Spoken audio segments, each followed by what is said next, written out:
Okay, I'm live. Yeah, I'm live. I've got Top Chat going on. Uh, can you please do the honors of sending the link and everything? Because it is such a pain for me to do it. Hang on.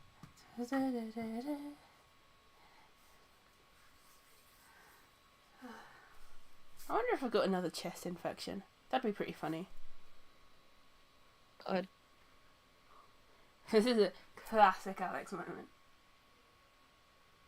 Rue. This shit's always happening to me. I got asked very delicately by a classmate whether I have an immune condition.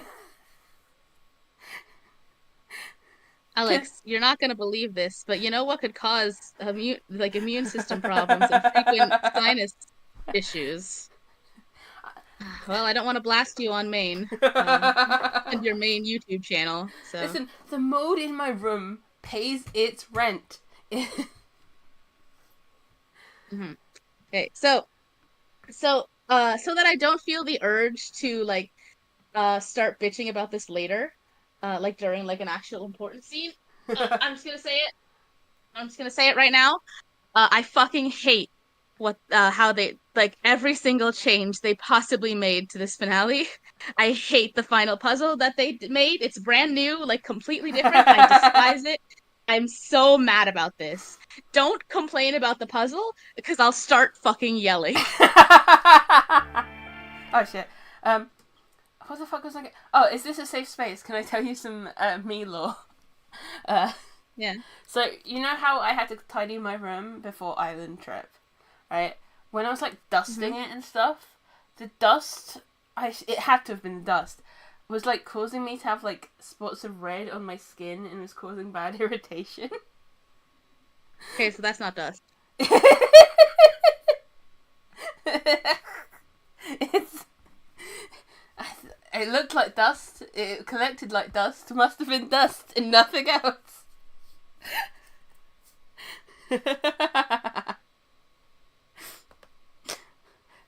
That's how it works, right, guys? Hey, guys, say nothing in chat if you agree. I have no idea if anyone's in chat, so. So, yeah. So, because before the Island Trip, I had like 2 mild illnesses in a row that had, I think, both of us really tense and afraid that I'd be ill during Island Trip, which I wasn't. But then also, I was cleaning my room and I had like these weird rashes. Anyway, let's play 999.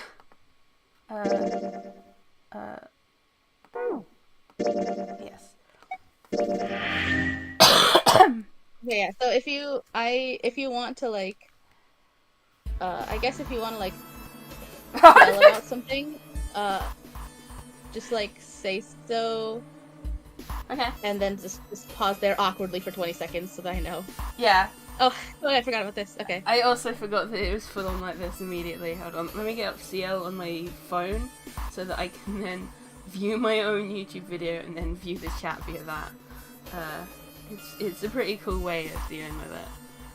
Because I don't like playing games windowed. Oh, hey, Way! You're here. You're currently killing your friend in Funny Gamble Game. Nice! It is. Now that you've experienced it, you can understand why I'd ask you something, wait for 30 seconds, and then just not listen to you because the delay was so bad. Ah! He had June. See? I told you. His lips curled into a cruel, mocking smile. Huh? What? His shadow travelled the length of Junpei's spine. His chest froze, and he could feel his breath go stale in his lungs. Nothing made sense. Junpei felt as though his head were about to explode. Santa's sudden change in attitude, saying that he needed 2 more. A gun in his right hand. A revolver!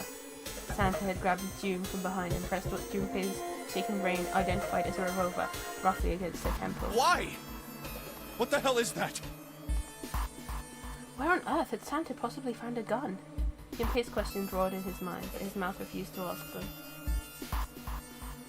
Seven spoke, almost as though he had sensed Junpei's confusion. The gun's from the other room.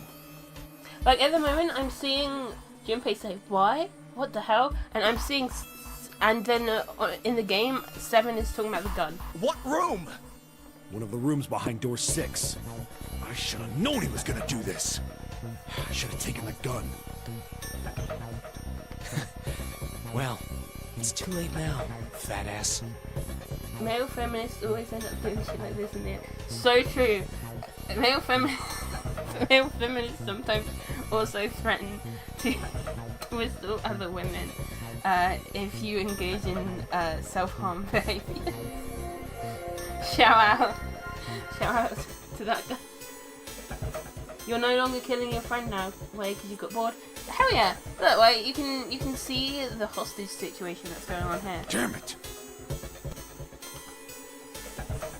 A mixture of fury and frustration twisted Seven's face, and he glared at Santa. Santa, for his part, didn't do so much as flinch. The corner of his lip twisted into a slightly wider smile.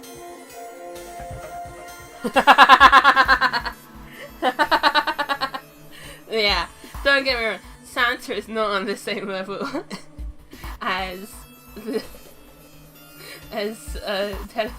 Santa's. You're right. Santa is not on the same level as telling someone with paranoid delusions that he's in their like closet. You're right.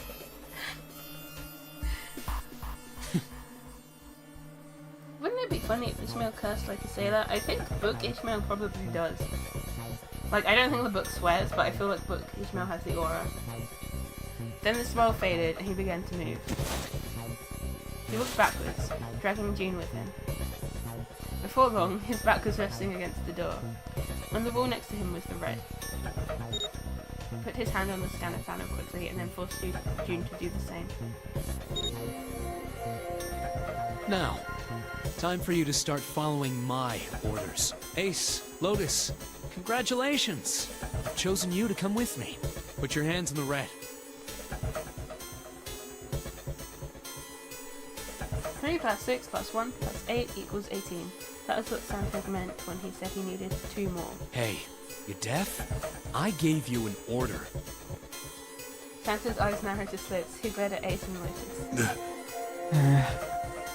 They stayed frozen, like deer caught in the headlights of an oncoming car.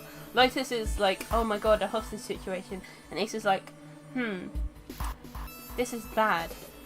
If Santa kills June, that's a woman that's been killed. That wasn't killed by me. Right, fine. I didn't want to waste any bullets, but you guys just don't get it. No sooner were the words out of Santa's mouth than his hand twitched. And the gun roared. A section of the floor exploded, scattering wooden splinters across the room. A thin plume of smoke snaked out of the hole in the floor. There could be no doubt that the gun was real and worked. He really shot it? But why? Santa, why are you... Clover's voice spoke of betrayal and disbelief. Santa, I thought you were one of us. I thought we were friends. Oh, this reminds me. I was talking about how, initially I thought Santa being 3 might be important because 3 times 3 is 9, right? And then I, like, eventually kind of just, like, dropped that thought and never actually said it out loud. But that is something that I was considering, and I'm back to considering that important. And also, I think for the fact that Clover is 3 things here, maybe that might be important? I don't know. You knew about the leaf words and the 4-leaf clover. Santa's cheek twitched almost imperceptibly. What the hell is that shit? I've got no idea. You're lying. Shut up! Just shut up! You stupid bitch! You want me to put a bullet in your fucking head? Flecks of spit flew from Santa's mouth, and his face twisted with rage. Clover recoiled, her eyes wide. When she spoke, her voice was very small. Santa. He snorted, then shook his head vigorously and turned to face Ace and Lotus. Alright, assholes! What are you still standing there for? Get over here and scan those bracelets! I don't have all day. Oh, what's the matter? Your hearing's starting to go? Going senile, maybe? Ace and Lotus still didn't move. It almost seemed as if they couldn't move. June's face was pale behind Santa's arm. Her eyes were wild and her chest heaved with every quick breath like an animal cornered by a predator. He said, "Go!" Junpei's mind worked furiously. What were they going to do? Junpei. Then he realised something. There's nothing they needed to do. There's nothing to debate. That's it. June's safety was the first priority. That much was obvious. Doing as Santa had commanded meant that she would be safe from at least 2 threats. She wouldn't be shot, and she would leave the ship alive, along with Santa, Ace, and Lotus. There's only one thing for Junpei to do. It's the only way. He turned to Ace and Lotus. Please, go. No way. Jumpy, what are you saying? If you stay here, you're going to be stuck, Jumpy. And so will Clover and Seven. Hold on. Shit. 7, 11, plus 5. Yeah, because they would only get to 8, that's that. I know. But you don't need to worry about us. We'll figure something out. If you were in place of Junpei, you would just walk towards him. Okay. Right, Seven? Right. You just leave it to us. It's gonna piss me off to do what Santa says, but... Don't worry about me either. There's still something I have to take care of. No, no! You can't! Ace, Lotus, don't come over! Don't worry about me! Please! June was almost crying. Junpei walked around behind Ace and Lotus. He gently placed a hand on each of their shoulders Please. and pushed them towards the door.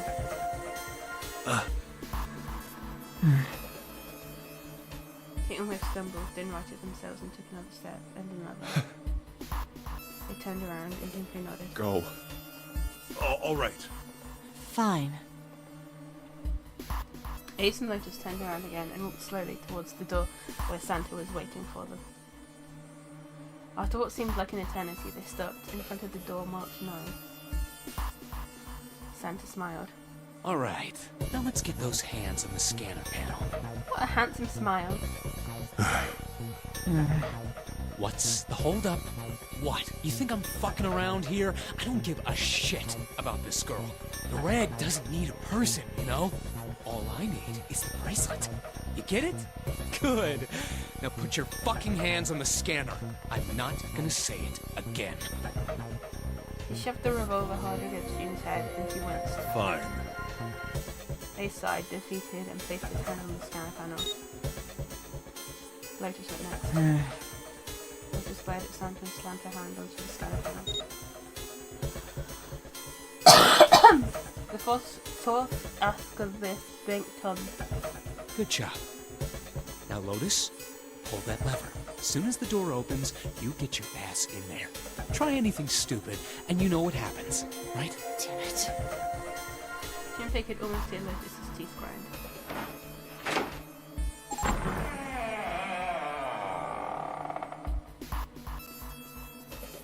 The door slid open. Door number 9 opened at last. It opened with a low, powerful rumble. A drum roll to welcome the chosen few. Good. Go. Lotus and Ace walked through the door, their eyes furious but defeated. Santa waited until they were all the way inside, then hauled himself and June across the threshold as well. Later.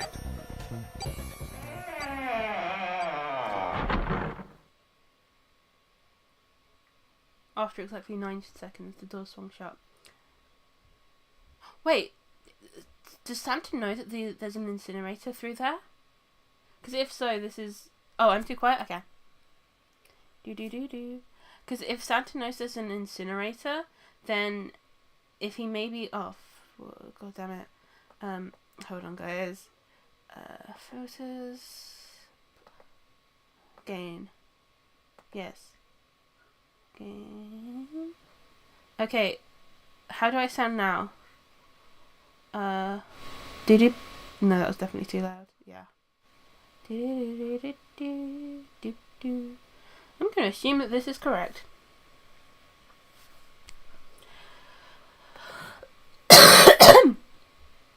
Okay, apologies for that definitely deafening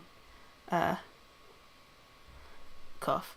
Yeah, because if Santa knows there's an incinerator, and then Santa also, like, knows somehow that Akane is Zero, assuming that she is, then this is him trying to kill her, and then maybe he's also figured out that Ace is the CEO of Cradle Pharmaceuticals, and it's like, oh, this bitch has to go too. And then I guess Lotus is just collateral, maybe? After exactly 9 seconds, the door swung shut. The gust of air it created caused the candles on the altar to flicker and die. Is it still too loud?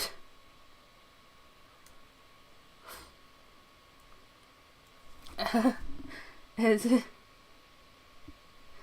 Oh man, the 20-second delay is going to be so terrible for the moment.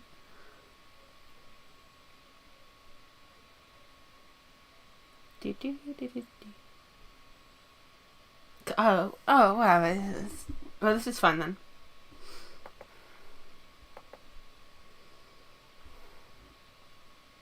The room fell silent. Junpei, Clover, and Seven had been left behind.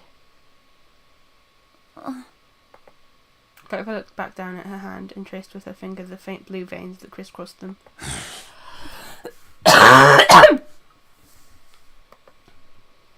Seven shoved his arms into the front of his overalls and scratched his tummy. No one spoke. Silence made the air feel thick and depressive. Let me double check something, because sometimes this messes... God damn it, dude. Device... Stop coughing into the mic! I had the wrong mic attached. There we go. Okay, the quality should be up. I still have no way of coughing away from the mic though. It's just gonna pick it up, and it's gonna be loud as hell every single time. But you know how it is. For your mouth. No, I'm not doing that. Okay, bye. Okay, bye.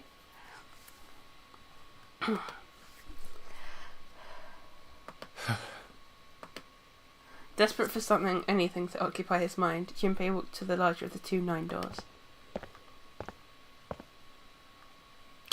Wait, listen, Shiki, Wei just said to keep coughing into the mic, so that's what I'm going to continue to do. He stood in front of it and looked at the red. It read engaged. See, the thing is, that cough right there, I was covering my mouth. It's just that loud anyway. Junpei. ... He moved to the smaller door.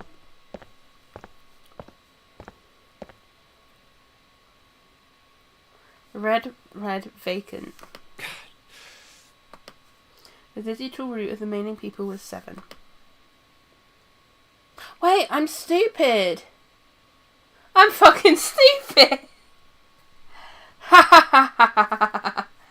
I'm stupid, guys! I fucking suck shit at maths. With Snake, it will make 9. There's no possible way for them to open a door with 9 on it. Junpei touched the surface of the door. June. He thought about June, about Akane Kurashiki. Was she safe? That was all that mattered to him. If she was alive, if she had escaped this horrible boat... That was what Junpei prayed for. 7 came up next to him. He pulled off his hat, scratched his head and sighed. So, what do you want to do, Junpei? I want to make out Junpei. There's nothing else to do. What do you mean, what do I want to do? What can we do? 7 opened his mouth to respond when... A noise echoed through the room. Someone was pounding on something vigorously. It wasn't mechanical, it was certainly human. Junpei and 7 looked at one another. What the hell is that? Shh, quiet! Clover motioned to 7 to be quiet. She put one finger to her lips and closed her eyes in concentration.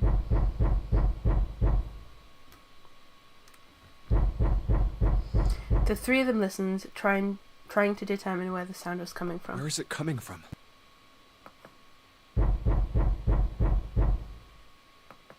Could it be... Hey, I think it's coming from this coffin. You're right. Let's open it. But how? What are those muscles for? For show? You're telling me to force it open? Just shut up and try! Junpei and Seven grabbed hold of the coffin. They tried to get a good grip with what little purpose they could find and pulled with all their strength.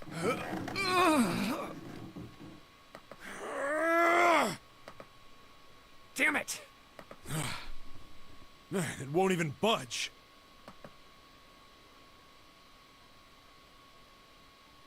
There was some sort of keypad attached to the coffin. Its purpose would not have been difficult to determine. Oh, I have to restart the whole game. Okay, let me just Yeah,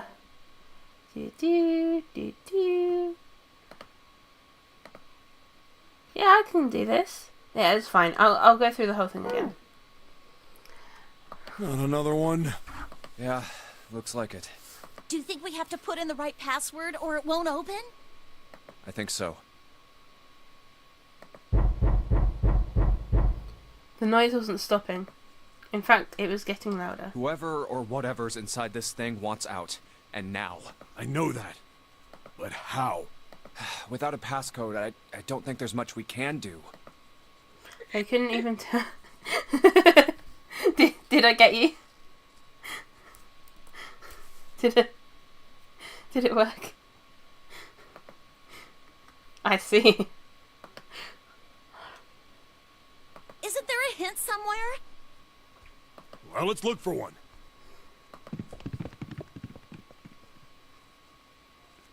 Unfortunately, there didn't seem to be anything near the coffin.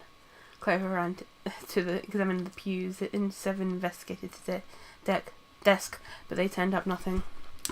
And so they just left it be and drowned. The end. There's nothing here. Not making this easy, are they? The sound still wouldn't stop. It wasn't a noise that belonged in that room.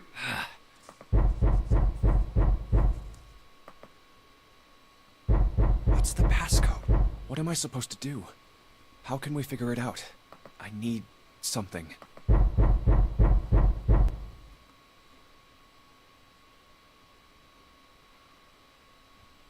The world blinked. What the fuck? Suddenly there was a voice inside of Junpei's head. Truth had gone, and truth had gone.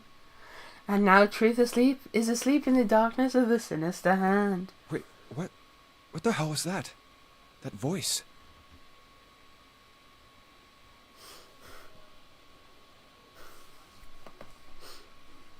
You thought I might do it as a bit? No, I'm not doing that escape. I'm never doing that fucking puzzle with the 5010s ever again in my life. Huh? What's up? Seven and Clover ran over to him, but Junpei didn't know what to tell them. Huh? If he told them he'd heard a voice, they'd laugh, or worse, think he was going insane. So all he said was... Oh, nothing. He cleared his throat a little too loud. Hey, just like I just did! And looked pointedly down at his bracelet. There's a pair of small buttons protruding from either side of it. He pressed the buttons. Oh, fuck. Shit. Oh, right. Left, I think?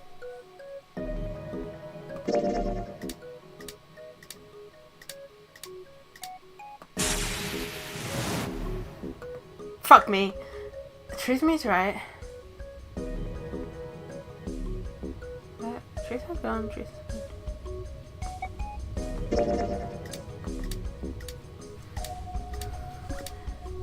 Listen, man, it's been a week and I've spent that week being miserable, okay?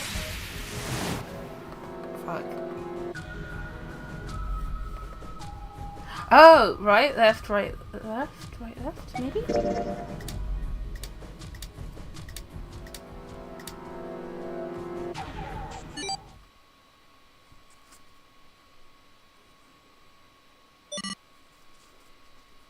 Eight numbers blinked on and off, and then off on the display bracelet. Junpei checked one last time. 1, 4, 3, 8, 3, 4, 2, 1. 1, 4, 3, 8, 3, 4, 2, 1. Huh? Huh? Hey, what the hell were those numbers? Oh my gosh. Are those... Junpei didn't answer. He simply walked straight to the coffin. 1, 4, 3, 8, 3, 4, 2, 1. 1, 4, 3, 8, 3, 4, 2, 1. With trembling fingers, he punched them in. 1, 4, 3, 8, 3, 4, 2, 1. That was all of them. He punched the E button. There was a moment of complete silence. Then there was the sound of the coffin lid unlatching. Someone sat up out of it. No way! What? Why are you...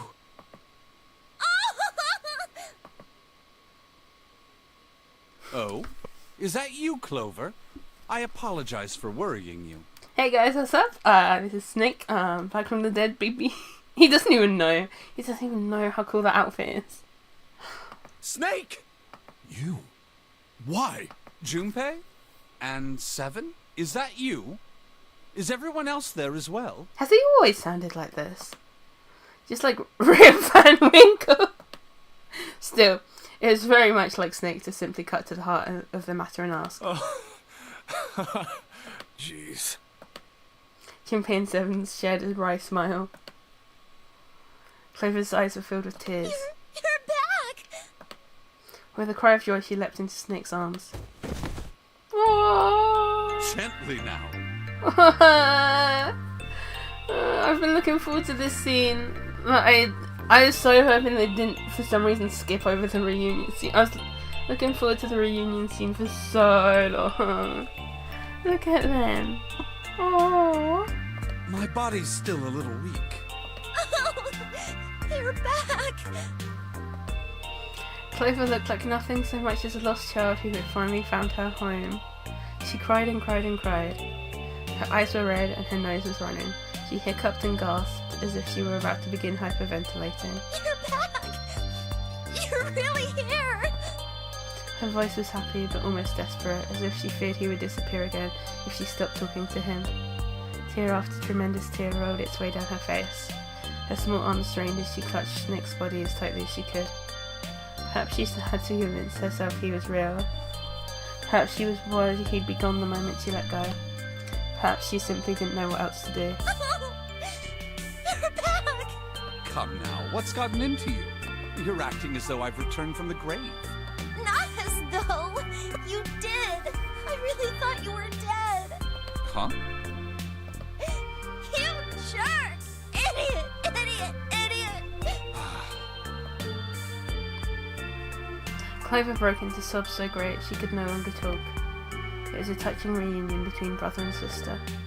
Even though Junpei knew they had little time, and every minute they waited was a minute they wasted, it felt cruel to pull them apart. Junpei and Seven sat down on one of the pews, waiting for Clover to calm down before explaining to Snake what had transpired.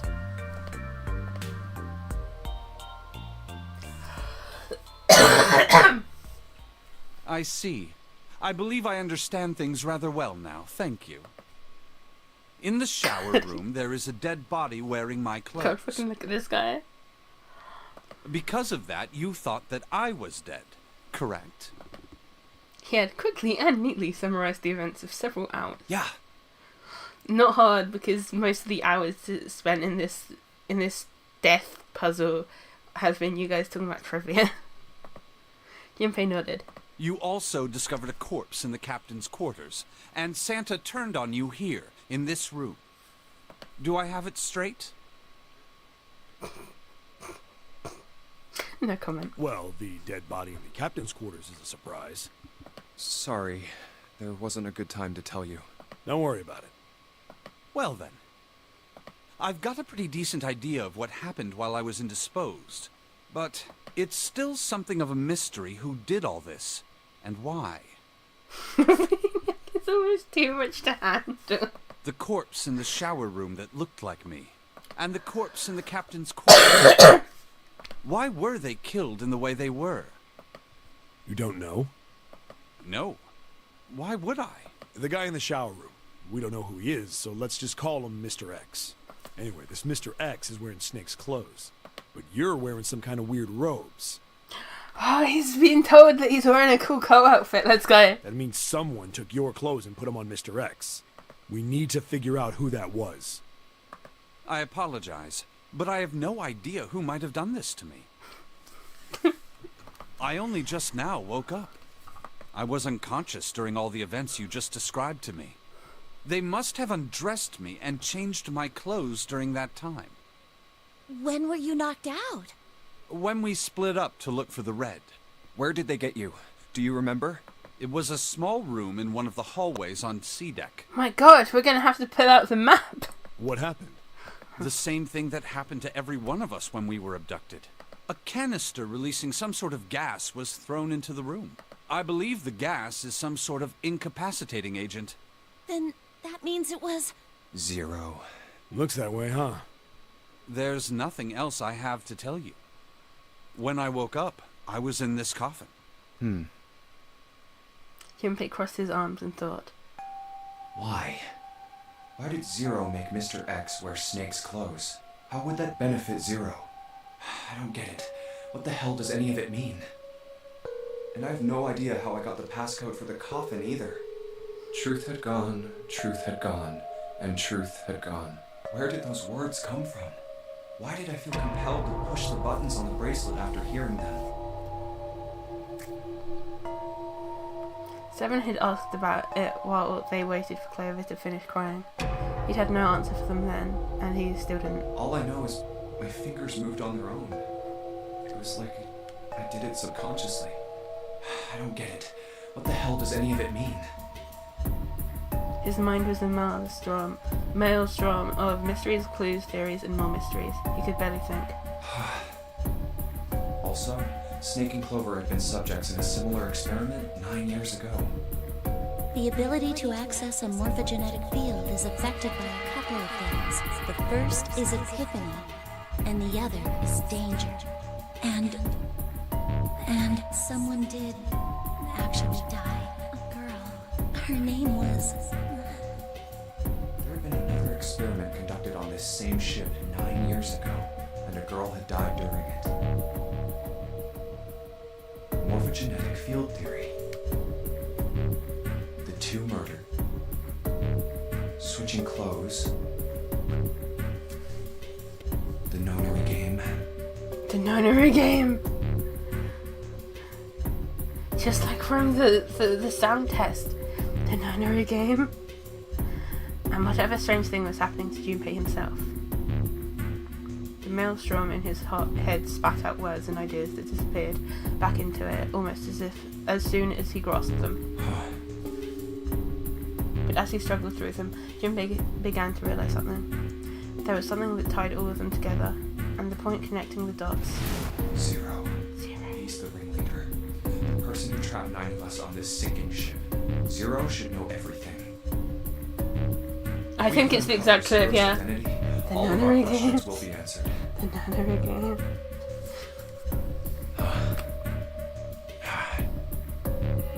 Who was Zero? Junpei had the beginnings of a theory. If he could only test it, or perhaps... At any rate, we'll have plenty of time to decipher the details later. For now, it is of utmost importance that we escape. Junpei, it was 4:30 the last time you checked the clock, yes? That means we have less than an hour. We must hurry. Hey, how are we gonna get out of here? Isn't that obvious? Through the other number 9 door. Oh yeah, you're right. With Snake, we can open the door. Don't tell me you hadn't figured that out. As they snaked back and forth, Junpei glanced at Snake's left hand. He was wearing a bracelet with a 2 on it. Come on, you gotta tell me these things. I, assumed you'd figured it out. Forget it. Let's just get going. Seven stumped up towards the familiar number 9 door. Clover, Snake, and Junpei followed. Seven quickly laid his hand on the red, and asterisk appeared on the screen. Junpei and the others followed suit and laid their hands on the scanner panel.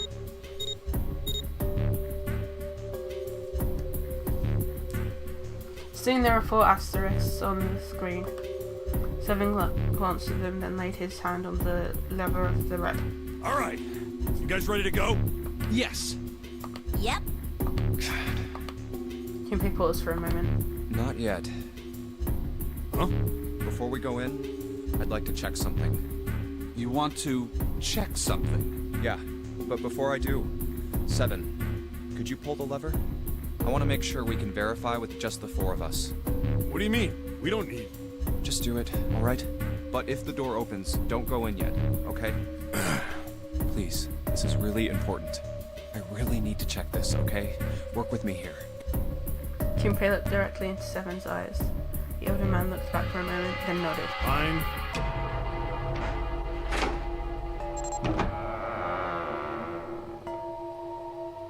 Seven pulled down on the lever, and door 9 creaked open. Then they waited. 6, 7, 8.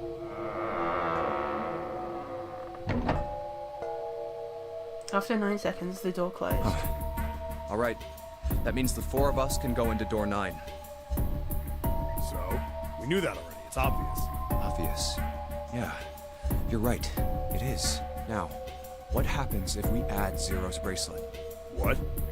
Zero's bracelet? Why don't you take it out, Clover? For a moment, Clover looked surprised, but she recovered quickly and stuck her tongue out at Junpei. So you did know I had it. I picked it up because I thought it might be useful sometime.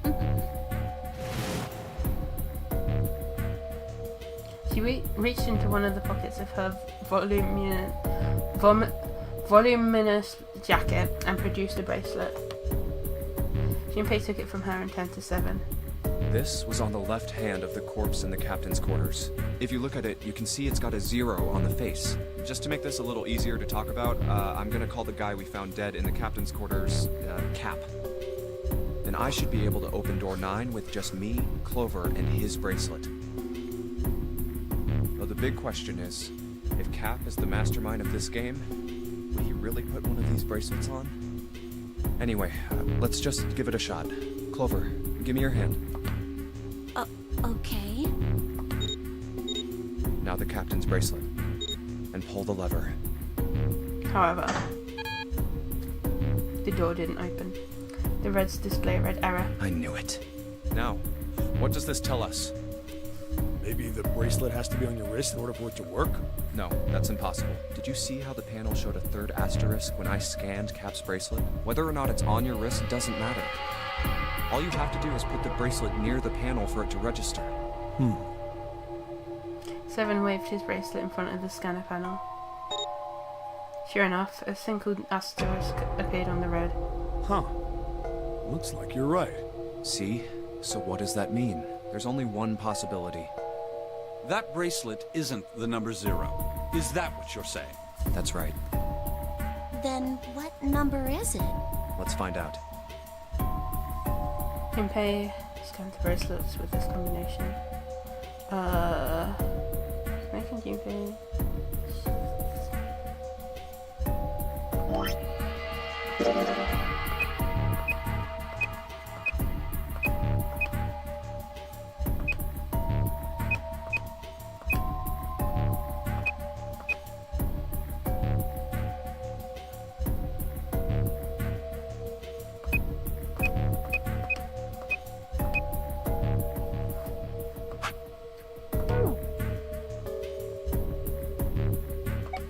Let's try 7, me, and Cap.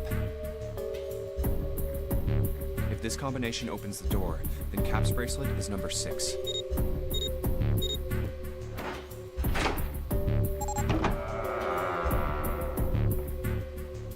Hey, it opened! Had the door opened! What? Why? What does that mean? Both Seven and Clover seemed rather shaken, as they turned to look at Junpei for answers.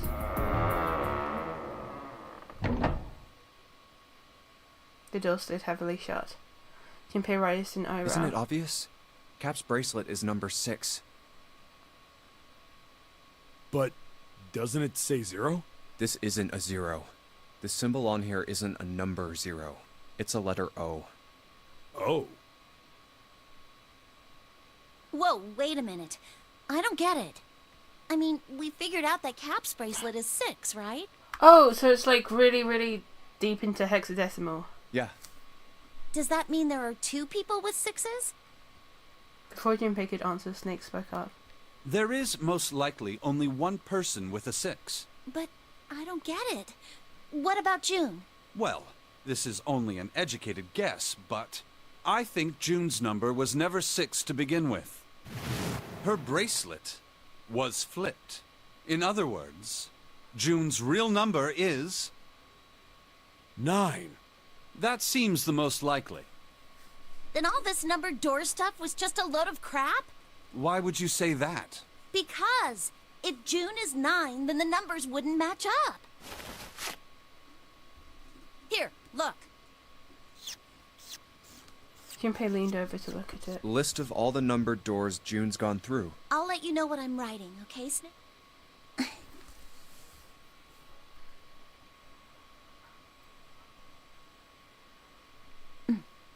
And that's everything. I wrote down which door she went into and with whom. 9 plus 10, so that's 10. Yeah, that wouldn't work. And I wrote what all the numbers were. So if you switch 9 in wherever there's a 6, the numbers don't work. If the digital root is 7, then you can't open door 4. If the digital root is 2, then you can't open door 8. Clover, do you notice anything interesting on that list? What do you mean? Santa. You're talking about 3, right? 3? Santa's always in the room with her. That's what you're saying, isn't it? Yes, that's right. What about it? Is he also a 9? That's quite simple, really. You told me that the first time you came to this room, Santa was the first to refuse to leave June behind. Now, doesn't that beg the question why? Why would Santa do such a thing? The answer is easy. Because Santa can't open door 9 with only 7 in Lotus. Of course, there's only one reason for that. His number isn't actually 3. Santa's real number, 7? Would you be so kind as to modify my sister's equations? Yeah, sure. 7 took the pen from a confused Clover and began to adjust her calculations. This is what you were getting at, right, Snake?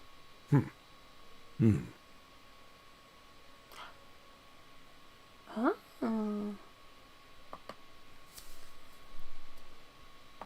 Thank you. That is exactly right, 7. Santa's true number wasn't 3. It was 0. No way. Santa is 0? And June was 9, not 6. Conversely, Santa was 0, not 3. Plus 3 and minus 3, they cancel one another out. Nothing appears out of order. Santa was still playing by the rules of the notary game this whole time. Precisely.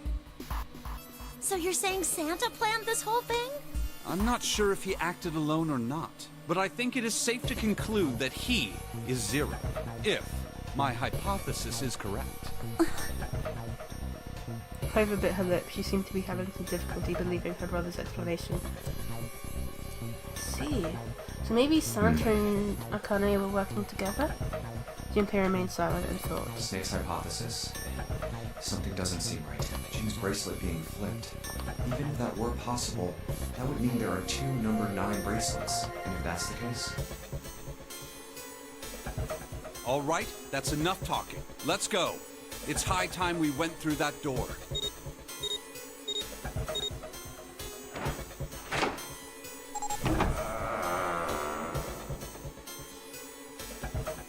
Door 9 opened. They leapt through. It's right there. The dead was directly in front of them as they came through the door. Quickly, they scanned their bracelets.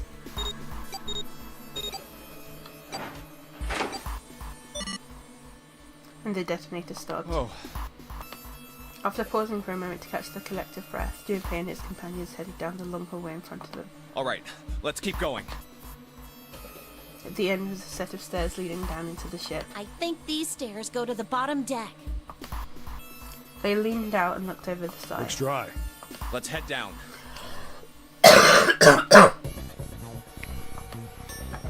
After deciding it was safe, they headed down the stairs. Before long, Junpei and his companions found themselves on the bottom deck.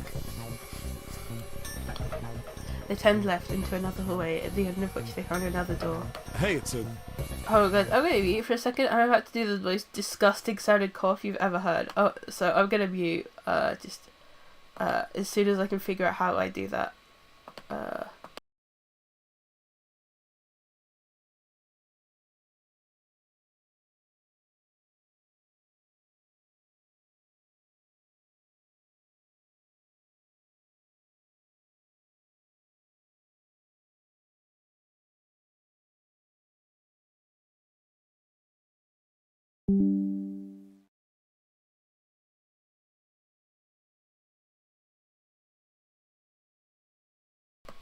Okay, I'm back.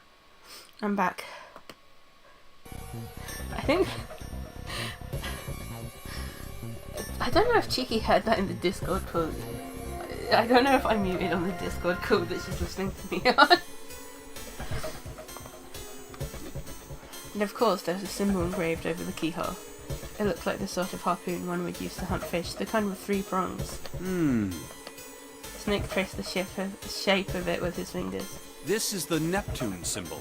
There must be a key around here somewhere. Neptune key. I only have the Uranus key card. Clearly, it wasn't going to open this door. It's a different planet. Plus, it's the wrong kind of key. Let's turn around and go back for now. Yeah. After examining the door for a few more minutes, they gave up and headed back the way they'd come. Hey, another door. With a little more searching, they found a metal door. And a card reader this time. The symbol was engraved onto the card reader. It's the Uranus symbol. This is the place. He wanted to go through the reader. It beeped once and the light on it turned green. With a heavy metal groan, the door creaked open.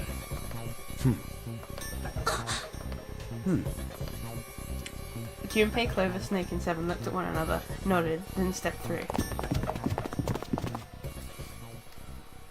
The room they found themselves in was full of books. Wow! Dude, this is just like that room in the British Museum that we went to, Cheeky. Except you can actually read the books in here.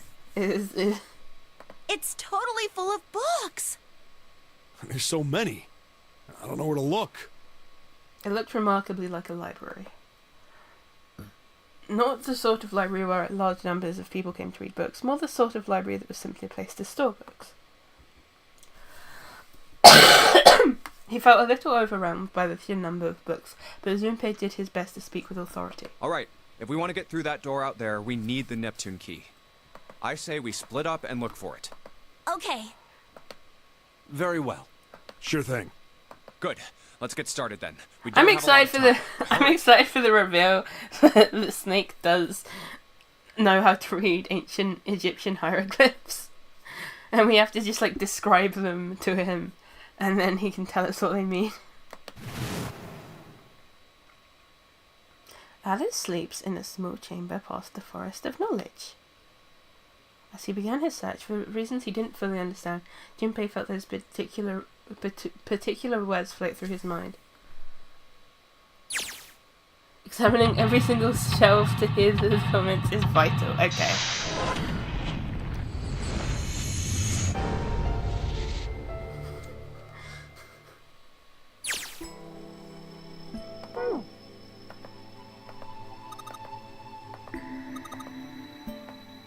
Dude, come on, Clover. Mother Nature. Come on, man.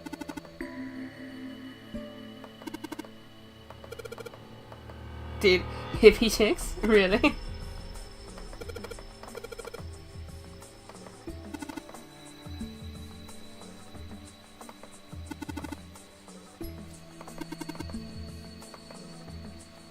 Yeah, how dare a kid have interests? 7. Micrographia.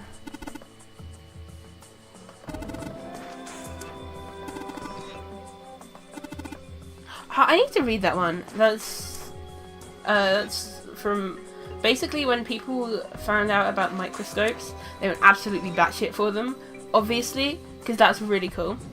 And so, like, people would just like have microscopes and they'd be looking down at the little like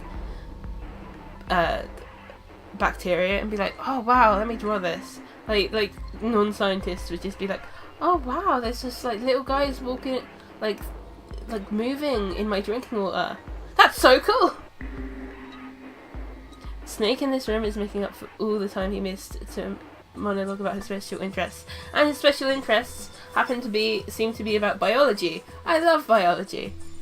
I love weird biology. He seems to like evolutionary biology. I like learning about prion diseases.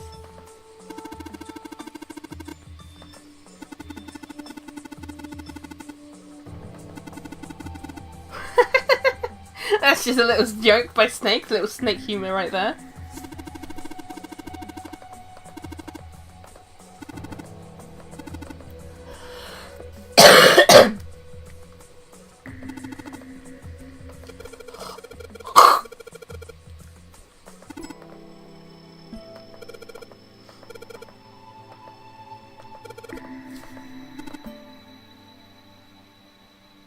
Kind of romantic in a way, don't you agree, Junpei? Wrong kind of explosion. Roughly 500 million years ago, during what is known as the Cambrian period, research suggests that the variety of living organisms increased by an order of magnitude. Why that happened is, however, still something of a mystery. There are a number of theories. This book is most likely a collection of them. I'd be interested in reading that.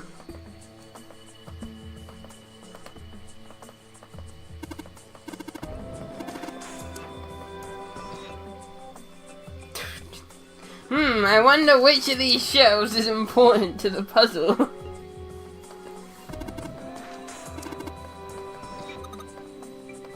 Okay, that's a funny joke. That's a very good joke. Cosmic inflation.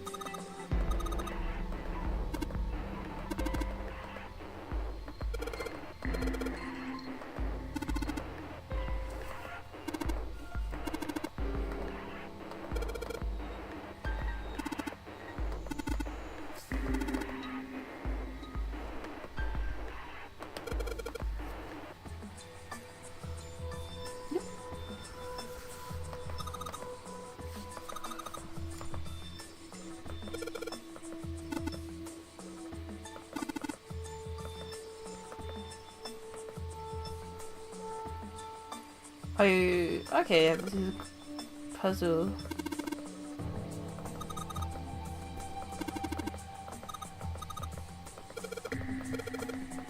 Okay, so open here, find bulb.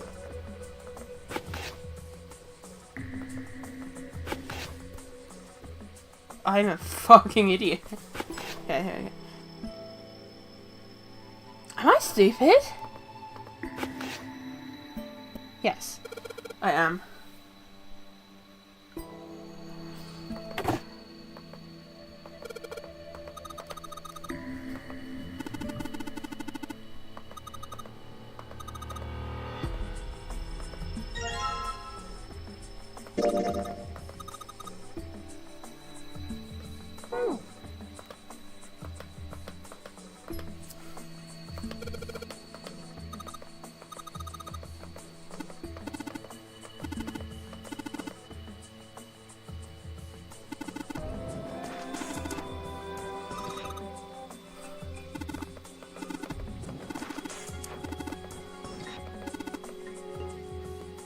Snake's just stripping the fact that he hears voices. Okay.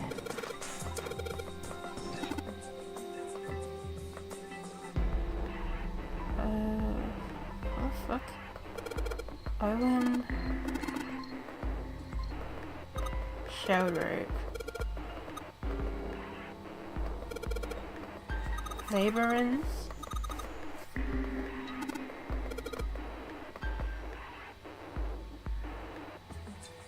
Dadkind.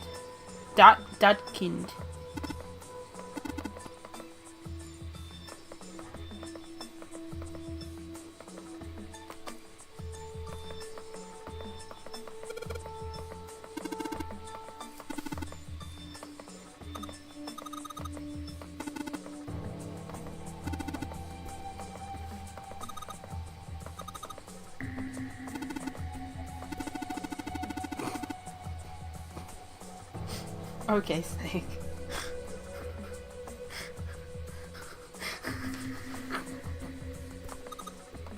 Whoa.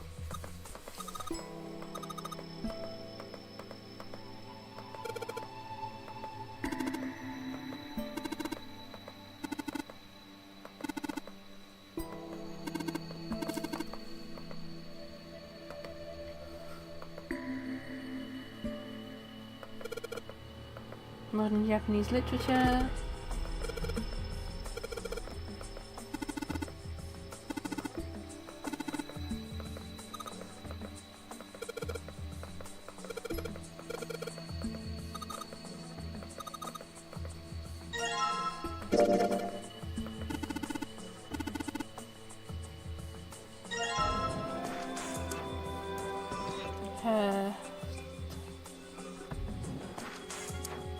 Okay.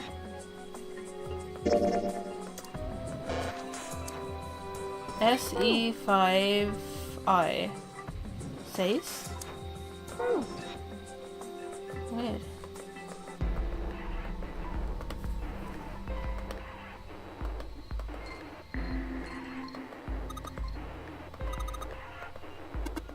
Oh.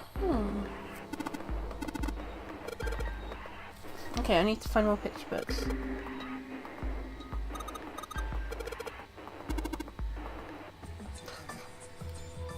Ugh.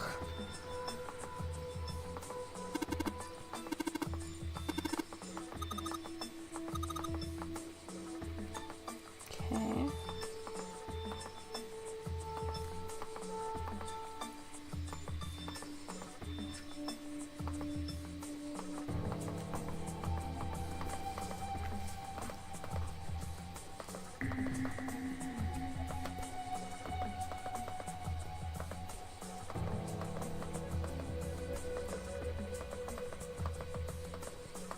Okay. Okay. Okay, I think maybe if I have to go back up, maybe?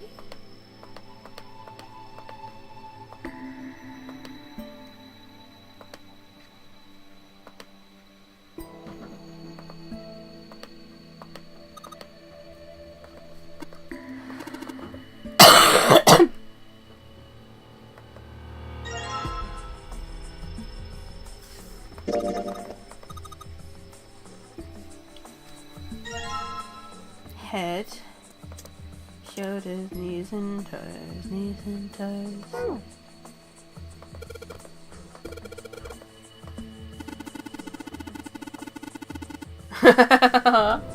This is so cool. I love that Snake's into biology, that's awesome.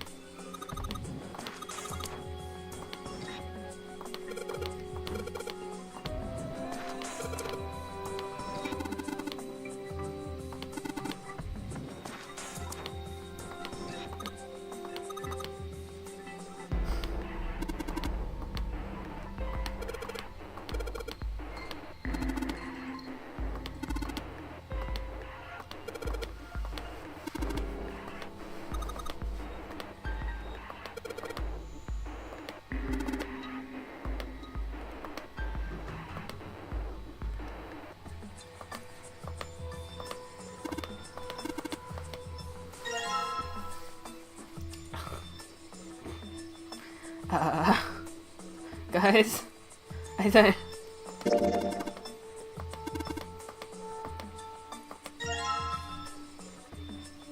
Kill. Kill head? And what the hell could this? Oh. Hellenism. Greek mythology mention.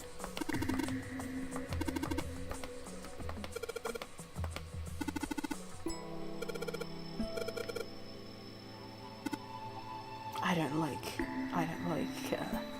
European history. It's not very interesting.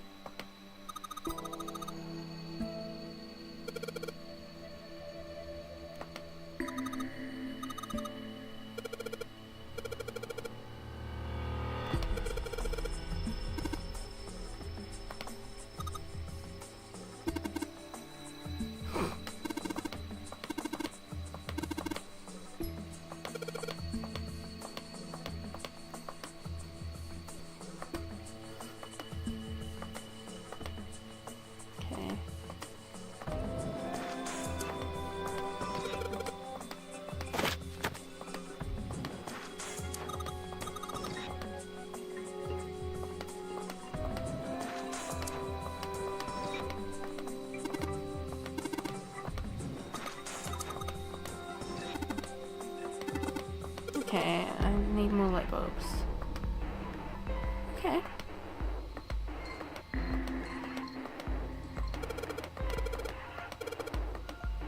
Oh man. 1, 2, 3, 4, 6. Hint. Oh. Oh! You were right, Shiki. The hints really do just straight up give you the answer. 632 416.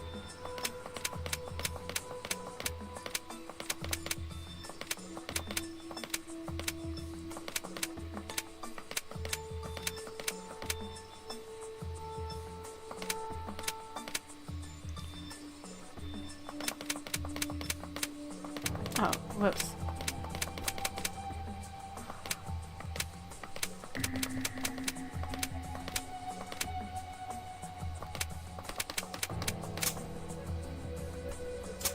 I didn't even...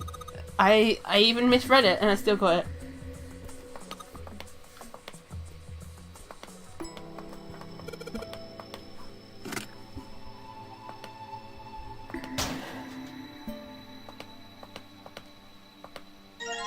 Okay. Second light bulb.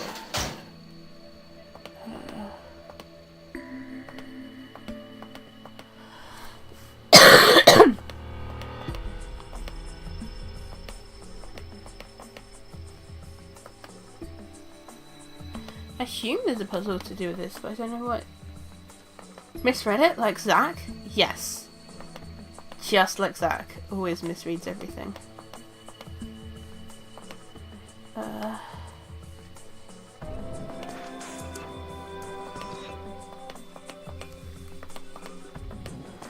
Okay.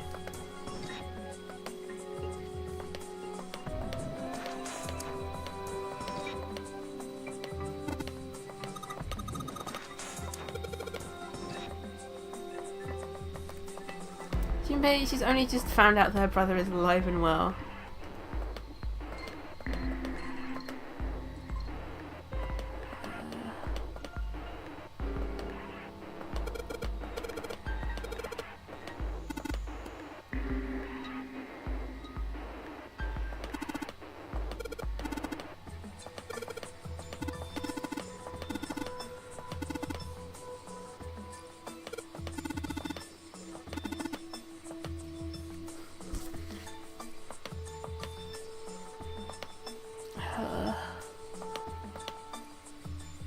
It has to be this, but I can't fit. I've got nothing to do with colours, all I have is light bulbs.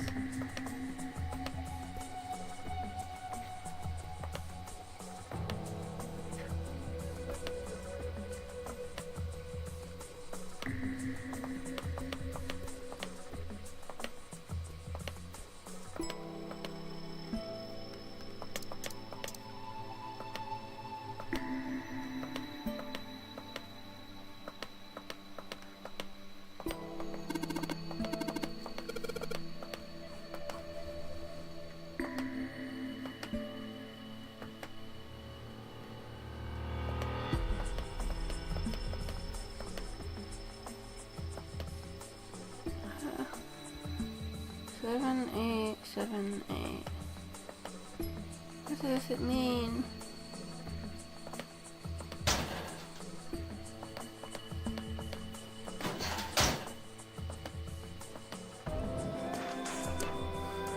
I don't want to go through all the books again.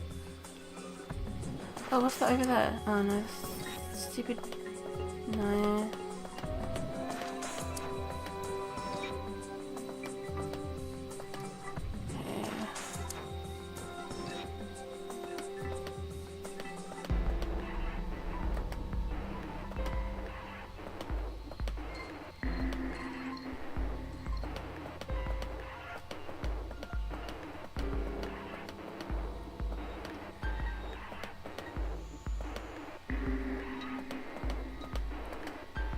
Wait.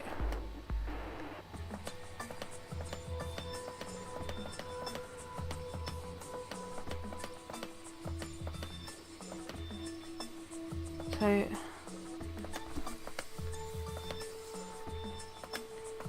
chat, let me cook.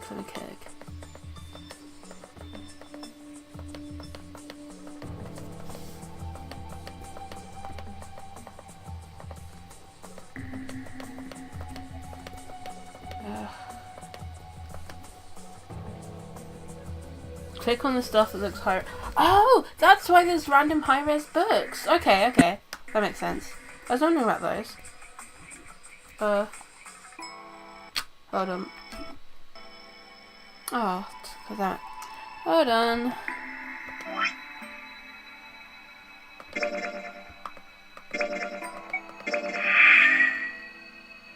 Hold on.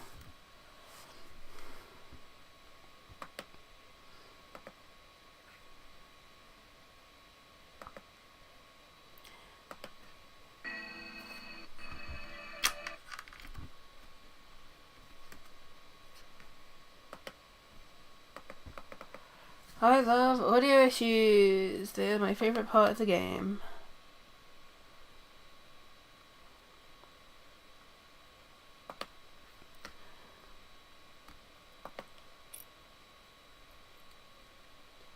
Fucking Sigma.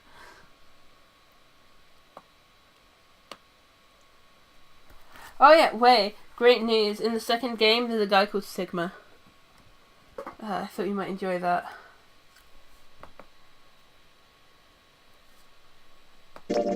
Okay, cool.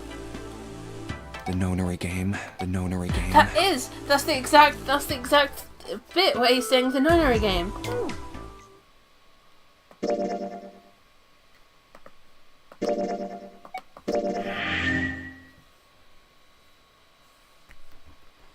Yeah, it's hard to keep track of.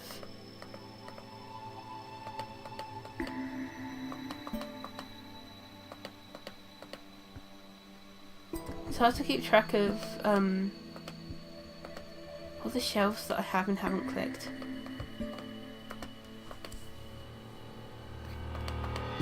And also where the zones are.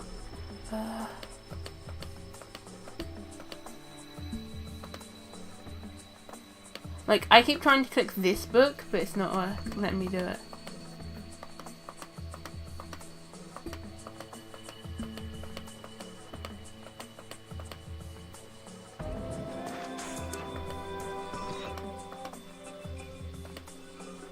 See?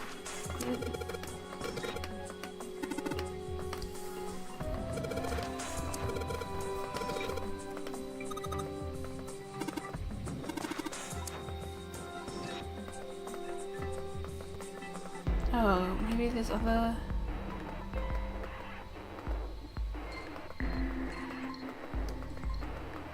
Jeez.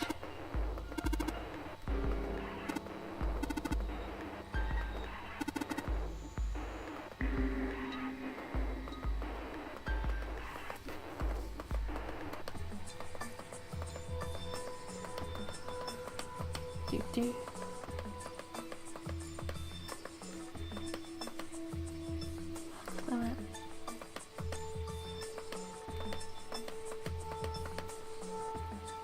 Go left opposite the door. Okay, hold on.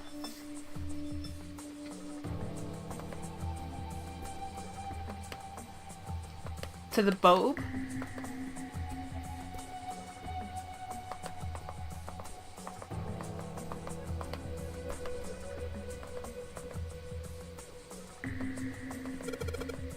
Oh! Okay, it was in one of the random bookshelves that you can barely tell you're supposed to click on. Great.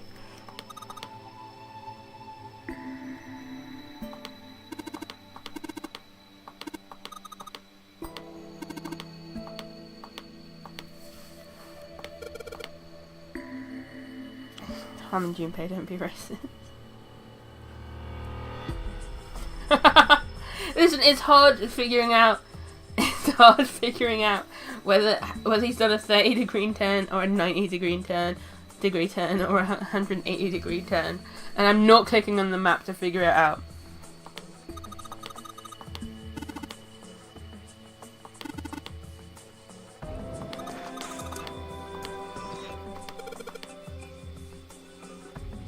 Teleportation and telepathy.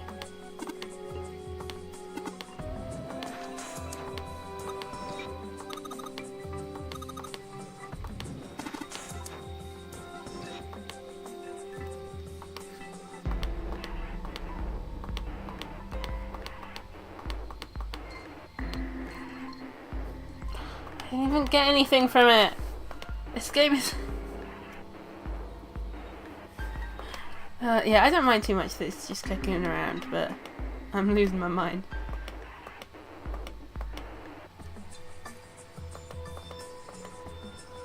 One, two, three, 4, 5, 6, 7. Oh no, I was kind of hoping. Energy theory, black hole hypothesis,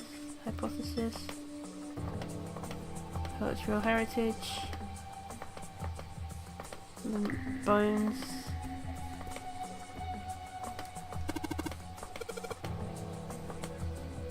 Genetic engineering.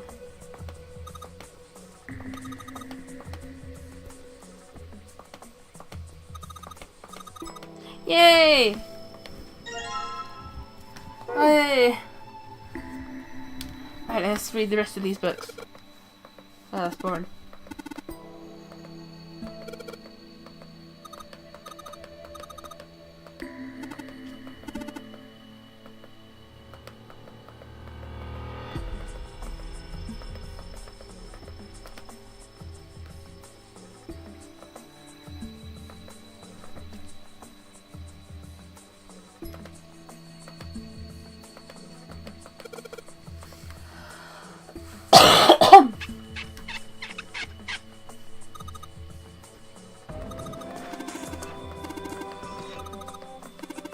Sheldrake 5. Sheldrake 5. Sheldrake 5? I think I saw the rest of this collection somewhere. Yeah, I think it was somewhere around here. Let's go take a look. Okay. Sheldrake. Have you heard of him? Sheldrake, I mean. Yeah, Lotus told me about him. Oh yeah, he There's was a that British guy. biochemist named Sheldrake. He has a rather interesting theory, morphogenetic fields, which relies on the theory of morphic resonance.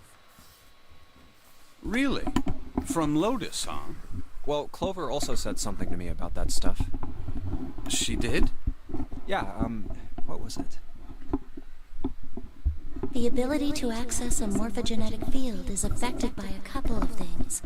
The first is epiphany, and the other is danger. That girl. I told her not to tell anyone. You did? Why? Well... Look, man, I didn't push it because we're in a hurry, but I'm kind of sick of this. How about you just tell me, okay? Tell you what? Don't give me that. About the experiment. Ugh. Ugh, poor pig. Very well, fine. I'll tell you everything. But not here. Let's move to the top floor. In a secondary location, Junpei. I'm in adventure. I suppose I might as well start by telling you why I kept quiet, and why I made sure Clover did as well. To be honest, the explanation is quite simple. Zero told me not to. I had little choice. He didn't walk up and tell me, of course. He gave me a message engraved on a card. Snake reached into his sleeve and pulled out a small, stiff piece of paper. That's a Braille card. It looks just like the one you showed us earlier. So you had 2 cards. No, only one. Huh? What do you mean? I thought that card just had some rules for the nonary game on it. Yes, it did. And those were the rules I read you. However, they were not the only thing on the card. There was something I didn't read. Well, perhaps I should say, there was something I couldn't read. and that was? Tell no one of the events that took place 9 years ago. Tell, and I activate your sister's detonator. It's a threat on our lives. Oh. Well, Snake nodded. well, what about Clover? Did she get a message from Zero too? I don't believe she did. But doesn't it strike you as strange that Zero would shut my mouth, but not hers? Yeah. To be on the safe side, however, I told her it was best not to tell anyone. Still, apparently she told you. That girl. What's wrong with her telling me? I figured some stuff out with the things she told me. I mean, it looks like the whole activate her detonator thing was just a bluff. She's prancing around downstairs happy as a clam now that you're back. Snake glanced down at Clover and Seven, examining one of the bookshelves. That's very true. I've decided I can trust you. And this explains why he absolutely refused to say a thing while in the Zero Losers ending as well. That's I've awesome. decided to tell you the truth. The chance that Santa is Zero is very high. I feel I can assume Santa doesn't have the time to observe us at the moment. And at any rate, even if he were, I very much doubt he would kill us. Why? Clover told me about the four-leaf clover, about the words. If he knew about that, then he was in my group during the first experiment. I'm sure of it. He wouldn't kill us, no matter what the situation was. Snake paused and cocked his head as though he were listening to something very far away. His face looked dark, as though something was weighing on him. Hey, Snake? Junpei wasn't quite sure what to say. Snake turned and looked at him. Yes, I know. You want to know what happened during the experiment? Yeah. Yeah, Santa is busy in the torture room with Ace. How much do you know? Clover told me about... I see. The morphogenetic field in the experiments 9 years prior. How the experiments had taken place simultaneously at 2 locations, one being the ship and the other being a building in Nevada. And the girl that died during the experiment. She told you all that, did she? Snake looked down. His face was tight. A slight tremor shook his body and he tried to hide it. He was putting on a good front, but even Junpei could tell that he was holding back something deep and powerful. He made as if to brush something from his face and looked up at Junpei. At any rate, I now know how much you've learned. All that remains for us to determine is who did this and why, right? Yes. Can you tell me what happened? Yes. Snake nodded slowly. The people who organized the initial experiment were from a company called Cradle Pharmaceuticals. There were 4 of them running the show. Gentaro Hongo, Nagisa Nijisaki, Teruaki Kubota, Kagechika Musashido. Hongo was the CEO of Cradle Pharmaceuticals. Is that a fucking cowboy hat? Nijisaki was his right-hand man and did the lion's share of the planning. Kubota led the company's research and development division. Musashido was their majority stockholder. It was these 4 people who planned the initial experiment. Let me simplify it for you. Did. Hongo designed it, and Nijisaki put it all together. Dude, he's dressed like he kills women, yeah. Kubota developed the technology required, and Musashido provided the cash. Huh, so it's Hongo, Nijisaki, Kubota, Right, what Musashido. the shit. Good fucking look at it. Junpei couldn't shake the sense that he had heard those 4 names somewhere before. Of course, more than 4 people were required to conduct an experiment of this scale.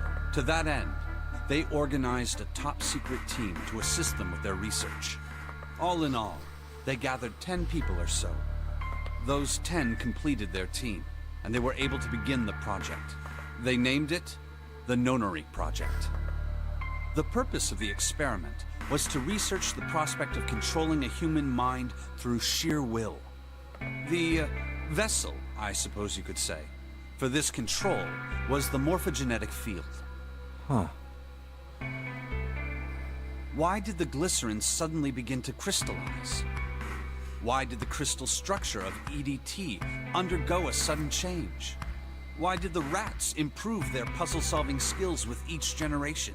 Experiments with humans produce the same results. The more people who knew the answer to a question, the more there were who could answer correctly without having seen the problem before. True, they gathered 10 people instead of 9, so that's why they're evil. Why is that? How could it happen? The answer is that the shape of the answer has been stored in a field invisible to the naked eye. And through that field, the resonant event transmits information related to that answer. Also, I think Snake is wrong, and about the Akane Santa thing. I think Akane has the 0, and Santa has the 9. That's essentially the idea behind morphogenetic And then I don't know about the fields. 9th guy. Fucking who gives a shit about him though? He probably also has a 0. 9th guy has an 18. But that's just a theory.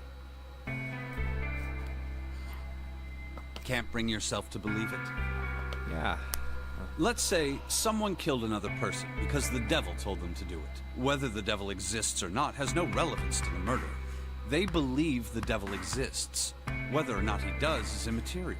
So what matters here is that Hongo believed in the morphogenetic field. That's right. Snake nodded. But I still don't get it. You said they wanted to figure out how to control people, right? That is what you were saying. Yes. So how are they going to do that with a morphogenetic field? I'll keep it simple. Let's suppose 10,000 people have solved a certain problem. The chance of you knowing that answer, even if no one has told you, will go up. Let's have another example, shall we? Say 1 million people were to do a handstand right now. Tomorrow, the chances of you doing a handstand would be higher, even if you had heard nothing of this hypothetical mass handstanding. Mankind's thought process and actions are all part of a resonant event. All of the resonant events encoded in the fields are projected onto you. Of course, this assumes you believe in this theory. Do you follow so far? Yeah. Now, if there was a person who had the same effect as those millions of people, what would happen? If that one person were to do a handstand, other people would find themselves wanting to do handstands as well. Can you imagine what a person with powers like that would be able to do? Come on, there's no way. I'm not done. Imagine another scenario. Imagine another person. This is an ordinary person. Let's say he does a handstand. What if there was someone who could grab the resonant event he created by doing that and use it to make other people do handstands? What would happen then? A person who has the power to write to the field, and someone who can read from the same. You could think of them as the writer and the reader, or the transmitter and the receiver. What would the world be like if there were people with abilities like these? Snake's not very subtle in his attraction to Junpei. Junpei thought about it for a moment. So the transmitter's resonant event can be transmitted through the field and sent to the receiver. And then the transmitter can control the receiver however they wish. That's what you're saying, right? Yes. Close enough, at least. Come on, that's just crazy. Well, if you want to prove that, then you'll have to test it first. At least, that was how they thought. That was why they decided to do their experiment. That was how the Nonary project began. Snake suddenly looked very serious.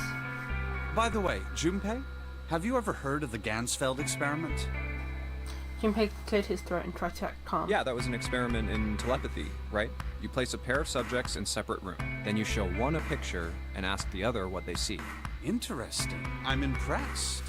Yes, that is exactly correct. So, why did you bring up the Gansfeld experiment? It was used to screen subjects for the Nonary project. The hospital in a remote town was affiliated with Cradle Pharmaceuticals. Hongo used it to conduct the fucking experiments hat and on the visiting mullet. children in secret. Two characters with a mullet. Some of them, he found, had potential. He began to gather children that showed promise. Children that seemed as though they might be able to access the field.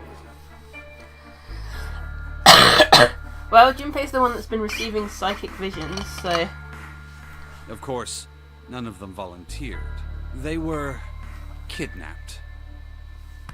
His face barely moved as he spoke. There were 9 pairs of siblings taken, for 18 children total.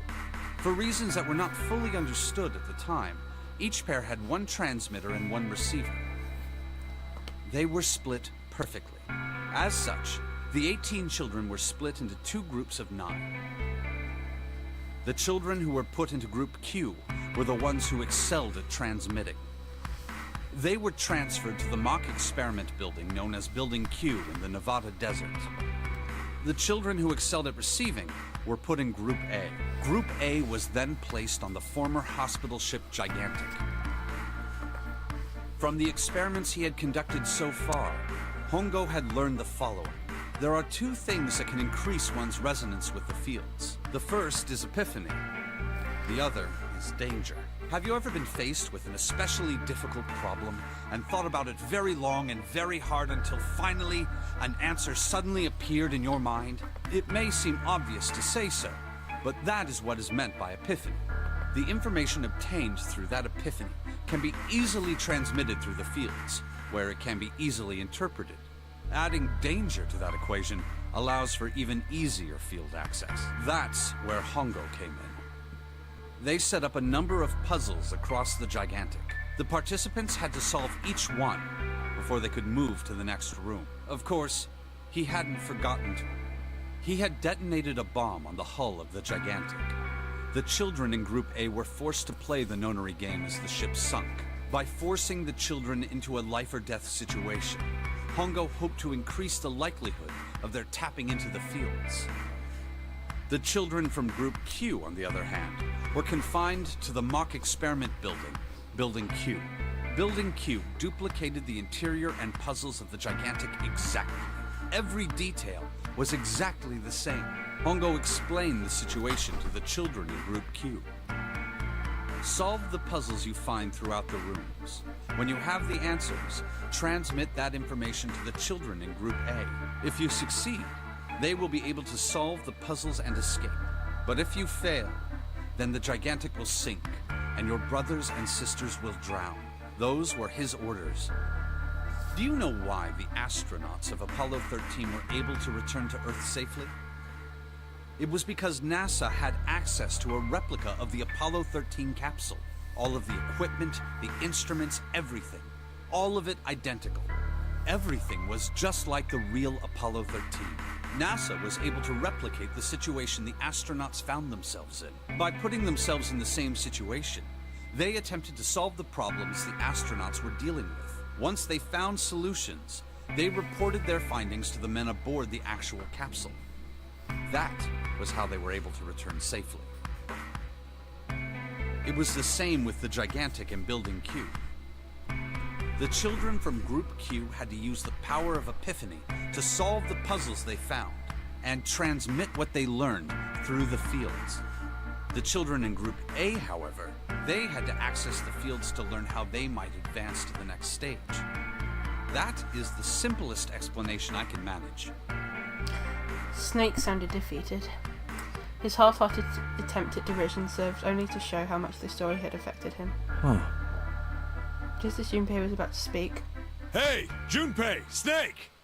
How much longer are you two gonna sit around on those bony asses? Get down here already! Seven's voice echoed from below. Snake took a deep breath and blinked rapidly as if just waking up from a long nap. He's right.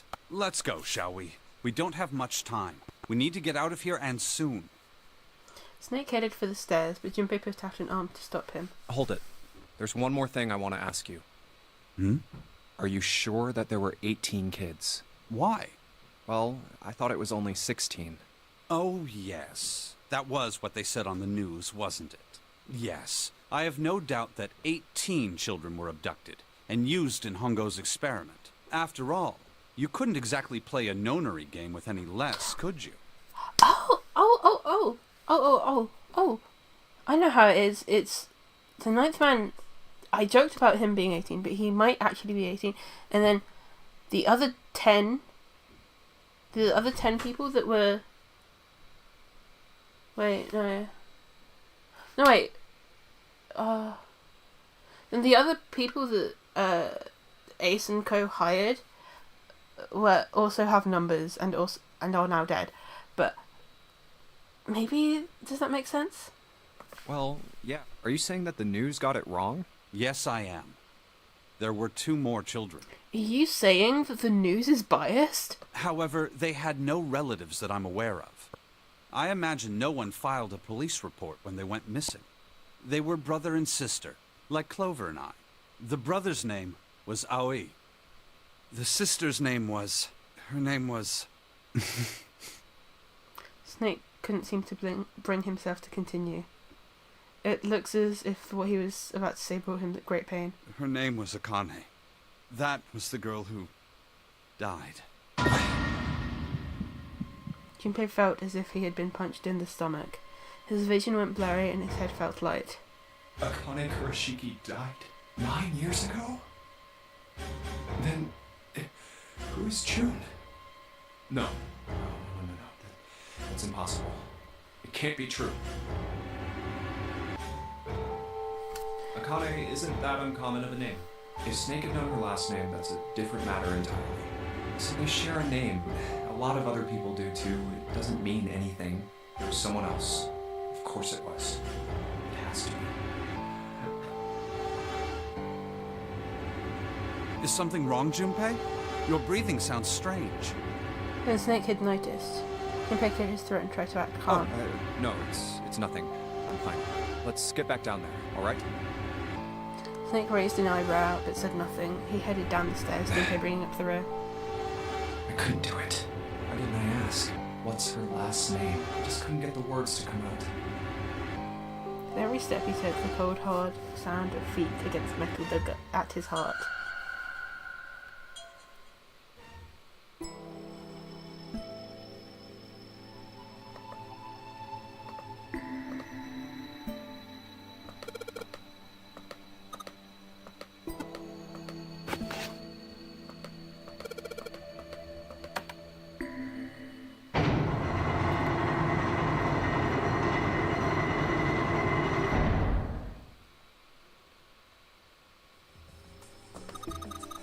What was that sound?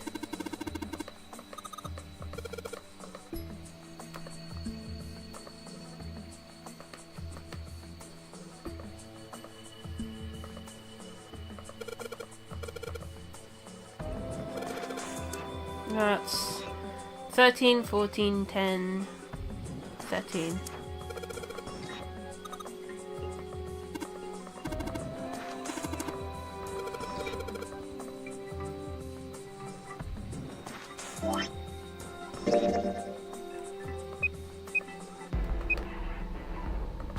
Thirteen, 14.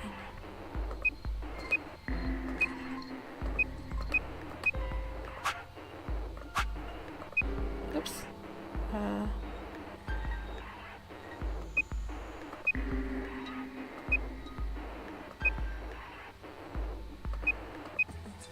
Damn it. 13 plus 15 plus 10 5. Oh.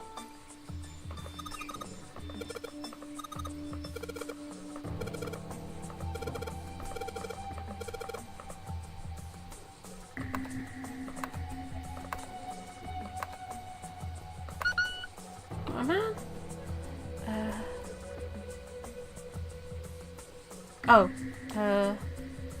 B?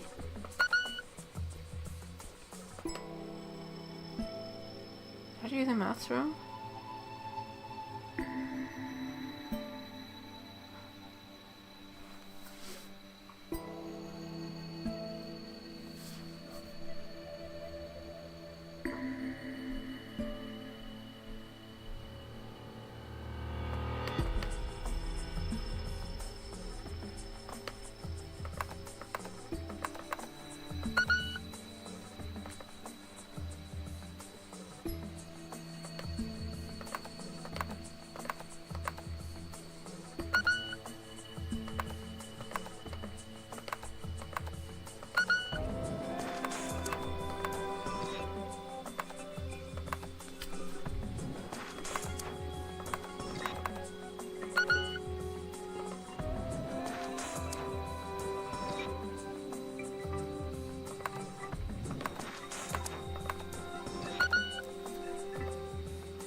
Maybe 3 plus 4.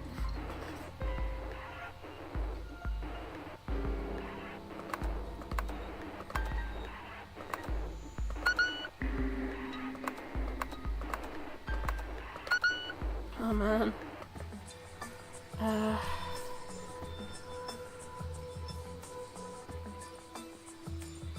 Dude, I hate puzzles.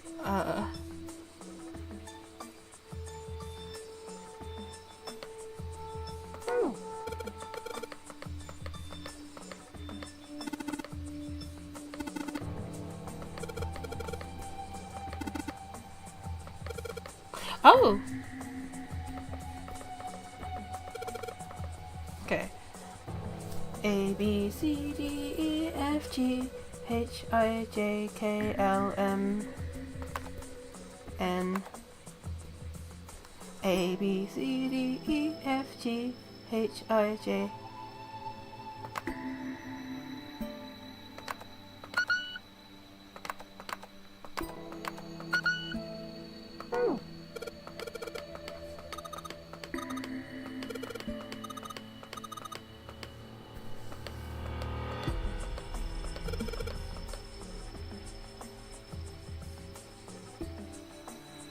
And numbers are right. A, B, C, D, E, F, G, H, I, J, K.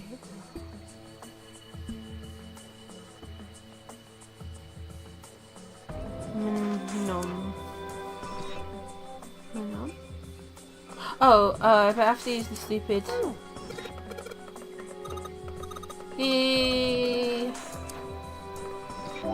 have to use the stupid thing.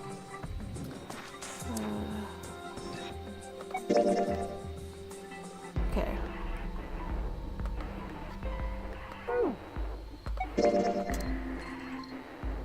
Nine.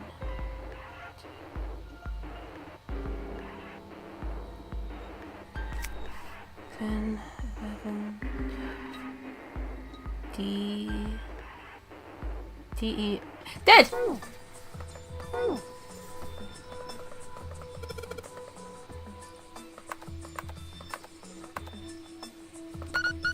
Yay!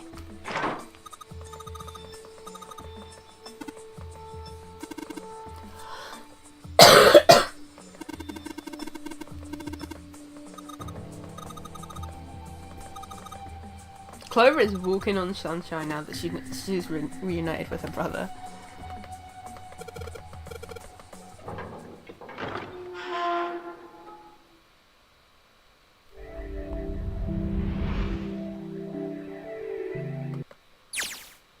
The door opened, and Junpei and the others leapt through it. Alright, this is the next. Just as Seven was about to finish his sentence, their attention was drawn to the clang of metal on metal ringing out behind them. Ugh, the door! They spun around. The door they'd just come through had slammed shut. Did that just close on its own? Don't tell me we can't go back. I don't know. Let's see. Junpei grabbed hold of it with both hands and pulled with all his strength. Damn it. It looks like it locks automatically. Is there any other way out? Well, there's another door over on the right. There's a card reader next to it. It's got a red light on it, though, so I'm pretty sure it's locked, too. But there is a card reader, right? Yeah. Then perhaps if we find a key card, we could open the door and leave? Well, yeah, that might work, but... Hey! Wait a minute. Are you saying we're gonna have to search through this room for one little card? Oh. They took a second look at the room they'd found themselves in. This is how my living space looks. It is filled with piles upon piles of all manner of things. The only word that could describe it was chaotic. It's like a tornado had passed through, followed by a giant who had picked up and shaken the entire room a few times. Looks that way. Junpei's heart fell. No way! For real? Clover and Seven looked as though they were about to cry. Well, we can sit down and wait to die, if that's what you prefer. I rather doubt that, however. So it would be wise to start looking. We haven't much time. Let's find that key card. Oh, and the Neptune key as well. We won't be able to get through the hallway without it. All right then, let's begin.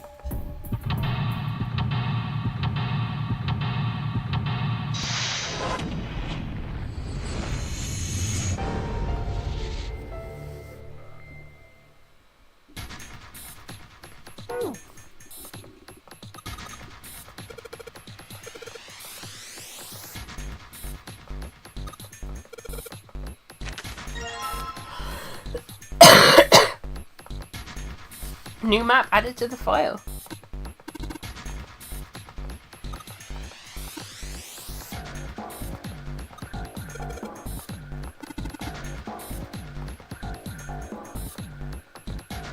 This music is banging. Dum dum dum dum dum. Bang.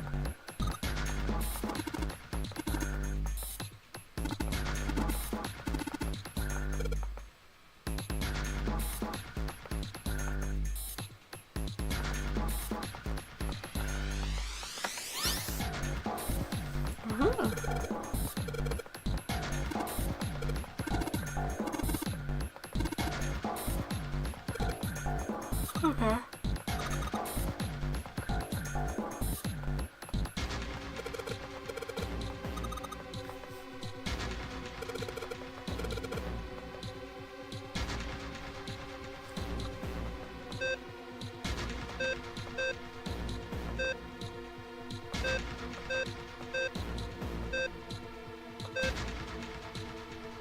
Cheeky Chodos has left this stream to play Limbus Company. Everyone, tell Cheeky Chodos that I know that she's playing Limbus Company right now. Well, I'm not doing any maths. I'm literally just gonna do this.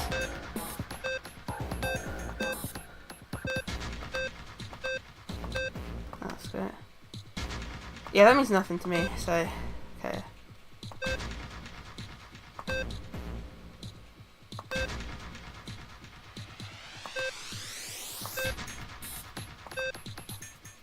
Oh man.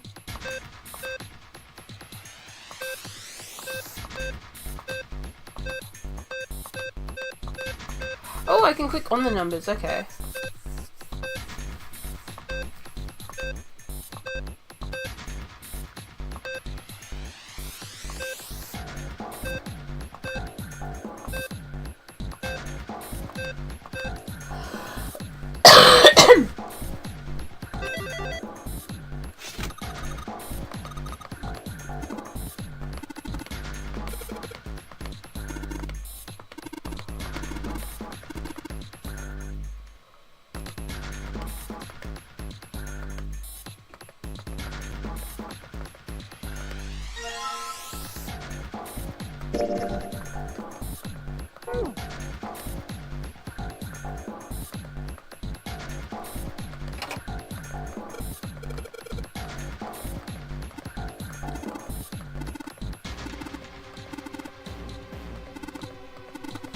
Okay.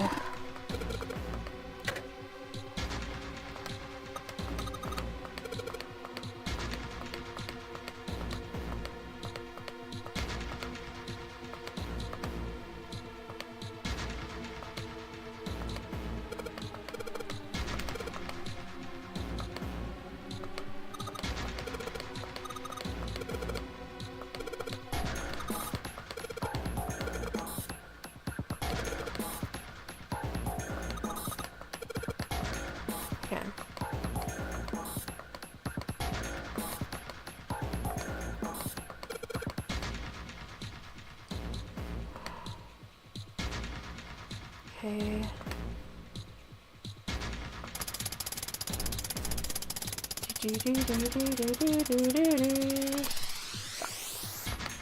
Then west.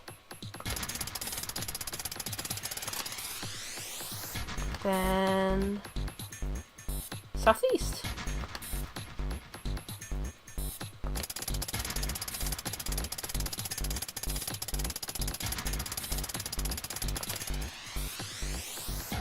Then northeast, and then east.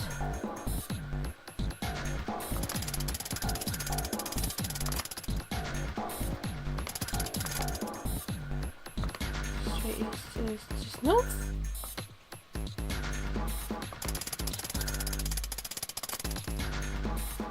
And then just straight east.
Dude, the worst thing about this game is the fact that it won't let me read the clues that I did.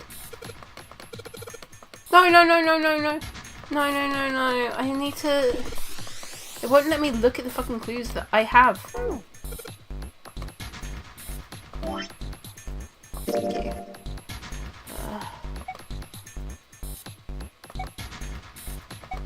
Oh, I don't even have a...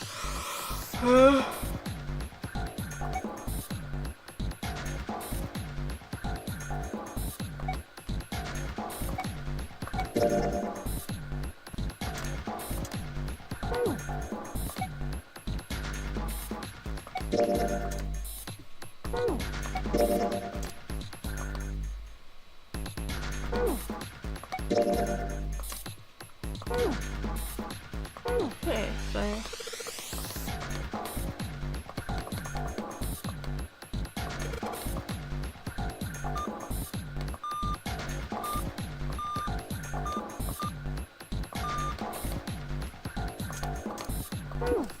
How am I supposed to remember that?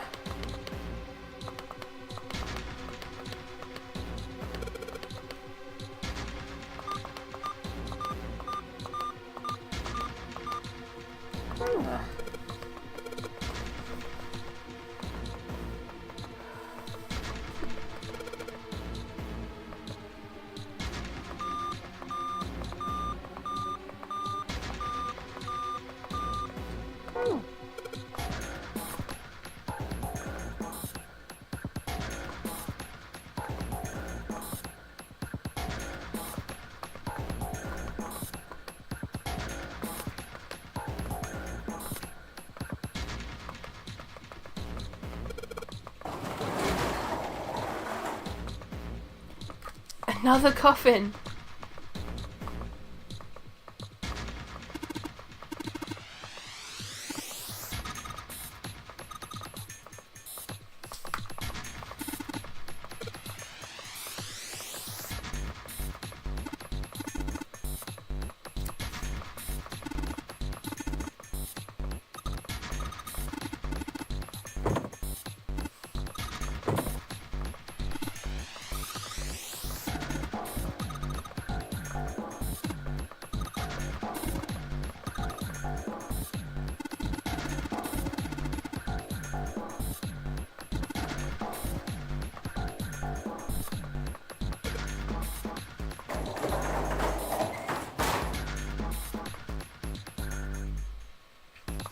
I'd rather die than look for a clue.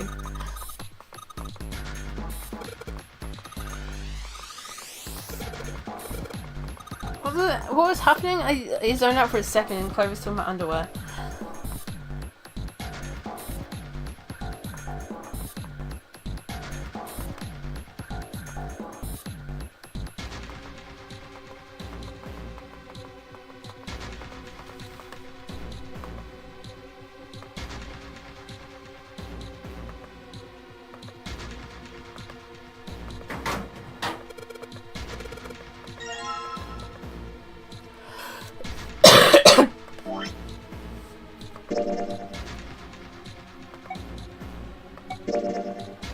Oh my god. Okay. Oh, this doesn't help me. Oh.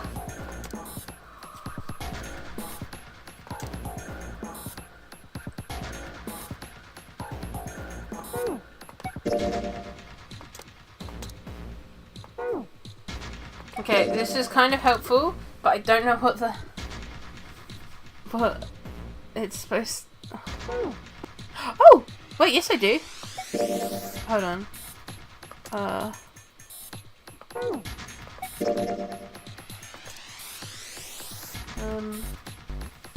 Somewhere to note this down.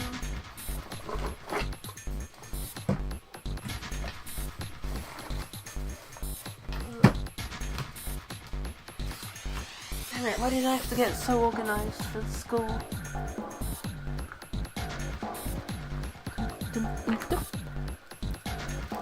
At least we can jam out to these tunes while I try to figure out them.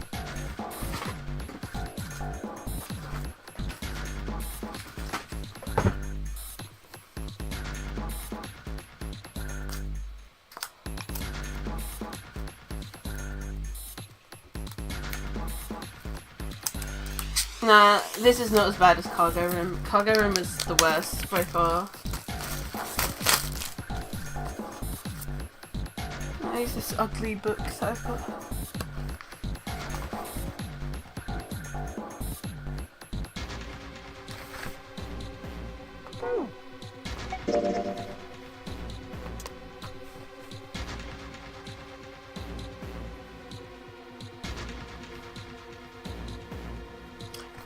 No, I think my genius answer was wrong.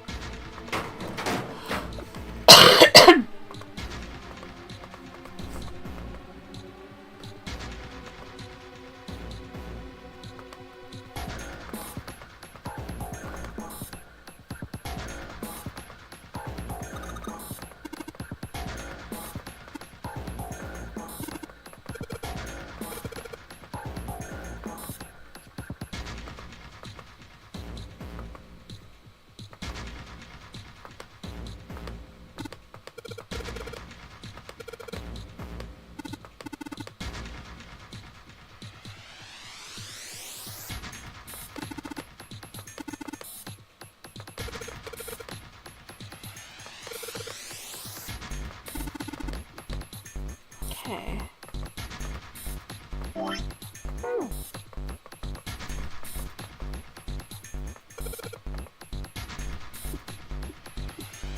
So I thought it would be red, right? But it doesn't... There's not enough for that. Like, it's the wrong numbers. So it's 2... Then 4... What was it? 2, then 4, then 3? Worry not, I can simply check the 20-second delay.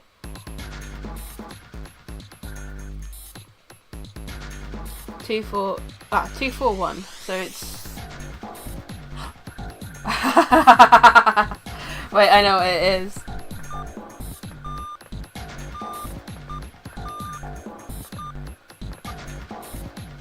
No, it's not Ace! Come on. Come on, that would have been so funny.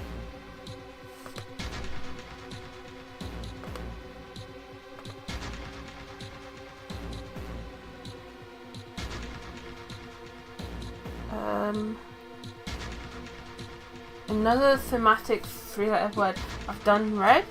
I've done ace. I just looked up owie. It's not that.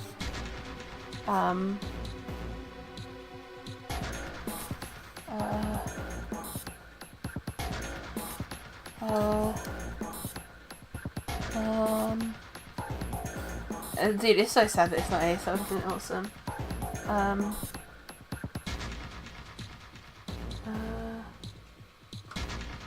It's not 0, 1. No.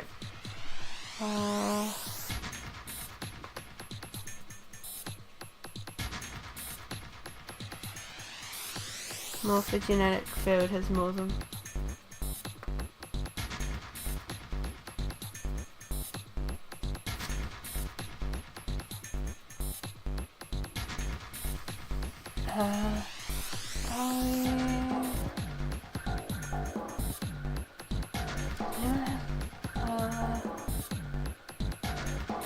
Thing is, it's not 9 or Nona or anything. So... could start with an N.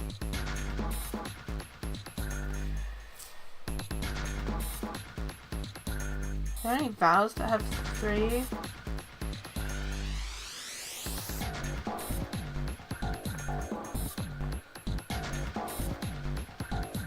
So if it's got a vowel in the middle, then the vowel has to be a U or an O.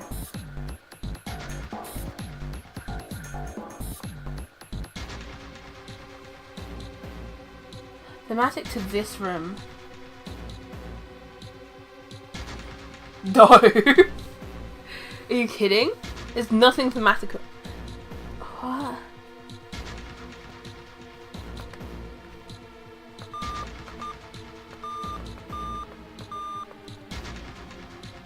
Oh, it's just supposed to be 4. Okay, yeah, so the middle one cannot be a vowel, so it's got to start with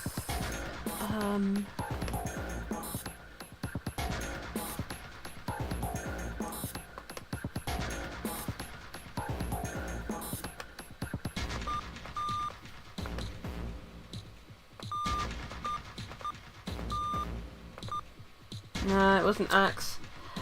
I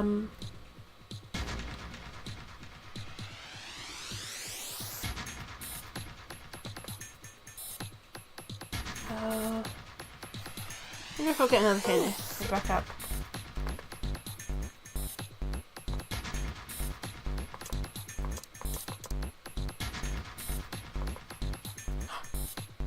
Wait. Oh, wait. It's gonna be so embarrassing if I get it wrong.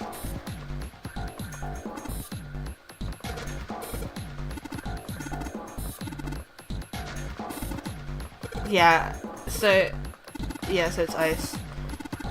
That was why I went, wait a minute. But in my defense, for not thinking of ice, I think it's stupid. Okay? That's because you're always thinking about the ancient Egyptian mummy on board. I'm not. I forget that it's there.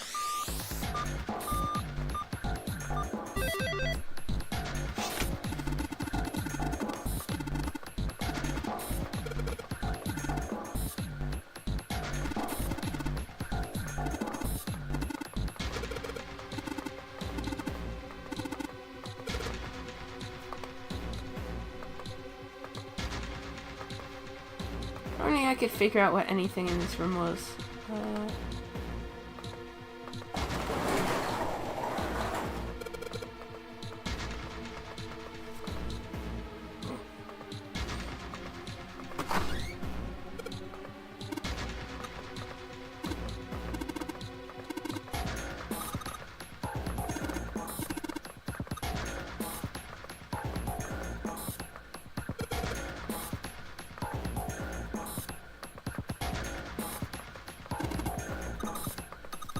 Neptune key.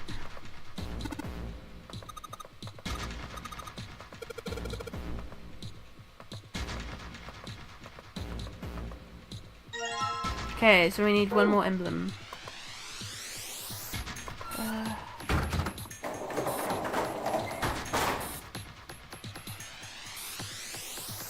Yeah, I know they don't chuff about the ancient Egyptian mummy on board the Titanic, but I forget about it all the time. It's not that. It's not that.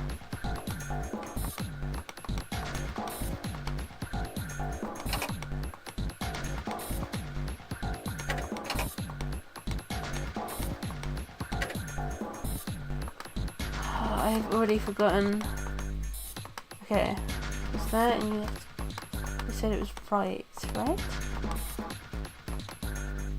Nope.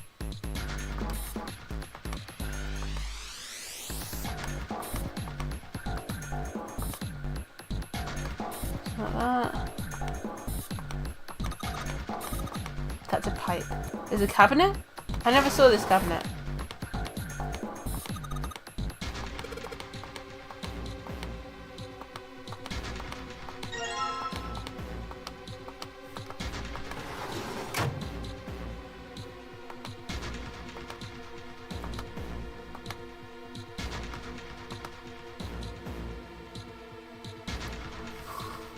Dude, they've just been chilling for sure. I don't think Santa is letting Ace have any of that weed. Where? Where? They said to the right? Fuck you, Seven. Did he say to the left? No, that's the mummy. A pipe.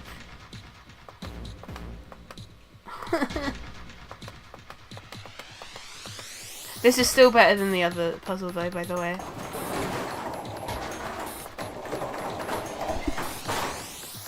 Click on the pipe again, okay. I'm always down for this.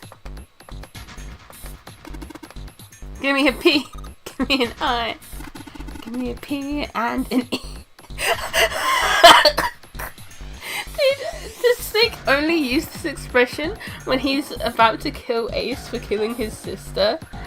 And also when he's yelling out, "Give me a P and an E."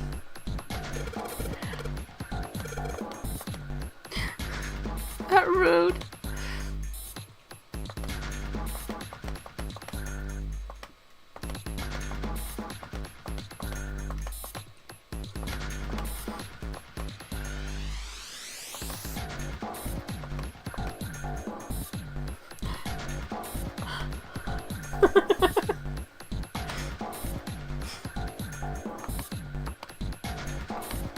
Dude, I don't even know where the next puzzle that I'm supposed to do is. They said it was something about noise, and I don't know where they said the noise was. Because I got sidetracked.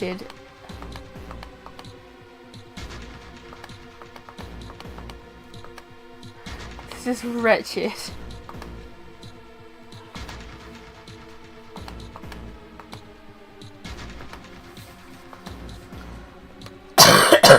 It's not this, even though I think it... Dude.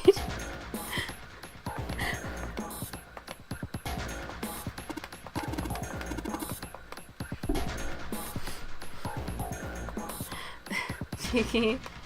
Where is the next puzzle?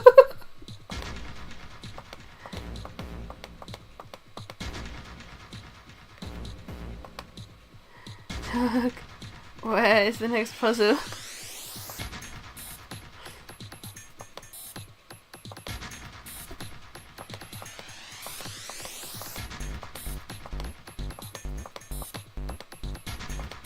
Okay. The pipe. The legendary.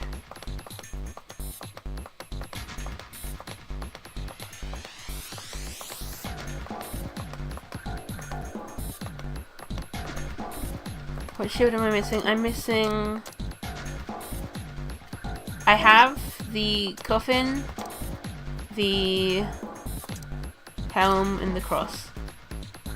So I'm missing whatever the other one is. Doug, I'm so bad. They mentioned hearing a noise, and the noise is definitely where the next puzzle is. But I forgot where it was because I got distracted by the stupid coffin.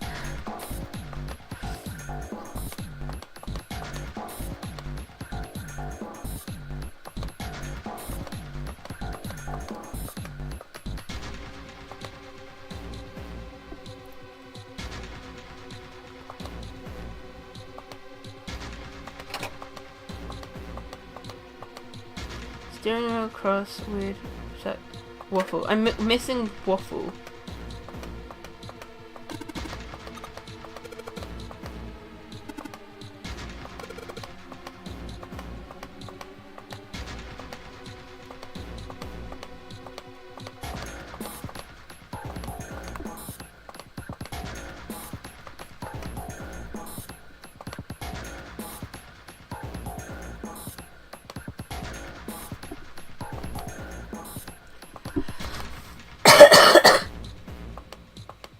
Yeah, I did the compass. Did I somehow miss the thing? Yeah.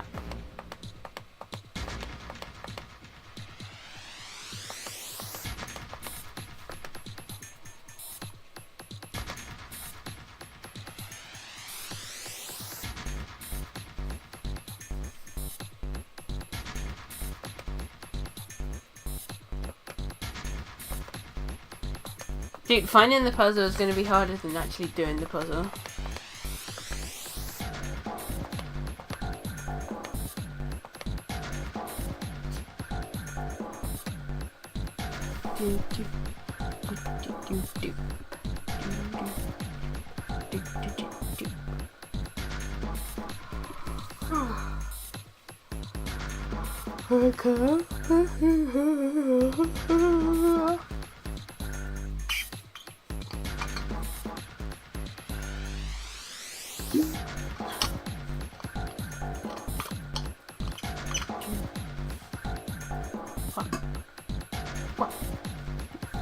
What?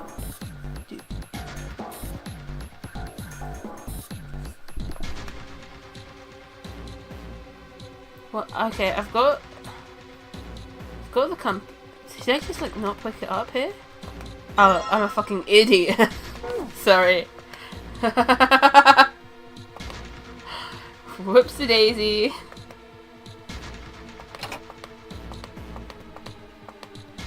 Steering wheel. Okay. Now that I have a notebook, I can just straight up write things down. So, or draw them, which is what I'm gonna do. Steering wheel. Cross. Circle.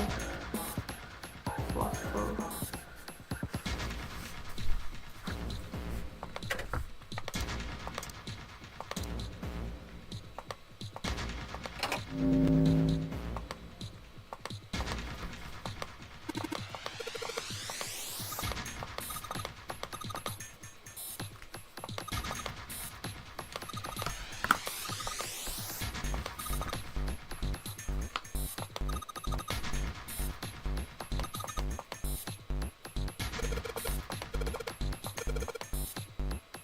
Like they say, practice makes prefects.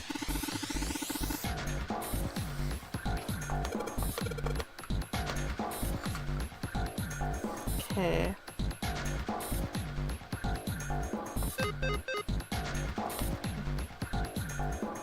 Okay.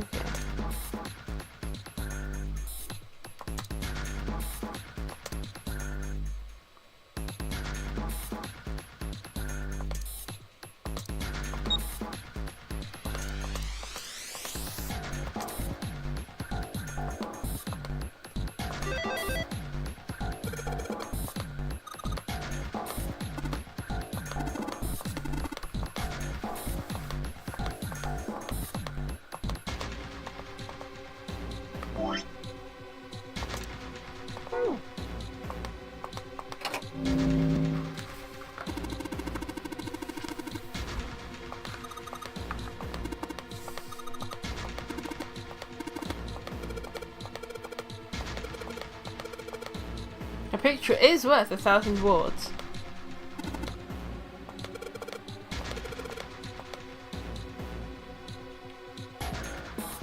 Okay.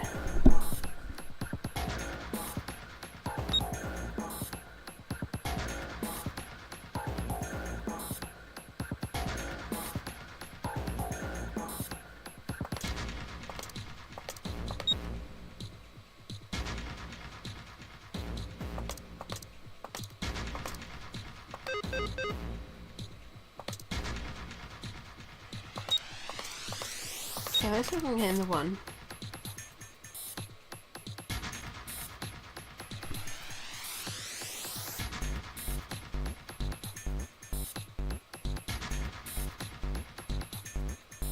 Because for the one you need to get 19, so...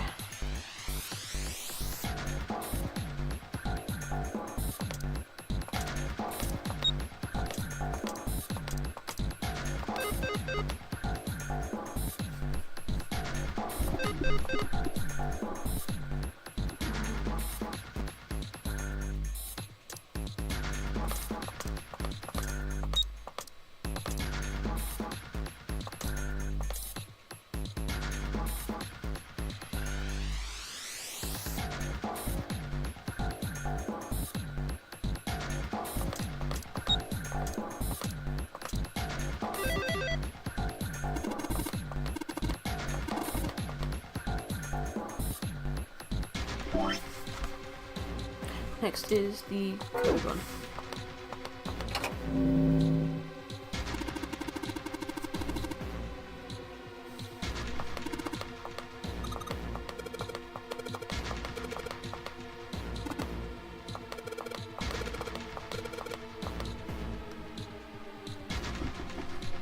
Okay.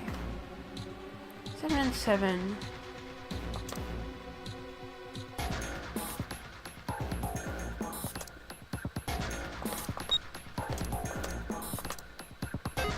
Damn it. I was hoping to do things easy.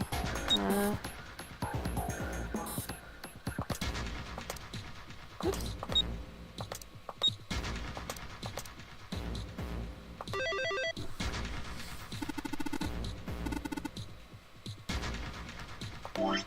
I can see the light at the end of the tunnel.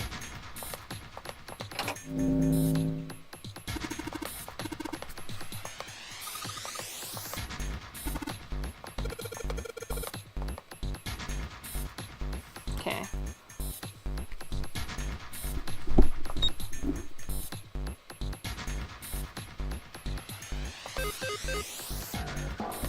Oh, I didn't even notice that 6 was red. Nah, that can't be it.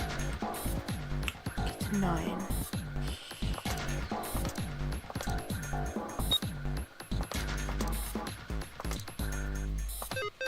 Damn it. What does that make? 9 plus 8.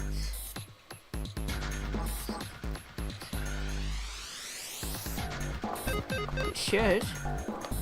I don't care that I'm stupid.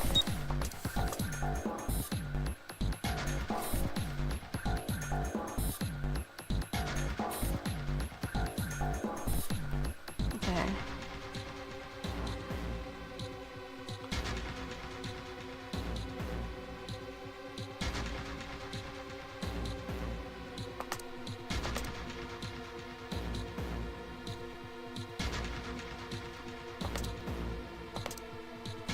Fuck, this is terrifying. Okay.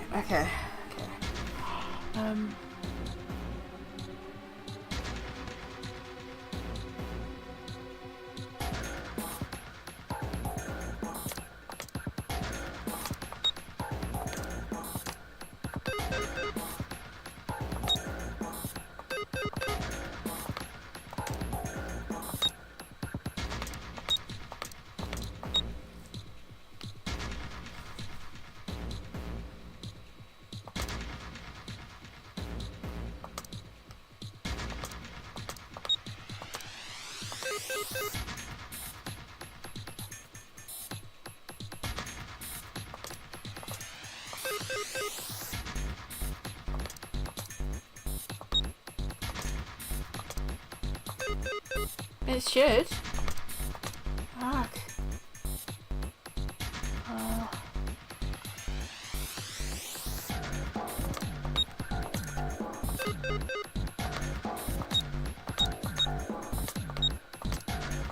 Don't look at me.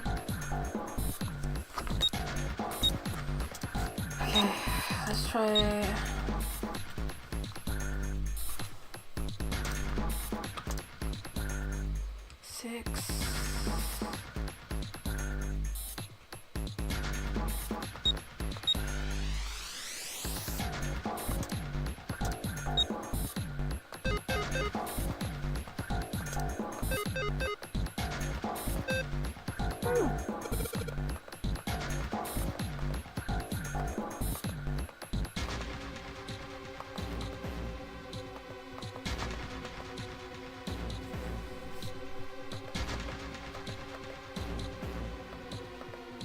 Oh! Oh, okay.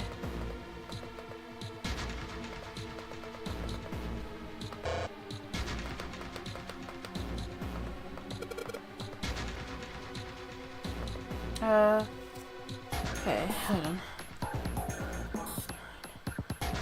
Okay, put them all into 8. Yay!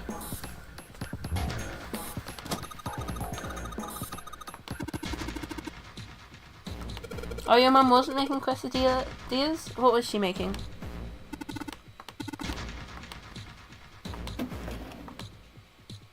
A picture. In the drawer was a single picture.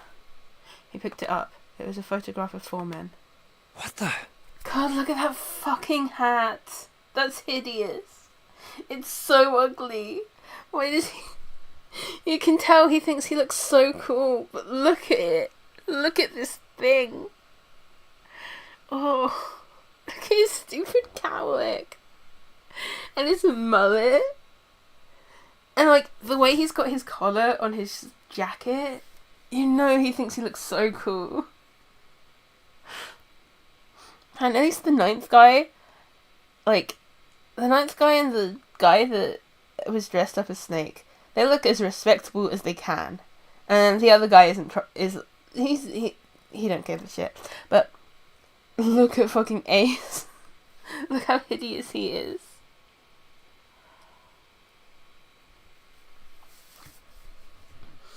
Look how he's holding the cup. Dude, Ace thinks he's the shit. The ninth man seems to think he's on a date. This guy is just having a good time. This guy also seems to think he's on a date, but a different kind of date than this one's on. He looks like he's asked someone out as a joke, and they've come, and he's excited to be able to throw his wine on them. He looks like he's nervous for a date, and then he looks like he's giving a villain monologue as he's is getting his picture taken. Involuntarily, Junpei's eyebrows shot up. He'd seen 3 of them before. What the hell is this? This man with a mustache on the right. He's the same guy we found murdered in the captain's quarters. He had the Zero bracelet on his left arm. No, Snake doesn't look like any of And those the people. second man with the glasses and a doctor's coat.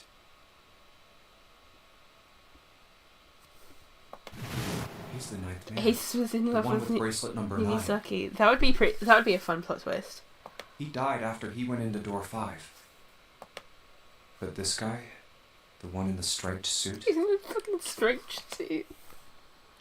Oh man, that's Ace. The same into his stupid hat. Yeah, I guess it is. No doubt about it. Dude, I bet they go on dates to plan out how to serial kill women together. Seven and Clover had come to peer over Junpei's shoulders. But what does it mean? What is Ace doing in this picture? Not only Ace, the ninth man and Cap too. As Junpei looked closer, he noticed the expression on each man's face. The smile suggested that they were close, at least to some degree. And they look happy, like they knew each other well. Like they were in a polyamorous relationship. Why? How? How in the world are these 4 men connected? Dude. Ace's hat? Dude. You say Ace is in that picture? Yeah, it doesn't look like it was taken recently, though. Ace, the ninth man, and Cap all look about 10 years younger. Ah, so the ninth man and the man you found murdered in the captain's quarters are also in the picture? Yeah. Is there anyone else? Or are there only 3 people in the picture? I'm afraid No, there's one more guy. He's got kinda long hair, he looks smart, but a little cold. He's the only one I don't recognize. What's the date of the photograph? It doesn't have one. Did you look on the back? Back? Yes, the reverse. The other side. This is just like in Ace Attorney, the second case of the entire series. Phoenix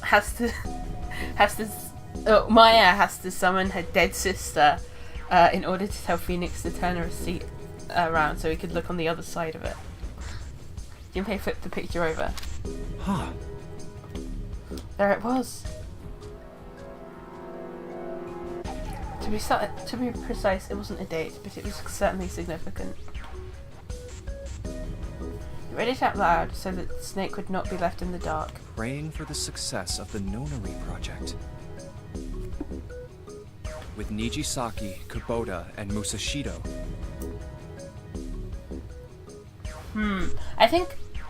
I don't think Ace is cool enough to be like House MD, where he's like really homophobic but also knows all the terms and is clearly gay. No,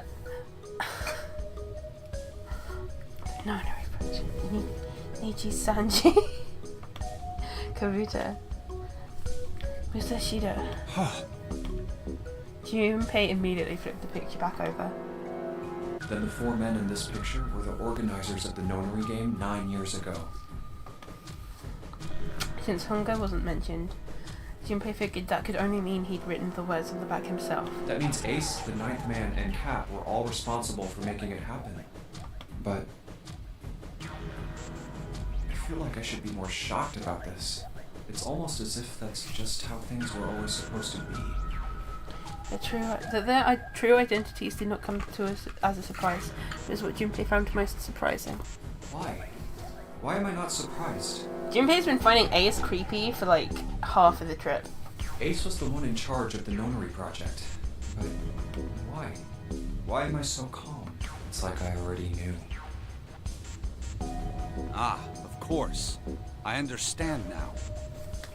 Junpei looked over at Snake. In his own confusion, he had missed the dark look on the other man's face. Ace was the CEO of Cradle Pharmaceuticals. He was the one who invented the game 9 years ago. He was Gentaro Hongo. Ace is Hongo? Even as he asked, Junpei felt as though he'd already known.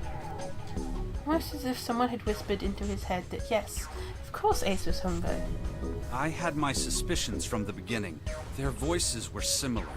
Too similar to be a coincidence. I could never forget his voice. It was the voice of the devil. I couldn't be sure though. After all, I had no way to check. I certainly couldn't ask him. Even if I had known, however, I would never have told you. Zero made it quite clear what would have happened if I did. Oh my gosh, I had no idea. Huh? I didn't know that Ace was Hongo. Oh, yes. I suppose you wouldn't have.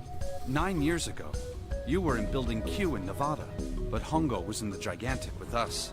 I know. That's why I didn't know what Hongo looked like. But why? Why didn't you tell me? I mean, I'm your sister, right? I'm sorry. I apologize for keeping this from you. But if I'd told you, Chloe, I would have told everyone else. And if you did, then I would have been forced to tell them about what happened 9 years ago. I had to prevent that. Clover and Snake's conversation wasn't of particular interest to Junpei. He still couldn't make sense out of his strange feelings of knowledge. He was trying to organize his thoughts when he heard Seven's voice. Hey, Junpei. You think I could borrow that picture for a sec? Sure. He had no reason to say no, so Junpei handed the picture over. Seven stared at the picture and began to mutter the 4 names of the project leaders over and over to himself. Hongo, Kubota, Nijisaki, Musashiro. His brow was furrowed and his face was flushed. Dude, if Zach streams something good, I'm gonna have to do another final stream. So you know what to do. Vote for Fortnite or whatever. Hongo, Kubota, Nijisaki, Musashiro. He chanted their names to himself, pacing back and forth across the floor. Hongo, Kubota, Nijisaki, Musashiro. Seven shouldn't have known their names. After all, he hadn't been there when Junpei and Snake had spoken of them in the library. But as Junpei watched him pace, it was clear that he did know them. Hey, Seven, do you... Shut it! Just be quiet. His eyes were red, and Junpei could see sweat beginning to bead on his forehead. I'm this close to remembering. This close. He was sweating heavily now, but his lips were dry. Hongo, Kubota, Nijisaki, Musashiro. Cradle Pharmaceuticals. Nonary project. Then he stopped. Seven set down the picture and looked at the red light near his feet. His eyes narrowed. Then suddenly his eyes went wide and he shot up straight. Shit. What? What's wrong? Holy shit, this is nuts. What's nuts? I remember Remember what? everything.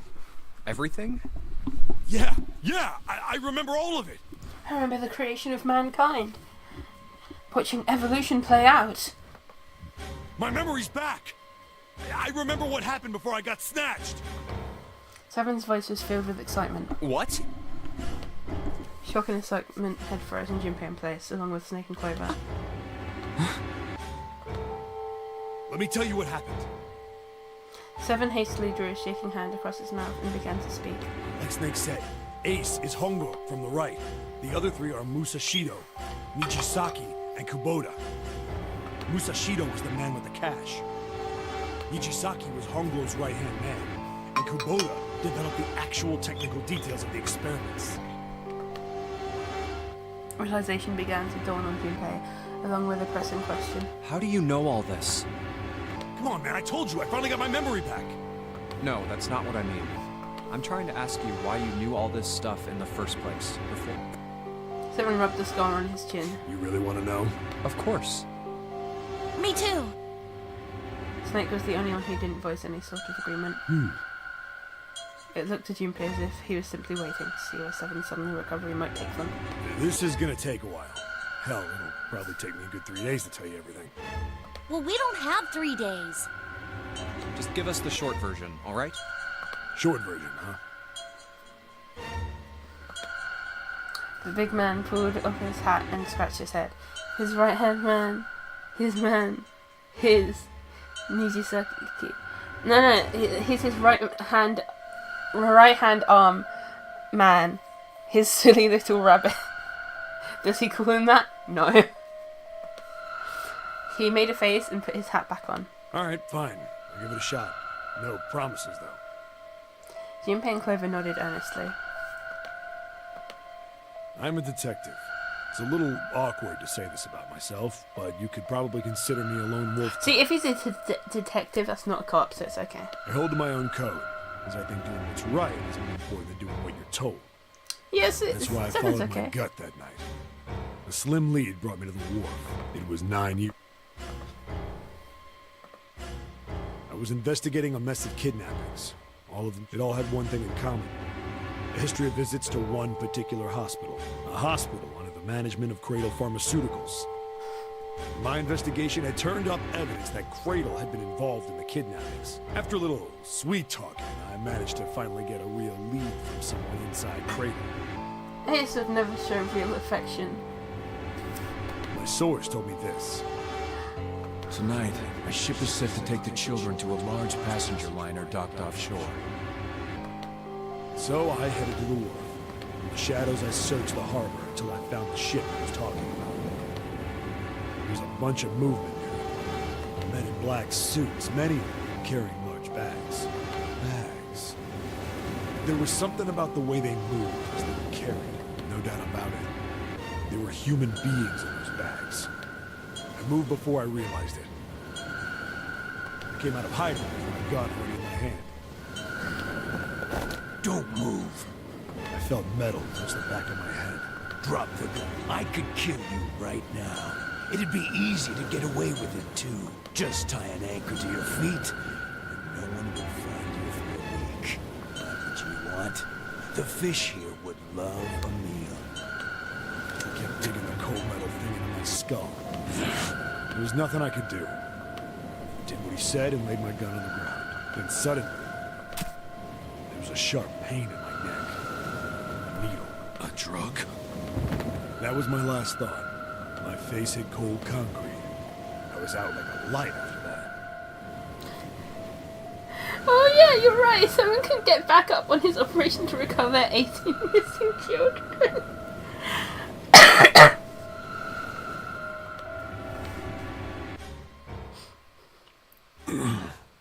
I woke up on a hard floor. Damn it. Shit, my head hurts. I did a quick once-over of the room. Where am I?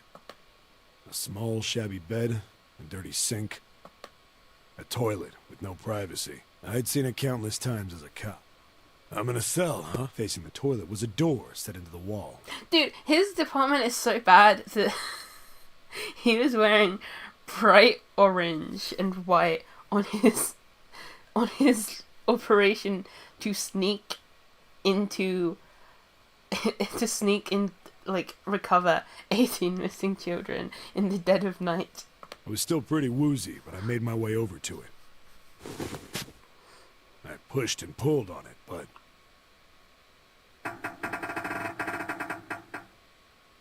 it won't open.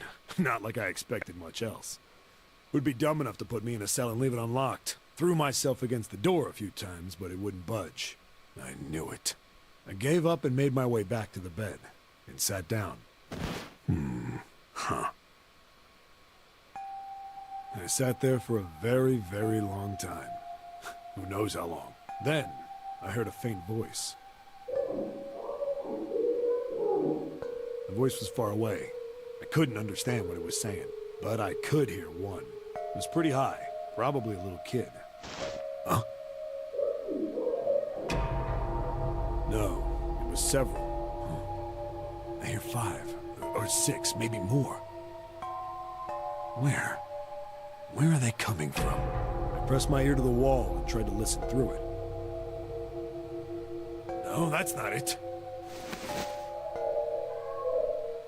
Left. It's coming from under the bed. I hauled on the metal frame and flipped the thing over. And there it was. The bed had hidden an air vent under it. The hole in the wall was covered by a metal grate. I dropped flat on the floor and peered through the grate. I couldn't see shit, but I knew it in my gut. This was where those voices were coming from. Hold on. Why are there kids here? But then what my inside man told me popped into my head. Tonight, a ship is set to take the children to a large passenger liner docked offshore. Whoa, whoa, whoa. Am I on that ship? It didn't matter. All I knew was I had to get to those kids. I checked out the metal grate. Could I fit? I stuck my fingers in and grabbed it. And then... And then I pulled so hard that I did a poo-poo in my pants. And finally used this toilet. Yeah! How do you like that, you son of a bitch? I finally got the damn thing off. Sweat was dripping down my face, so I wiped it off and crawled inside. The first bit or so was tight. I had a wriggle on my belly. Wind up eventually, and there was space for me I also want to crawl know on about my this hands and inside man. knees. I went from crawling like a worm in dirt to skittering like a bug. Couldn't say it was much better, but I'd take what I could get. And when I'd been in the thing long enough to start wondering where it'd take me, a massive sound nearly scared the piss out of me. It was like a heavy metal. Then it was a voice.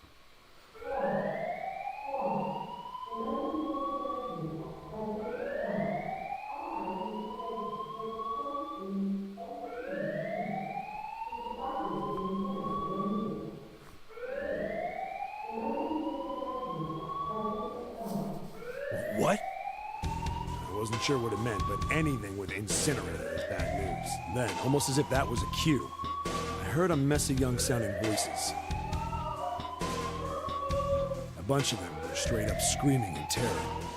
And all the sounds together made a howl that made the hair on my neck stand straight up. Damn it! What the hell is going on here? I scrambled through the duct as fast as I could. I made a giant racket, but I didn't care at that point. I soon found a metal door on the left side of the duct. The kids were screaming on the other side. I found it. I yanked the handle and threw the door open. I almost ripped the metal off its hinges. What the hell is this place? I couldn't believe what I saw. The room had a dome up top. There had to be about 9 walls, all the same size. The ceiling was an upside-down funnel, almost like a chimney. I looked down. There they were. The kids I'd been searching for. They all gawked up at me, suddenly silent. For the moment, from surprise and fear. Scared of the room or me, I couldn't tell. Probably both, actually. Not like I can blame them running into a mug like this when they're always scared shitless. I snorted at my own dig at myself and turned to the kids. Don't worry, kids, I'm not your enemy. I'm one of the good guys. All of them stood there, frozen. Well, except one. He was a boy, slightly older than the others, in a private school uniform. Who the hell are you? He stepped forward and glared at me suspiciously. I'm a detective. Hello, I'm here to baby. rescue you. It looked like they relaxed some the second I got the words out. How are you gonna help us? Where's the exit? There isn't one. The doors we came in through won't open, and the door over there... He kind of cut himself off. I think he was considering something before he changed. Anyway, there's no point. We can't all get out of here. If we don't get out of here, we're gonna be burned to death. Burned to death? Can't you hear it? That voice said the incinerator's gonna start up soon. So...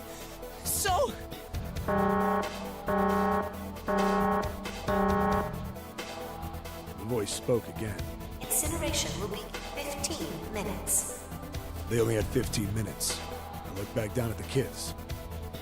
Looks like a good 20 or 30 feet to the floor. No way I could pull them up. Too big of a distance for any of us to reach. What the hell was I gonna do? But then I got an idea. Wait right there. I'm gonna be right back. Whoa!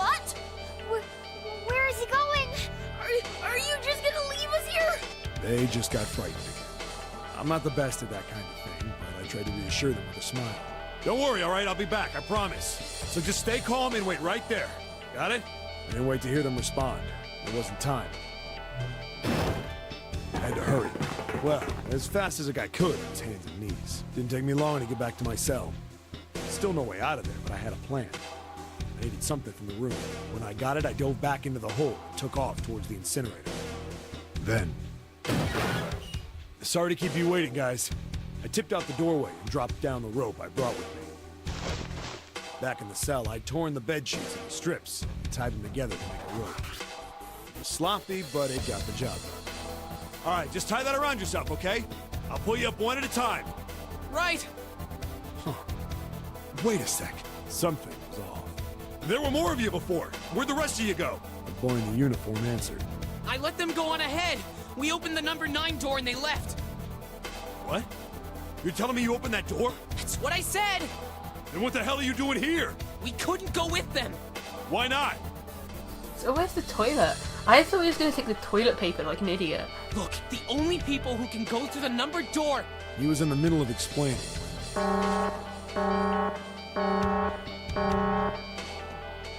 Incineration will begin in 5 minutes. The wall shook a bit from the voice bouncing around. Look, that can wait, all right? Just get us out of here. Right. I grabbed onto the rope. First one I pulled on was a girl with a ponytail. Next was a girl with a red necktie. A boy in a jacket came after. He said he'd climb up on his own. He wore the uniform at the last up. Like the other kid, he climbed up the rope himself. He looked pretty scrawny, but I guess he was stronger than he looked. He moved fast, but when he was almost to me, we heard some knocking. Everyone looked at the door. It had a thick, square window set into it. On the other side, an angry face was staring in. God damn it! What's going on here? Why is the room empty? Where the hell are those fucking kids?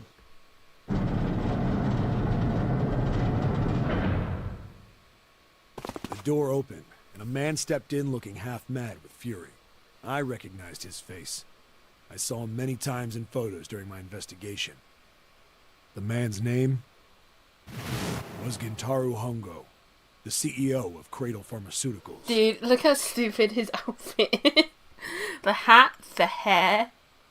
He looks so dignified, right? Except, he looks so dignified in present day. He looks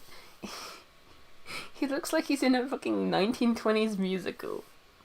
Hongo saw the boy hanging from the rope. Yeah! It was like he was an animal. He lunged for the rope. Hurry! I know! The boy in the uniform booked it up the rope. You son of a bitch! Get back here, you little shit! 15 feet. 10. The second I could reach the kid, I grabbed him. I hauled him up and tossed him into the duct behind me.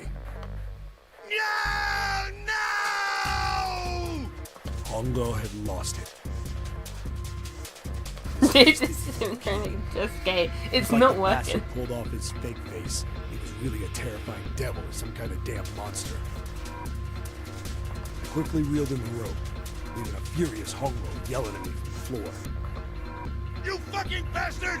You won't get away with this! How dare you compromise this experiment! Experiment? What experiment?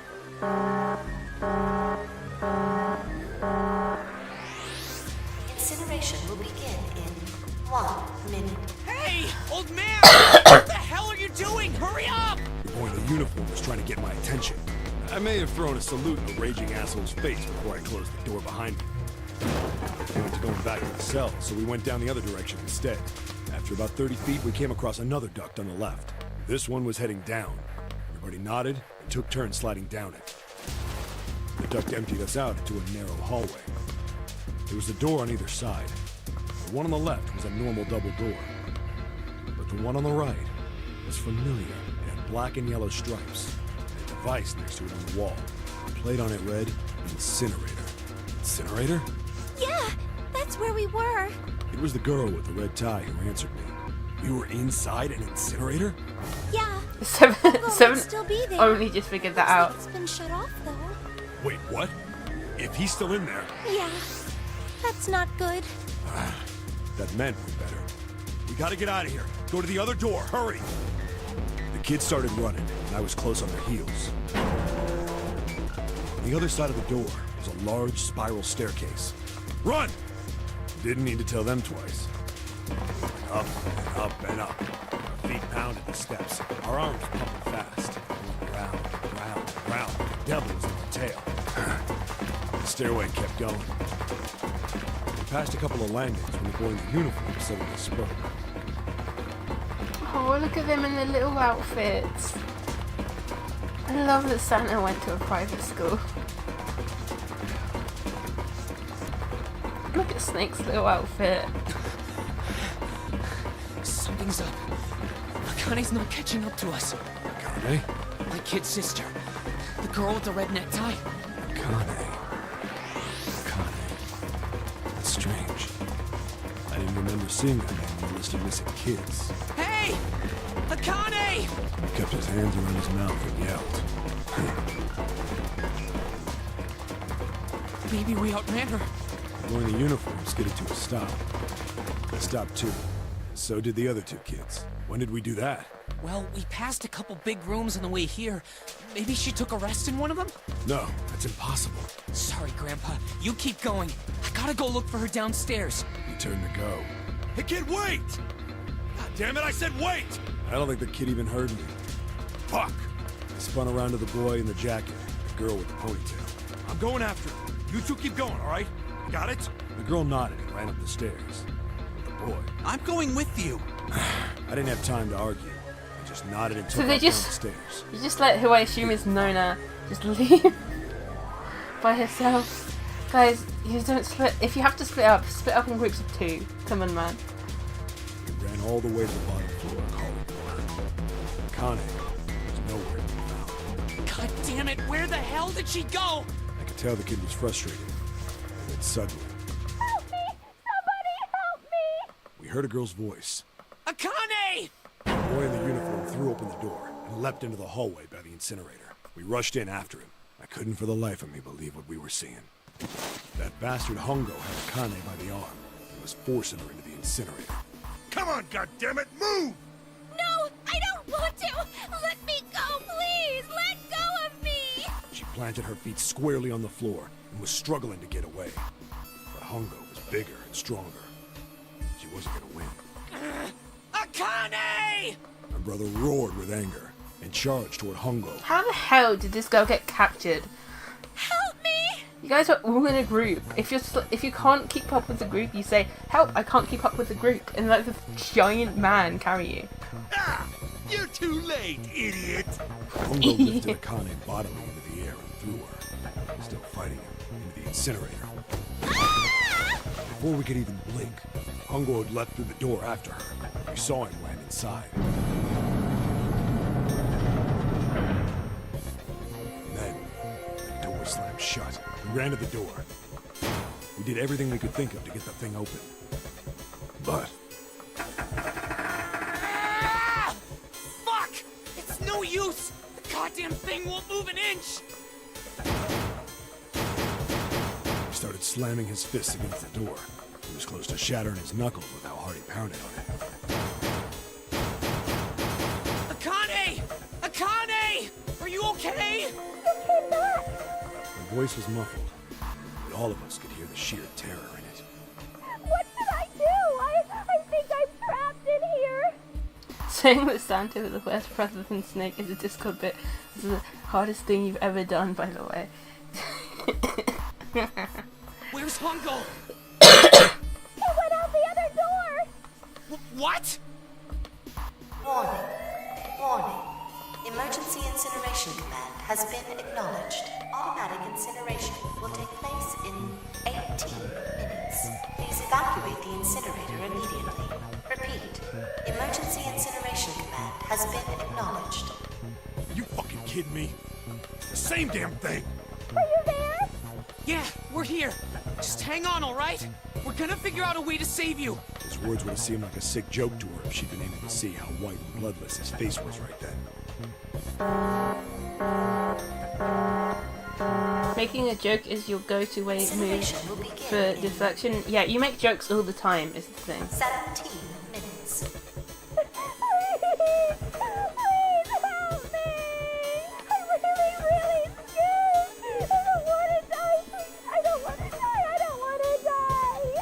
It's gonna be all right. I'll figure something out. I promise. I promise, okay?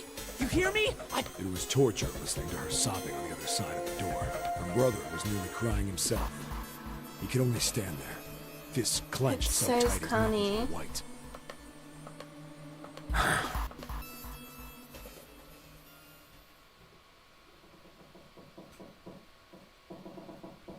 It was silent. All they could hear was the creaking of the boat as it shifted in the water. They waited and waited, but Seven didn't continue. What happened then? Junpei couldn't wait any longer, he had to know. Seven looked at the floor. Come on, man. Put yourself in my shoes. It doesn't end good. You think I want to remember that? Then... Yeah. Shit. If I'd known it was gonna be like this, I almost wish I hadn't remembered. Seven shook his head, but there was something Junpei had to know. Hey, are you sure? Huh? Look, I don't want to ask this either, but there's something I don't get. So if you could just tell me, did that girl, Akane, really... Seven stared straight ahead at nothing. Yeah, I'm sure. There wasn't anything we could do. After a while, the countdown ended, and we heard something... burning. The fire stopped, but we still didn't move. Me and the jacket kid were frozen. The boy in the uniform collapsed as if he couldn't hold himself up anymore. A few minutes passed. The door opened.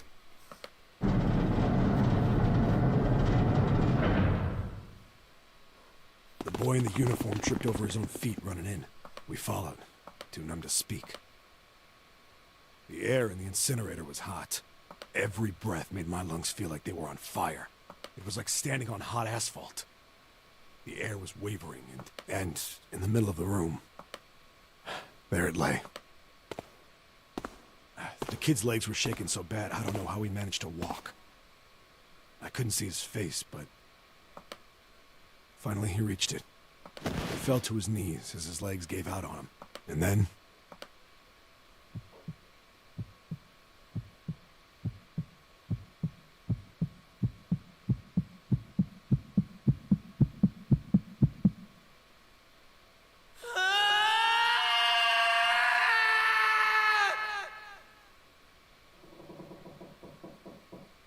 Junpei felt a cold lump forming at the pit of his stomach. A feeling of sickening anticipation washed over him. He could feel his body shivering.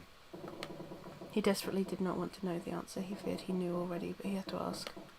He had to know for sure. Can I ask you one more thing? What's that? The girl, Akane. What was her last name? What does it matter to you? Just tell me, okay? Please? Seven looked at Junpei curiously and ran his tongue quickly over his dry lips. Kurashiki. Her name was Akane Kurashiki. Something inside of Junpei stopped. He had no more words left. He had no more Junpei left. He was just a shell of flesh and bone. Seven turned to Snake. You were there that day, weren't you? The tall kid in the jacket. That was you, wasn't it? Yes, it was. You are correct, Detective. Junpei's mind was blank, withdrawn from the world. Somewhere far away he could hear Seven and Snake talking. Don't misunderstand me. I told you before how Zero threatened me. There was nothing I could do. I couldn't say anything about what happened 9 years ago. So you're saying you're not working for Zero, right? Of course not. Clover, what about you? Hey, come on! You really think I'm working with Zero? I told you before, you idiot! I was in Nevada, in Building Q. I did hear that a detective rescued the kids on the boat, but I didn't know it was you. Her surprise seemed to be genuine. Seven regarded Clover for a moment and rubbed his chin thoughtfully. Well, I guess I believe you. Clover nodded. All right, let me ask you another question. He stuck his hands into his pocket and took a few steps. Then he stopped and turned to face them again. Santa's real name is Aoi Kurashiki. He's Akane's brother. You know that? No, I didn't. Did you? Well, yes. I know Aoi Kurashiki was her brother, but I didn't know he was Santa. At least not from the beginning. 9 years ago, he was in the middle of puberty. His voice is entirely different now. I'm ashamed to say that even my exceptional hearing wasn't able to make that connection. As such, I had no reason to think Santa was Aoi. When did you figure it out? Clover told me that Santa might have been one of the subjects of the initial experiment. It was only a short while ago, while we were leaving the library. When she told me that, I had a feeling. Santa is Aoi? Akane Kurashiki, June's brother? That spark caught flame in Junpei's head and mind, and the fog began to clear. Like an engine beginning to turn, images and thought began to coalesce in his mind. Coming faster and faster, forming bigger images, bigger thoughts. Junpei blinked. He was back. There's still a lot we don't know. I mean, like, a lot. But there is one thing I think we can say we know. What's that? The body we found in the shower room.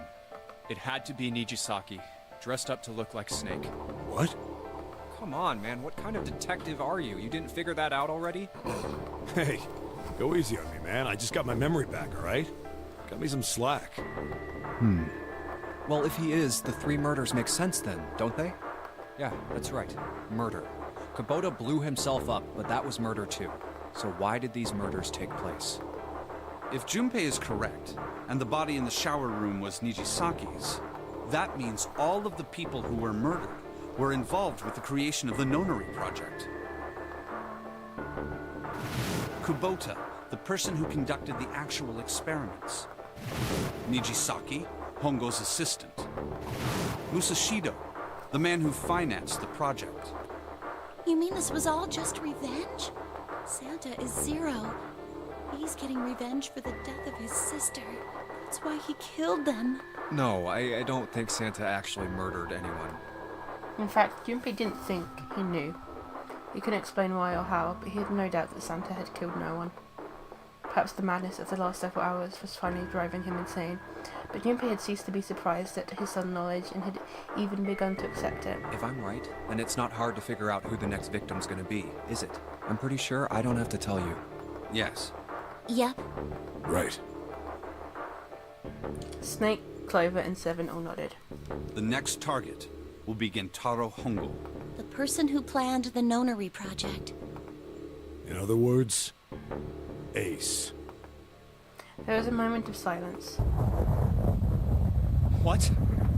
and then the room shook. From far away, they heard the sudden rush of water. What the hell's going on here? It must be 6 a.m. Our time is up. Shit! Come on, we need to get out of here. How? In the drawer that had held the picture was a keycard. Junpei grabbed it. I'm betting this sucker opens the exit. Come on, let's go.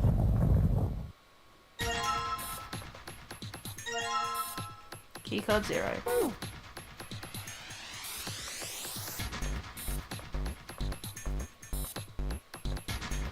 No, I think you should search all the exits, Junpei.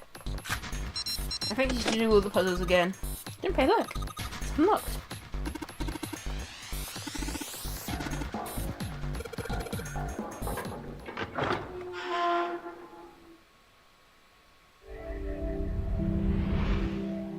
I found it!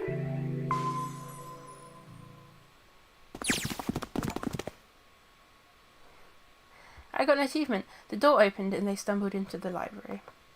Huh. I think the shaking stopped. It would seem so, but we are yet to be out of danger. You're right. Let's hurry. They ran across the hallway. This exit needs the Uranus card too. Hey, Junpei. Yeah, I know. They slid the keycard through and the door rumbled open. All right, it's open. Let's go. Out of the library and into the hallway they ran. Oh! I think Akane is like alive and dead, and Akane and Santa are trying to get her to be real alive again, maybe. I don't know. Okay, Neptune Key, let's see if you work. He found it. Yes! I think it unlocked. The lock clicked. As one, they shoved the door open and poured through it. In front of them was another great metal door. Above it was a metal plaque. It says incinerator. So this is the incinerator. This is the first time I've seen it from this side, but yeah. Then there ought to be a lever near the door. Yeah, right here. Junpei ran up to it. Pull that and the door should open. Got it. As he spoke, he pulled the lever.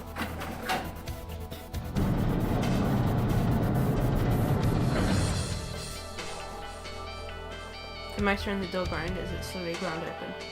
There was no time to waste. Let's go. Then suddenly, there before them were the four who they'd parted from earlier. Ace and Lotus stood in front of the number 9 door. Santa was curled into a ball against the wall of the incinerator, holding his stomach. And then there was June. She sat slumped against the wall, exhausted. What the hell is going on? Junpei ran towards June. Skidded to a stop in front of her and knelt down. What's wrong? Are you okay? Her face was pale and her lips dry. When she spoke, he could barely hear her. Jumpy, you came to get me. Of course I did. I made a promise. I'm so glad you're here. So glad. She mumbled the same words over and over weakly. Junpei could feel his heart breaking. Hey, what happened to you? I'm fine. I just fainted. I wasn't feeling very good. I'm feeling a lot better now, though. Are you sure? Yes. I just need to rest a little longer. I'm sure I'll be fine. You shouldn't worry about me. She was looking towards Santa. Junpei turned to look as well. Santa. Santa grimaced, his face contorted in pain. Someone grabbed him by the collar and rolled at him. Hey, where is it? Where's the gun? You hide it somewhere? Despite himself, a grunt of pain escaped Santa's lips as Seven shook him. I don't have it. I got sucker punched and they took the gun. What? Who took it? What? Isn't that obvious? I took the gun. Ace. He did indeed have the revolver in his hand. Cheeky, should I continue and or stop and then finish the game tomorrow? I'm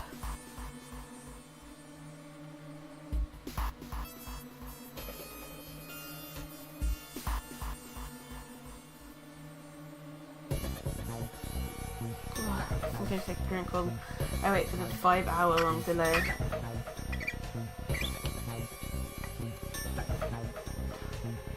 He's feeling so soggy. I mean, I probably shouldn't talk too much. Depends. Why? What do Are you mean? dying? Huh? Huh? I could not hear what you said, dude.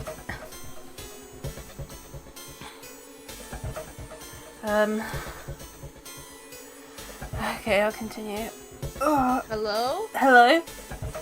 Hello, can you hear me?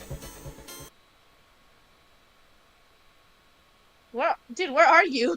What do you mean, where am I? Oh, I'm not... Hold on. Hold on. Yeah, you should be able to hear me Hello? on Discord as well now. Hey, what's up? Hello? Okay? Oh yeah. Are you dying? Or is it just because Zach is streaming Stardew? It's because Zach's streaming, I guess. And I know Way loves to join Zach's stream. Oh, god damn it.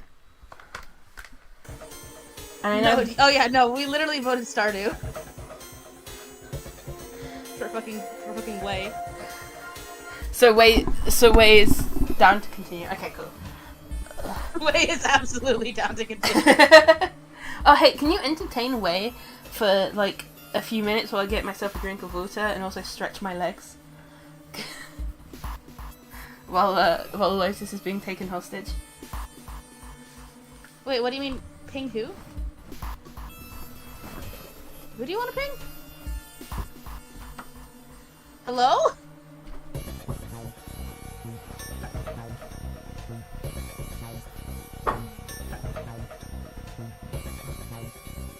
Maybe he didn't say ping. Maybe he said...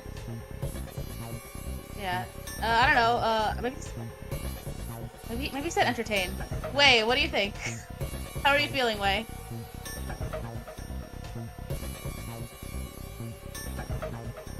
Would you help us vote for 999 when in the Zach polls? When the time comes.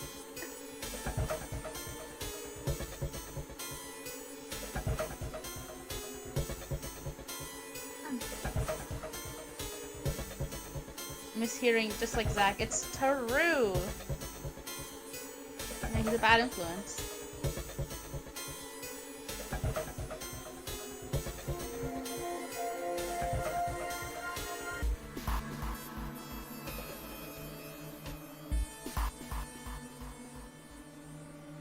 Yeah, I don't know. What's a fun 999 Zach? A fun 999 fact that I can read.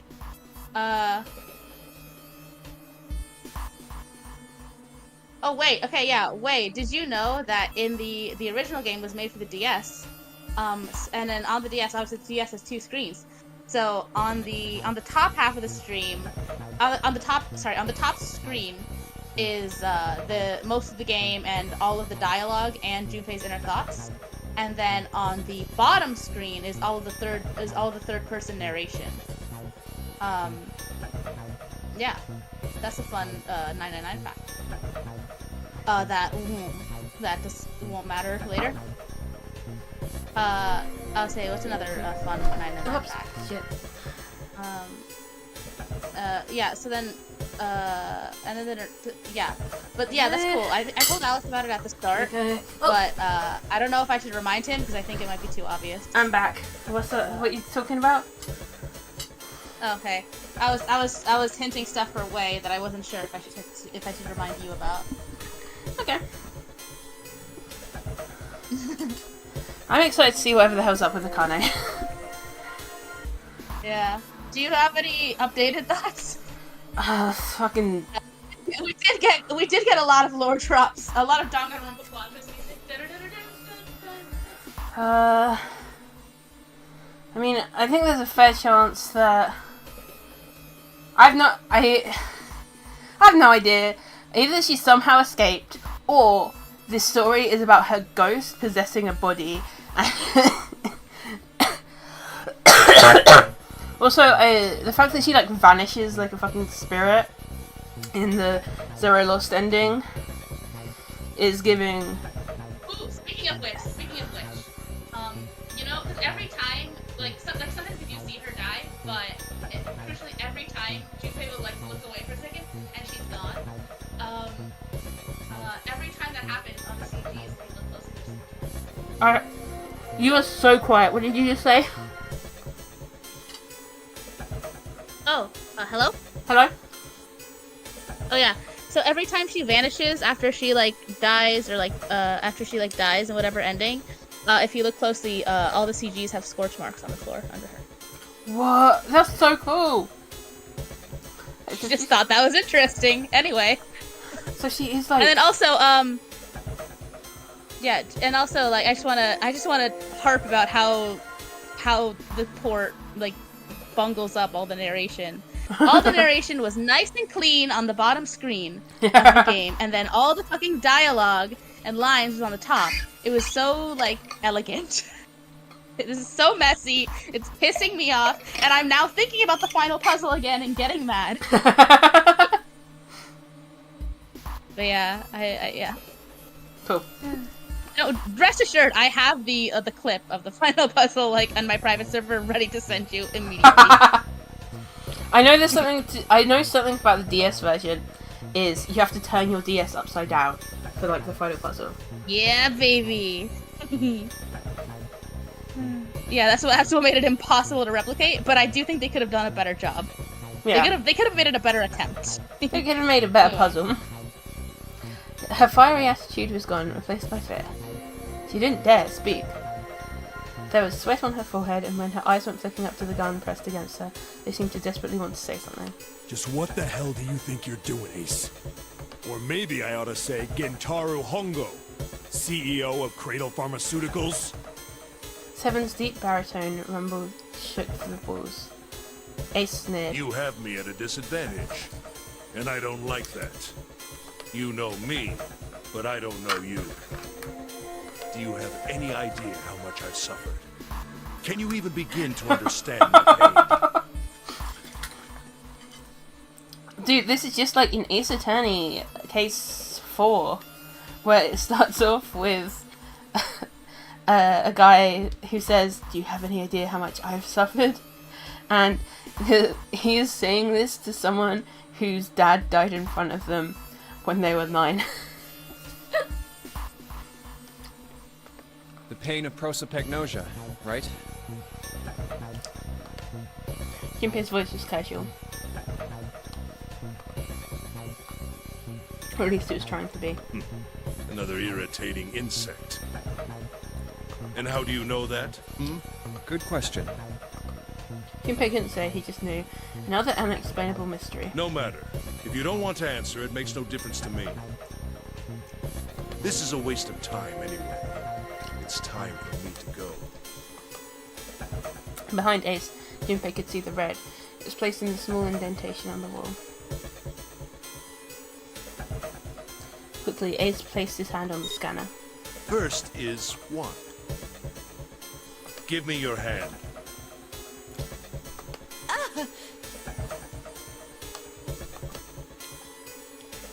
It beeped, and he forced Lotus's hand onto it as well. 8. Yeah, you're right, Snake can't recognize faces either. But Snake has a really good talent for voices. I don't care that he's blind. The fact that he can recognize Seven's voice after 9 years is insane. And with this...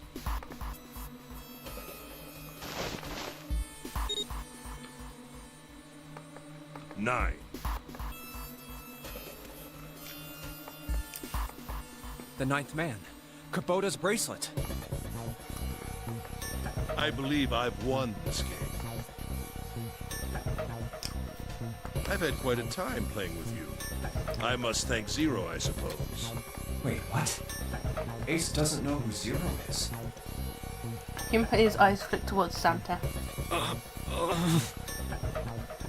He hadn't moved since he entered the room. Santa was still holding his stomach and groaning, as if in immense pain. Junpei wasn't sure if it was real pain, but he wasn't sure it wasn't either. What the hell are you planning, Santa? At any rate, this game ends now. I will escape, and the rest of you will have a slightly less pleasant ending. I suggest you enjoy your final moments. Goodbye. Wait! Ace, of course, paid no heed to Seven's request, and then laid hold of the lever on the red. With a sickening sense of finality, he pulled it.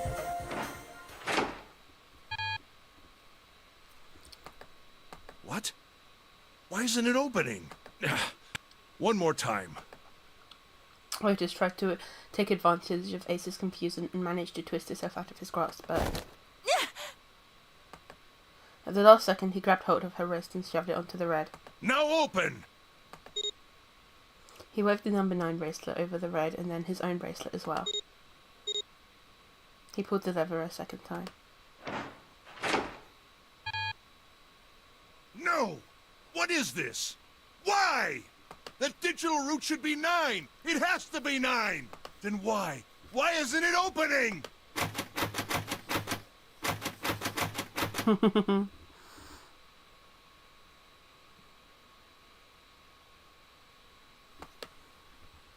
Ace's fury and confusion had overridden all other thoughts. He had set down the revolver.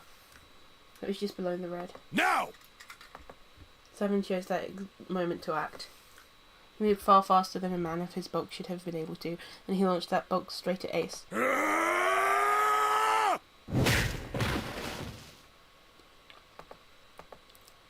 It was over before they knew it. No! In the blink of an eye, Ace was on the floor. He rolled onto his side, groaning in pain. Oh.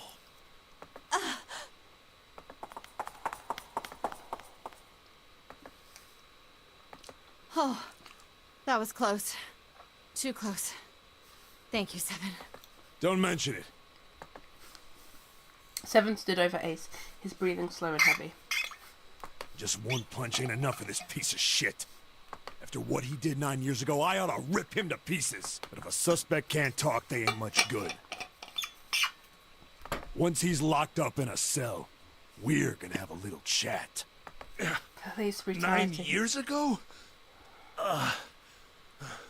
Then you must be... Yeah, you finally figured it out, dumbass.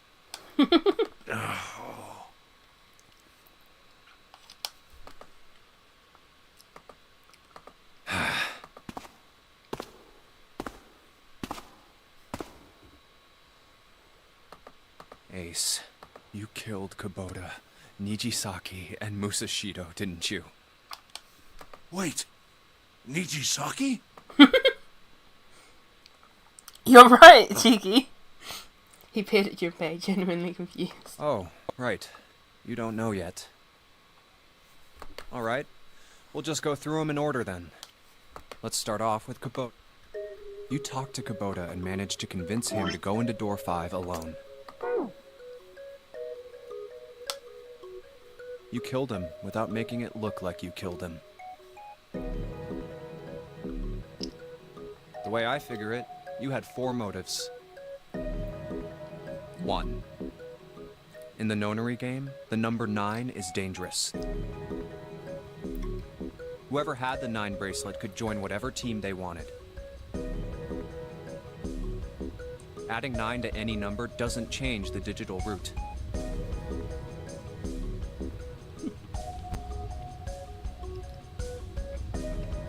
Which means that number 9 could do whatever they wanted.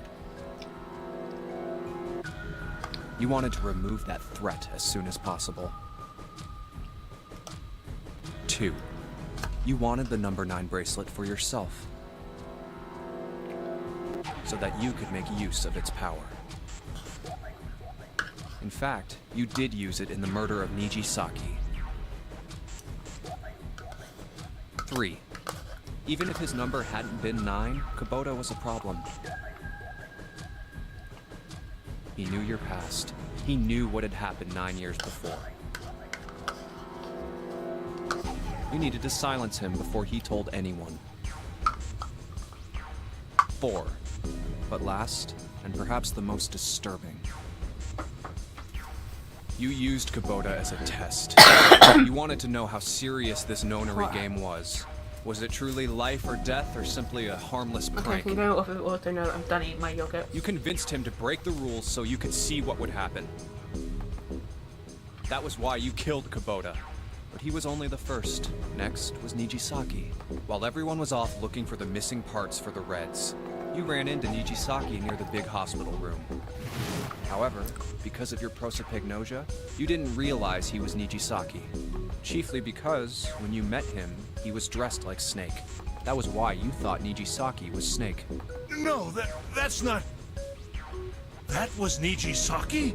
You're right, he sounds so distressed. Why? How did... I'll get to that.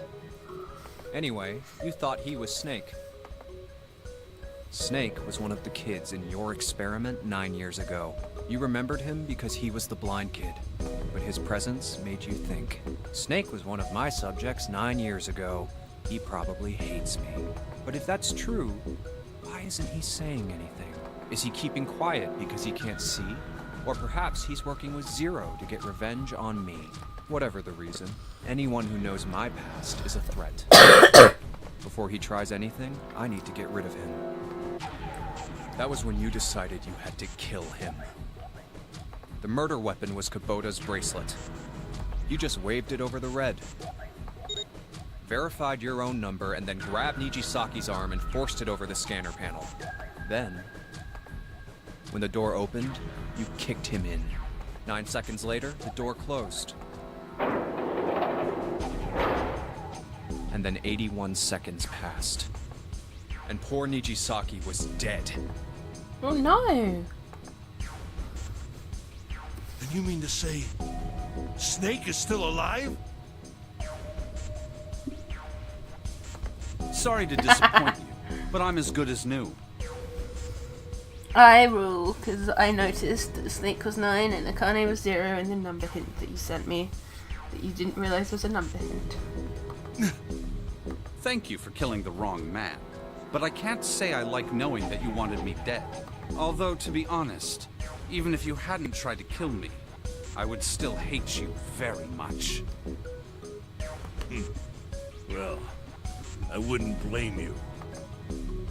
Ace's self-derision was frustrating, but Junpei kept his emotions in check and continued. Last but not least, let's talk about Musashido's death. When Clover and I were investigating the chart room, you came over to talk to me. Do you remember what you said? Oh, a pocket watch. Might I take a look at it? I handed it to you, and you left the room. You had been in charge of the Nonary project. Of course you would have known the solution to every puzzle. Which would mean that you also knew how to get out of the wheelhouse. All you had to do was place the watch in the indentation on the door to unlock it. With the door open, you could enter the captain's quarters. Musashido was there. Conveniently placed next to him was an axe that practically begged you to kill him with it. You picked up that axe and buried the blade deep in the other man's chest. One blow was all it took, and then you returned to the chart room as if nothing had happened. There was something I wanted to speak with you about, Junpei. Could you come with me for a moment? I'm kind of impressed Ace didn't get any blood on him.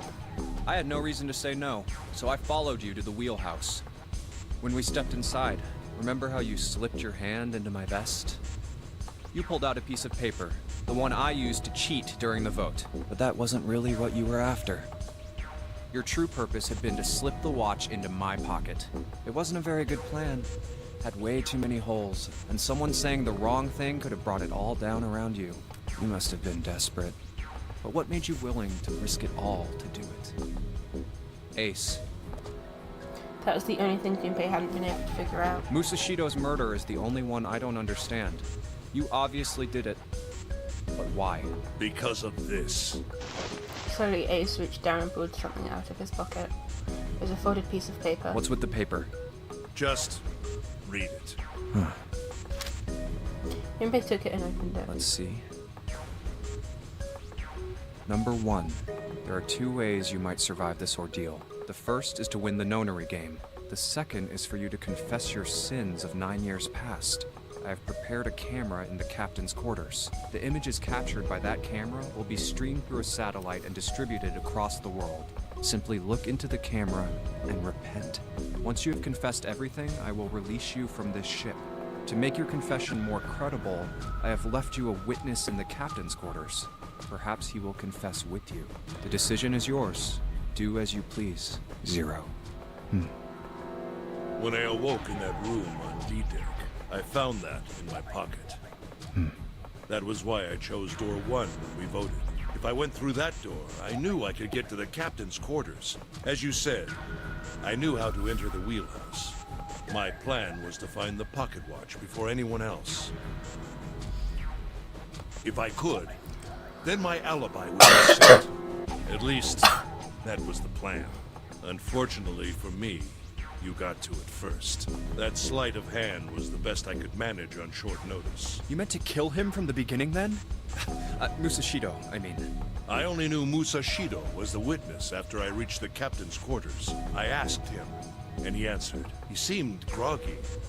Perhaps he had only just awoken from sedation. I suppose Nijisaki was in much the same state.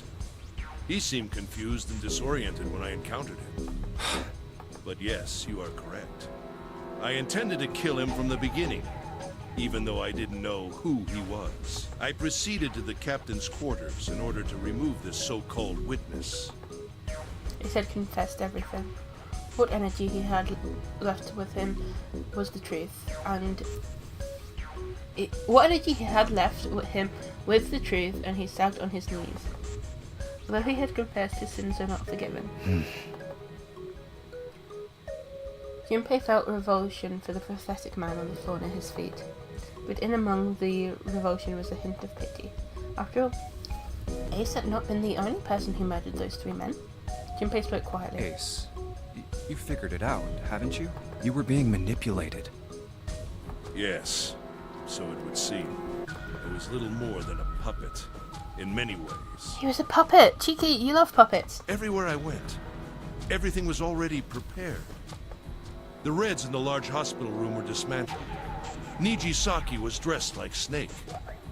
There was an axe in the captain's quarters. Musashido was delirious from the anesthetic, so he couldn't fight back. Nijisaki as well. In retrospect, I can't understand how I could have fallen into such a simple trap. But yes, this was a trap. It was Zero's trap. And I fell for it, hook, line, and sinker. Yeah. By manipulating you, Zero was able to kill 3 people and keep the blood off his own hands. All of this was revenge for what happened 9 years ago. That's why this Nonary game happened. Am I right, Santa? Junpei looked over at Santa. As Junpei spoke, he stood up, legs still shaky. Huh? What the hell are you talking about? I don't know any... Ain't no point trying to play dumb anymore, Santa.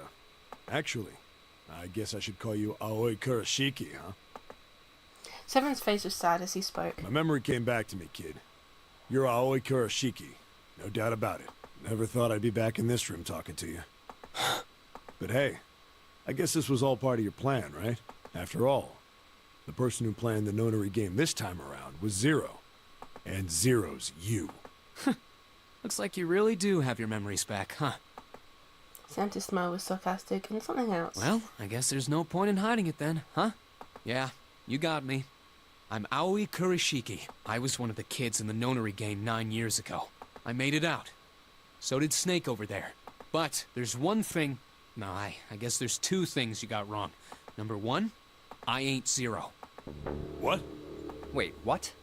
Sure, I was helping Zero out, but I'm really more of an assistant, like a secretary. But an assistant's only an assistant. I didn't come up with all this. All I did was follow Zero's orders. Then, if you're not Zero, who is? Calm down there, Junpei. Didn't I say 2 things? You made one more mistake. Junpei, you just said, all of this was revenge for what happened 9 years ago. That's why this Nonary game happened. But that's not it. Revenge isn't the only purpose. There's another reason you guys were playing the Nonary game. To save someone. Save someone? Right. You were brought here to help my sister. To save Akane. What the hell are you talking about? Akane Kurashiki died 9 years ago in this room. I was there. I saw... Suddenly, Seven froze. His eyes went wide as dinner plates and he spun around towards June. Junpei followed his gaze. What? She was gone. And where June had been, there was nothing. What the hell? Where is she? Where's Akane Kurashiki? Santa began to mumble to himself, a strange series of words strung together, as if his mind wasn't functioning properly. His face was twisted with effort, as though he were struggling with something they couldn't see. He gritted his teeth and pressed his hands against the side of his head. Oh, my head! My head, it feels like it's gonna pop.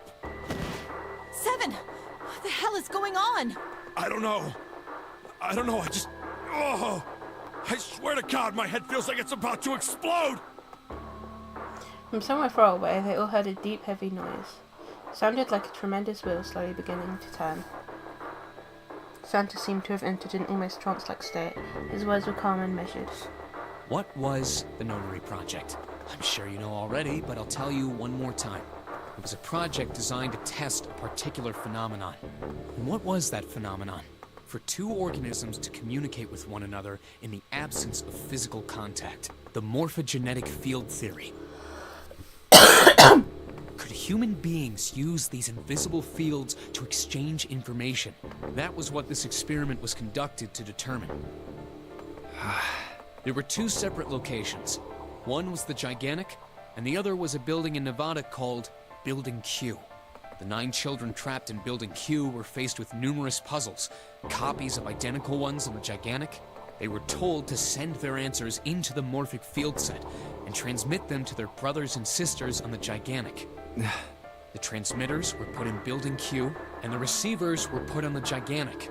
Each sibling pair was supposed to be split up, but there was a mistake. Akane was a transmitter. She should have been in Building Q. However, For some reason, she was placed on the Gigantic with the receivers, like me. Perhaps she was mistaken for someone who was supposed to be in Group A. Whatever the case, Akane ended up on the Gigantic. I think I've told you enough. You get it, don't you? I'm pretty sure you know where this is going, Jun. Where what is going? Don't play dumb. You know things you shouldn't. Things you couldn't. How did you know Ace had prosopagnosia? How did you know why Ace wanted to kill Kubota and how Nijisaki was killed? Were you surprised when you found out Ace was Hongo? And what about the coffin Snake was trapped in? How the hell did you open it? Well, that's... The answer to that is easy. He knew because I knew.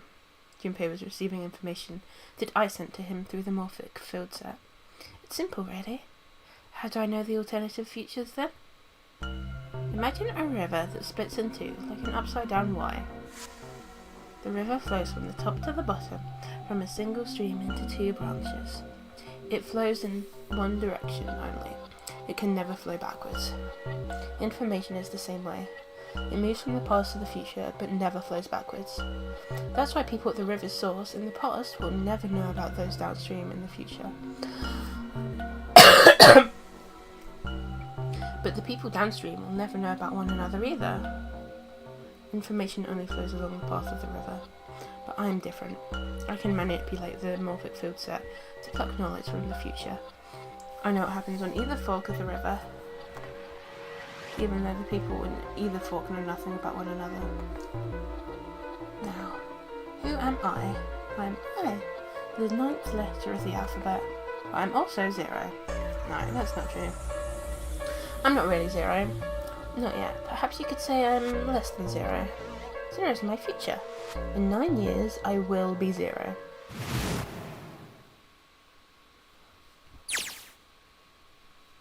Where did she go? June, no, Akane. Where did you go? Santa! Where's Clover? Oh shit. Freeze. Santa's got the gun. This is the meme! I knew this meme! Guess he picked it up when we weren't watching. Looks like he's turned the tables on Ace though. I wonder how he likes having a gun to his head. Get up. Santa isn't about to take that gun off him for a minute, is he? Ace isn't putting up any kind of fight. I mean, I don't think I would either, but he looks so drained. He's mourning the loss of Nijisaki. I guess he's going for the door, huh? He doesn't need to verify to go through that door, but... Hey, what's your plan, Santa? What are you doing? He can't get through any numbered doors with just 2 people. What the hell is he thinking? Didn't I tell you? I'm Santa Claus. It's time for me to go make a wish come true. That's it? That's all he's gonna give us? What the hell does that even mean? Shit, they're out.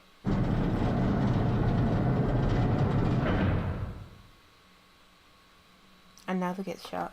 Looks like the rest of us are stuck in here. They're all looking at me. At least Seven's headache is gone. He seems to be alright. Oh, I guess there's no harm in trying. Let's see if this door still opens. Damn. Well, it looks like this door isn't opening anytime soon. You mean we're trapped? So it would seem. What the hell is Santa trying to do? Oh my gosh! Oh my gosh, what? Have you considered where we are? There can really only be one thing Santa would do now. No. No, you can't be serious. Oh, but he is shit. We've got to do something. Maybe we can still get out through door 9. There's the red. Yeah, alright, we can do this. I've just got to... No, it's not going to work. There's no way. 5 of us can't open this door. Junpei, can I borrow your pen and notebook? Sure, why not? I don't think I'm going to need them. Ever again. Oh, she certainly looks purposeful. Looks like she's writing equations, a lot of them. What the hell are you doing, Clover? Give me that!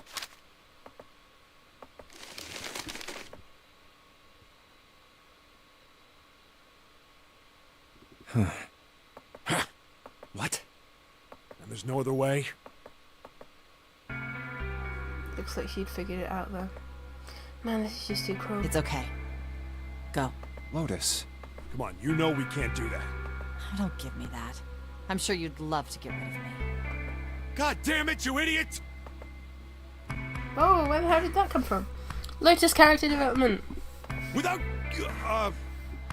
if you're not, look, it'd be bad, all right? Bad? If there weren't assholes like you around, I'd be out of a job. Uh-huh. Look, I'm just not leaving you behind, all right? End of story. 7. He's right. I'm not leaving you either. Me too. You didn't honestly think I'd abandon you, did you? You're all idiots.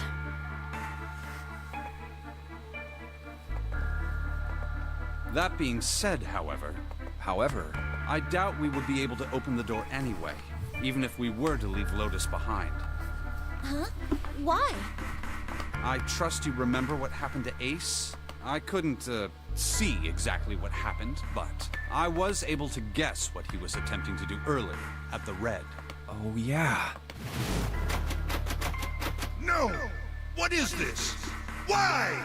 That digital route should be 9! It has to be 9! Then why? Why isn't it opening? Just to see. Why don't we give it a shot? Give it a shot. Yes, that is what I said.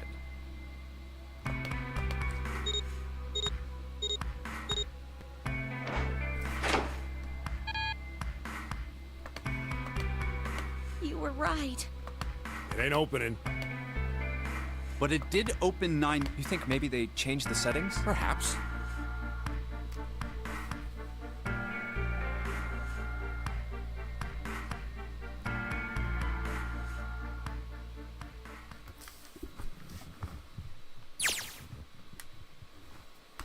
I was watching. I had watched everything that was reflected in his eyes. I was listening. Every sound that vibrated in his eardrums I heard. Smell, taste, touch. I felt everything he felt. I knew. I knew everything about him. What he was thinking, what he was feeling, what he was sensing.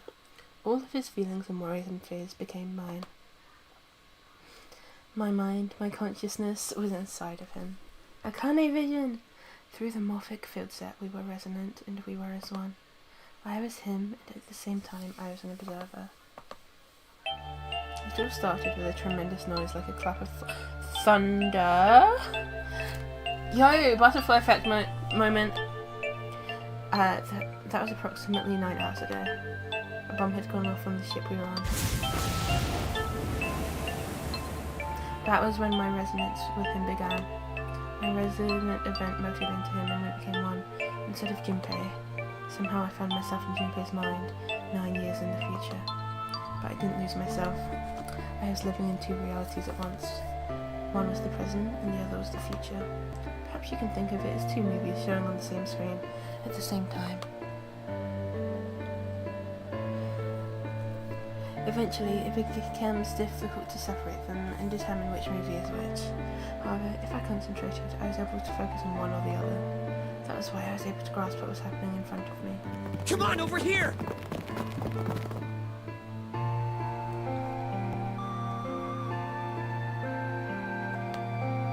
That was my brother Ali. He was yelling. I followed him. On me were 7 other children. They all looked like they were about my age. Come on, hurry up! We ran down a long straight hallway and burst into the large hospital room.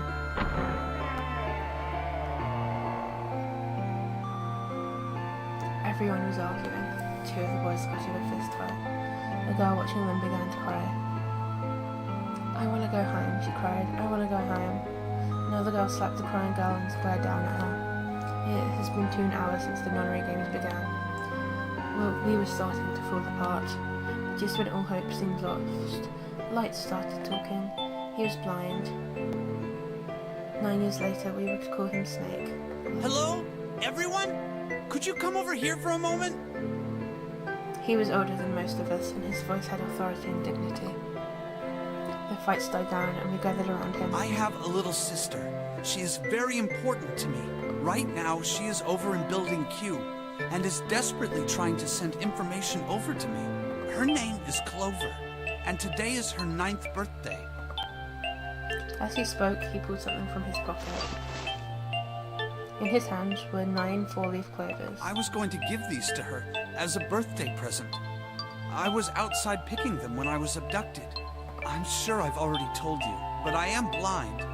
For a man who can't see, collecting 9 of a very specific plant is, well, it is difficult. But my sister means a great deal to me. And I hope that these would show her how much I cared for her. Since it's her 9th birthday, I thought 9 4-leaf clovers would be appropriate. Snake, this is a really cute birthday present. How many weeks were you, how long were you doing this for? I have never found a single 4-leaf clover in my life. Every one of you has a brother or a sister in Building Q with Clover. For their sake, we have to survive. We have to get off this ship. Do you understand? If we're going to do that, there are 3 things you have to remember. We need trust and love, and we have to have faith in one another. If we can take all 3 of those to heart, then I promise that good luck will come our way. Did you know that the leaves on the 4-leaf clover mean faith, trust, love, and luck? Those words are leaf words. So if you believe what I've told you, and you understand, then I want you each to have one of these. He gave a clover to each of us. I took one too. Eventually, he was left with only a single 4-leaf clover. He had one last thing to say. Now, don't ever forget, so long as you have that, we will always be connected. When he finished, the tension of only a few minutes before was gone. We were calm. After that, we ran around the ship for a while longer and opened several of the numbered doors until we finally found a door with the number 9 on it. In fact, there were 2 doors with 9 on them, and we found them in the chapel. We split into 2 groups and walked through the doors.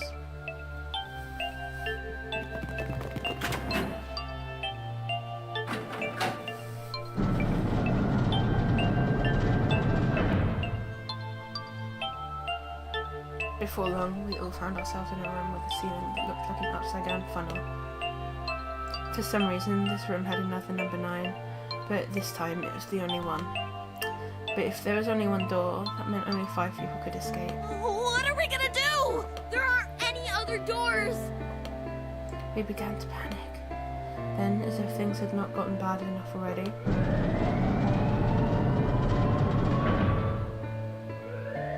Warning. Emergency Incineration Command has been acknowledged. her name is Clover. That's just her real name. Automatic incineration will take place in 18 minutes. Please evacuate the incinerator immediately. Repeat. Emergency Incineration Command has been acknowledged. What? What's happening? What did that thing say? Did someone get their actual kid to record the voice for NPC kid number 1? That didn't sound good. My brother Aoi swallowed hard and answered, I think it means this room is gonna burn. Burn! The plaque on the door says incinerator, and that voice said that the incineration is about to start. And incinerate means to burn. No! Help me! Abject terror filled the room as everyone began to scream and cry. Every pair of eyes were filled with despair. Then, high up on the wall, a door opened and a man appeared. He was a huge, frightening mountain of a man, as large as a bear. 9 years later, we would call him Seven. Don't worry, kids. I'm not your enemy. I'm one of the good. I'm a detective. I'm here to rescue you. The rest happened just like Seven had said it did. The 4 of us who had stayed behind were saved by Seven. We crawled through the vent, away from the incinerator, and slid down into the hole. We came out onto the other side of the door 9. On the wall opposite the door was a set of double doors. We went through those and began to run up the spiral staircase. As we ran, I led the way. Behind me were Nana, my brother Ali, Snake, and Seven.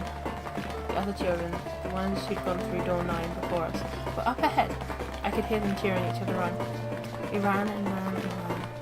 We leapt across as many stairs as we could and kept running. The stairs spiraled upwards like a tornado. Eventually, I pulled ahead of the rest. There's probably an incinerator on the ship to dispose of, like, waste, I guess. Perhaps Nona had slowed me down. I didn't want to lose them, so I slowed down as well. I didn't stop, but I glanced over my shoulder from time to time to see if they'd caught up. That was when I realised... No, where is it? Did I drop Jumpy's present? I knew I'd had it with me when we passed through the vent. And had I dropped it as we slid out? I had to go back. I had to. But I knew I couldn't tell the others. They would stop me. I was sure of that. I didn't stop to think. I simply moved. I ran to the central hall, a room that connected all the other areas of the ship. I hid in the shadows, and moments later I felt a rush of wind as they ran past me, up the staircase. I waited until they were out of sight, and then I ran. I moved as quietly as I could, down and down and down. Finally, I reached the bottom deck. I ran into the hallway and looked around frantically. There it is! It was just where I thought it would be, sitting under the opening of the vent. I ran over and snatched it from the floor, but as I ran back towards the stairs and freedom...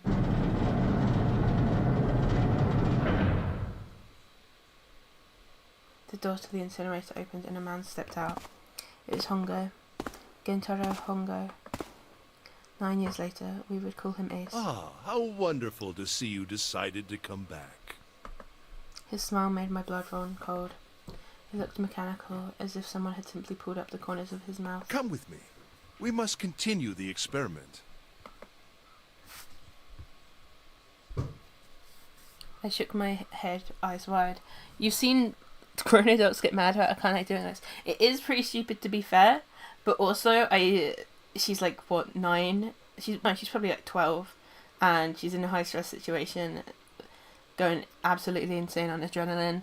You're not gonna make good choices if you're young and being insane like this. Slowly, I began to walk backwards. 1 step, 2 steps, 3 steps. Then I spun around and broke into a run. I felt Hongo's hand close over my left wrist. I said, come with me. There was an edge of insanity to his voice now. I pulled as hard as I could. No! Stop! Let go of me! Let go! It's like if like a kid who was like starving met a stranger on the road who offered to give them candy as long as they got in the van, and the kid's like neglected and like hasn't had stranger danger talk. Like, yeah, if I was in that kid's situation, I wouldn't end up in the same situation that they're gonna end up in. That's not the kid's fault. That's not Akane's fault.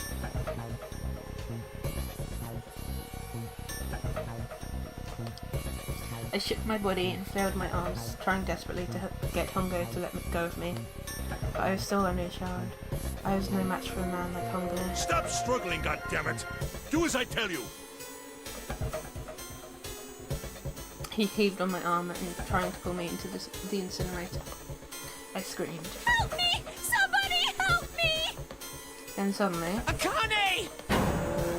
The door to the stairs flew open. My brother Aoi burst out of it. Behind him came 7 and Snake.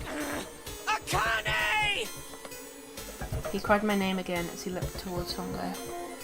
You came back! I cried out. But then... Ah! You're too late, idiot! Hongo threw his full weight against my arm, pulling us both into the incinerator. Ah! The force of it threw me to the floor. I scrambled to my feet and looked towards the door number 9, the open number 9 door.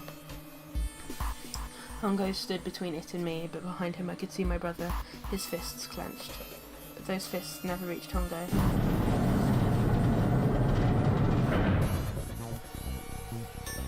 With a cold, heartless screech of metal and metal, the door slammed shut. Hongo glanced at me mechanically, his face registering that there was an object there, but not anything he would consider a human being. Then he turned away and walked to the robe that sat next to the door. He reached into the pocket and removed 2 bracelets. He waved them both over the scanner. 2 asterisks appeared on the road. up. And I moved to get more comfortable and therefore messed up the audio at a really important point. God damn it. Okay, let me just fix the game. Yep. Yep.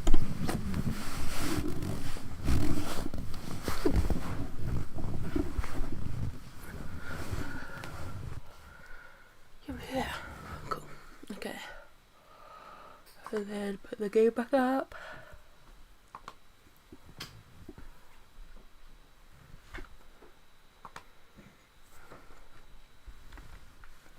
And wait, Zach's probably talking about Skibidi Toilet, because Zach's always talking about Skibidi, because Zach's Zach. It would not take much for Zach to talk about Skibidi Toilet.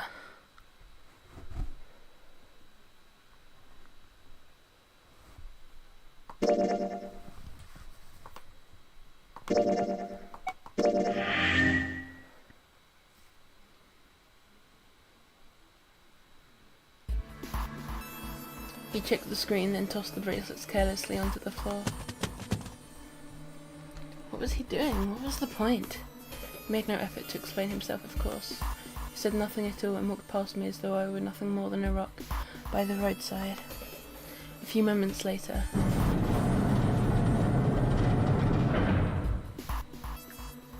the two other doors slid shut as well. Faintly, I could hear someone pounding on the door behind me. I turned around and ran towards the door with 9. Akane! Akane! Are you okay? I could hear a voice from the other side of the door. A worried, frightened voice. Help me! My throat was already raw, but I screamed as loud as I could. My voice echoed lonely around the empty room. What should I do? I think I'm trapped in here! Where's Hongo? He went out the other door! What? Then it started again. Warning. Warning. Emergency Incineration Command has been acknowledged. Incineration will begin in 18 minutes. Please evacuate the incinerator immediately. Holy shit, man, I knew what I was going to say, but that is one hell of a creepy voice. I knew it! It's starting. Santa started the incinerator. Fuck! Man, I never thought I'd hear that damn voice again after 9 years. What the hell? What the hell? What in God's name are you talking about? It's 9 years this and 9 years that, and when it's not 9 years something, then you're talking about some sort of fucking experiments. You aren't making any sense. I'm sorry, Lotus, but we really don't have time to explain it right now. I promise, I'll tell you everything once we get out of here. But... Incineration will begin in 17 minutes. You know what that means, right? Incinerate means burn. What kind of idiot do you think I am? I know what incinerate means. Well, god damn it. Okay, fine. I won't ask anything else. Talk about whatever you want. But you have to do something for me. 7, figure this out. What? Why me? Just shut up and stop this thing. How the hell? There has to be some sort of emergency shut-off button. There isn't anything like that. How the hell do you know? Because I looked for it 9 years ago. Yeah, Lotus isn't happy about that. Can't really blame it. Poor Lotus, yeah. She's being remarkably level-headed, considering that everyone knows what's going on except for her. Wait.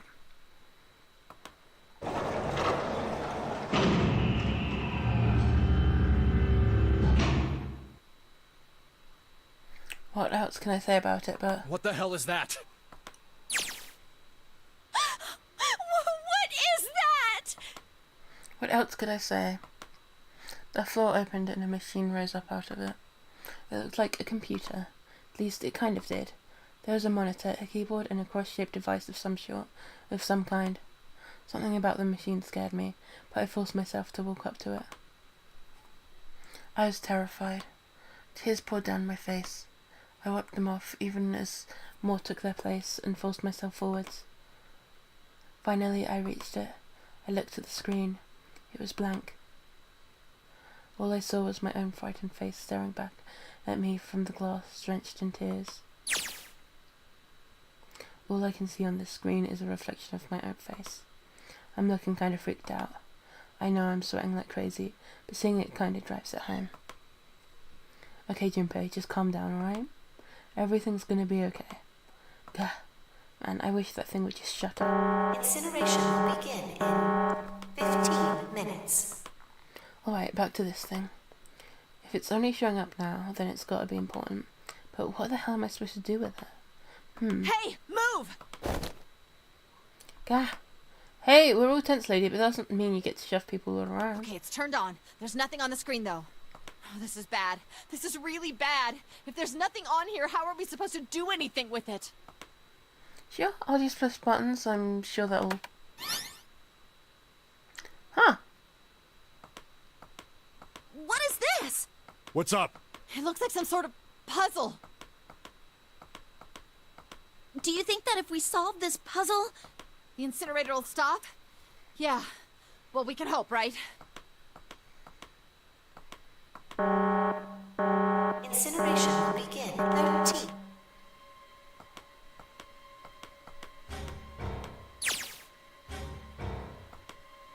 My heart was pounding like it was about to explode. I stared at the puzzle on the screen. I was sure I had to solve it somehow, but I had no idea how. My connection to Jumpy had been gone for a while. His mind was gone. I couldn't get any more information from him. I felt the seconds tick by as I stared at the screen, completely lost. My cheeks felt hot as tears poured over them, and I heard a voice. Hey, what are you doing? It was muffled. I turned around. Pressed against the window in the entry door was a face, a frightening, evil face.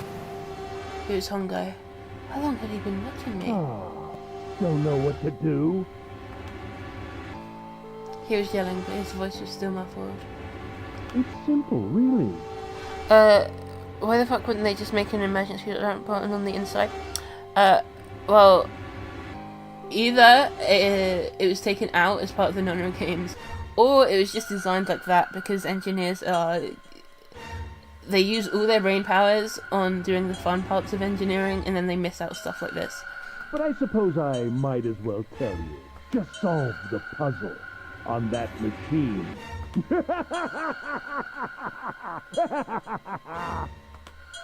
His laughter was muffled by the door, but it still tore at my heart like the claws of a vicious monster.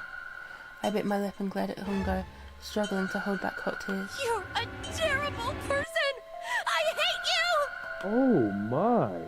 How could you call a gentleman such as myself a terrible person? That's not very nice. I'm quite fair. I don't use tricks or play dirty. You see? I've even left you a way out. A way out? Didn't you hear me? All you have to do is solve that puzzle. Do that, and you can stop the incinerator. What's the point of stopping it? You'll only capture me and make me do this all again. I was thinking about that, Cheeky. All you have to do is solve my riddles 3. I'm not going to listen to you. If you're just going to throw me back in here, I might as well just die now. My goodness, haven't you listened to anything I've said? I told you, I'm a fair man. Huh? If you solve the puzzle, the verification function of the red will in turn activate. If this experiment is to deliver valid results, there must be a chance of success. If you succeed, you will escape. The verification function of the red? Then I remembered. Before Hongo left the room, he had scanned 2 bracelets into the red. Ah, so you do remember. Right now there are 2 numbers in the red. The first is 1, and the second is 3. Hey, Akane, what's your number? I looked down at my left hand. The face on my bracelets showed a 5.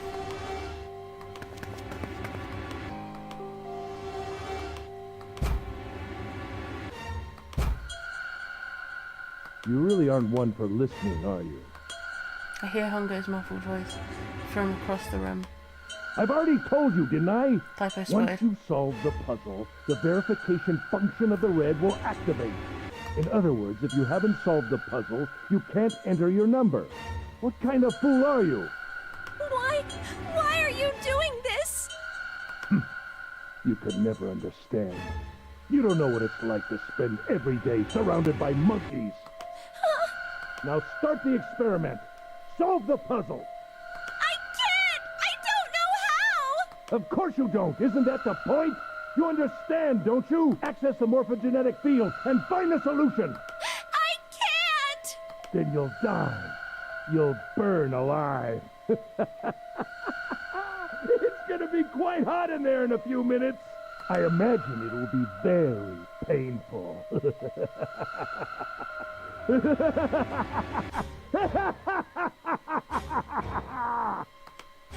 His horrible laugh echoed across the room, and even after his face disappeared from the window, I could hear it. Incineration will begin in 10 minutes. I was crying, great gulping sobs broken by hiccups that shook my body. I was terrified. I could feel my fear pressing down on me like a tremendous weight. Somehow I forced my shaking legs to carry me back to the device. I stared at the monitor. I can't! I just can't! There's no way! I can't figure this out! What was I going to do? I didn't know. I didn't even know where to start. Fear scattered my thoughts, and all I could think of was how I was going to die. My palms were sweating, and my blood was boiling in my veins. It was hot. So hot. I couldn't breathe. I felt dizzy. My heart rolled in my chest, as if it would pound itself to pieces.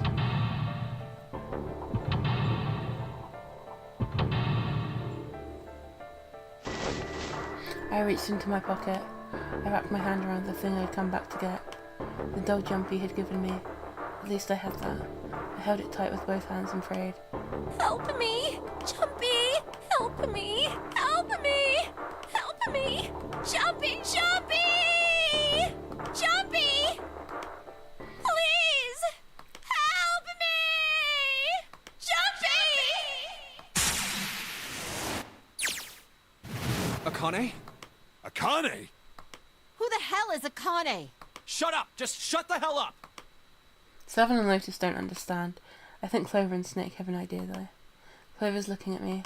I think Snake may have figured it out. No, it doesn't matter. They're in my way. Where'd you go? Maybe over here? Akane! Akane! Can you hear me?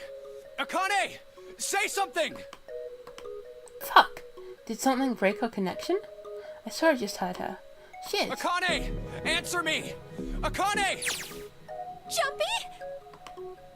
I spun around. I heard a voice. His voice. I looked around. He wasn't in the room, of course. But I heard it so clearly. Like he was right there. Jumpy! I screamed as loud as I could. Akane! Jumpy! That's her. She's there. Then that means... Akane! Akane! Yes, I am! How did you know? I couldn't believe that he knew that. Now I understand what Santa meant. Right. There's only one way to help her. You were brought here to help my sister. To save Akane. I think I get it now. Incineration will begin in 7 minutes. Jumpy, we don't have time! As quickly as I could, I told him that I had to solve the puzzle in order to stop this incinerator. Got it! And I do. I get everything now.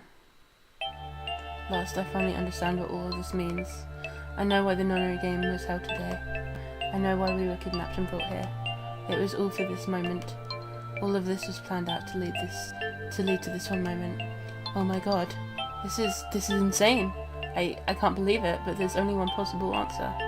June is 0, is Akane Kurashiki.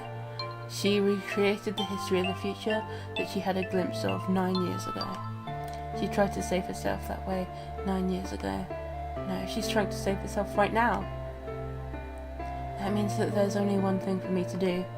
Even if this is all some sort of insane plan, I will save her. I will save Akane Kurashiki. I must save her, no matter what. Incineration will begin in 6 minutes. Their voice reminded me of how much time I had left. Yeah, I know. Just hang on, all right? I promise I'll get you out of there. I'm not gonna let you die. I promise. So don't worry, all right? Just give me a few minutes, okay? Okay. My voice shook as I answered. It was hot in the room. It felt like my heart was on fire. 6 minutes or not, my heart burned with my feelings for him.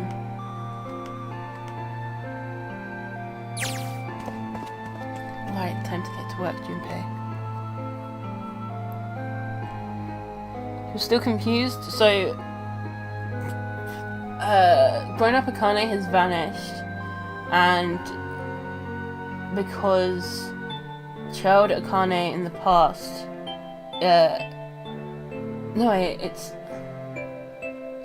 child Akane in the past can talk with and view everything through the lens of grown-up Junpei, and vice versa. And so Junpei needs to solve the puzzle so that she can solve her puzzles, so that she can live and become a grown-up Akane, which is why grown-up Akane sometimes just vanishes.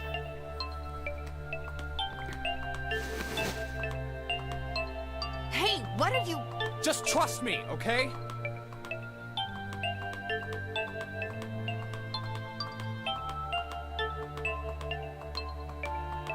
Just think of what I'm gonna do this on my own, with my own mind. Oh fuck. I have no idea what to do.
I thought I did it.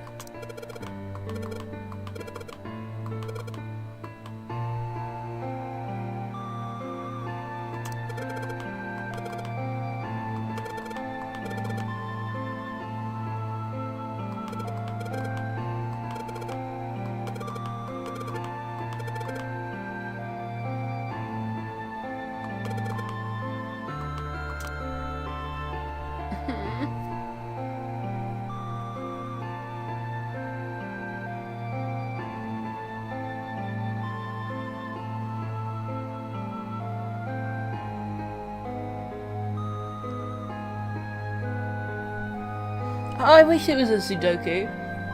Ah, that would be so much easier.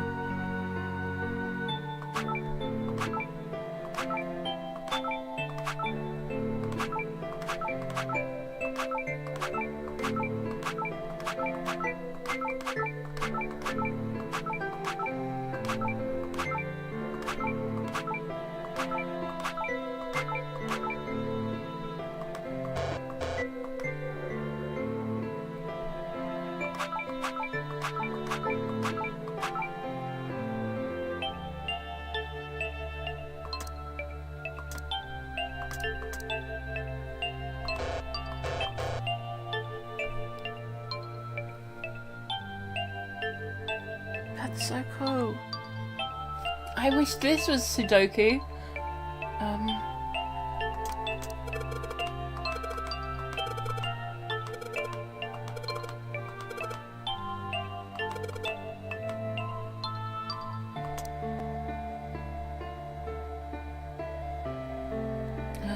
A, S, W, R, S.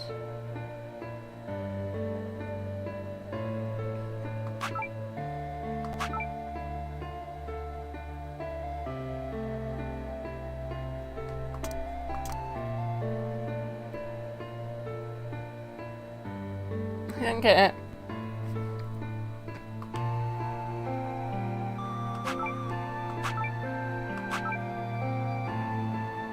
Okay, if I could try and...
Oh, I see. Thank you, Way.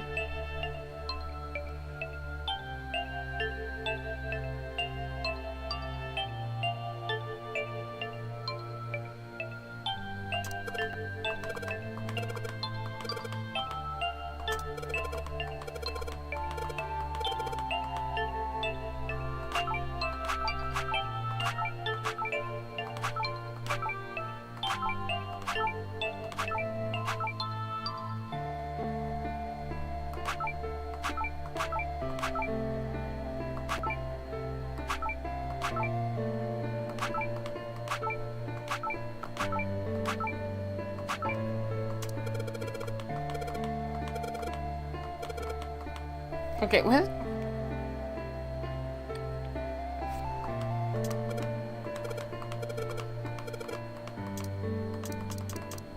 Okay. P-A-S-S. Oh, I need it to say password here, maybe.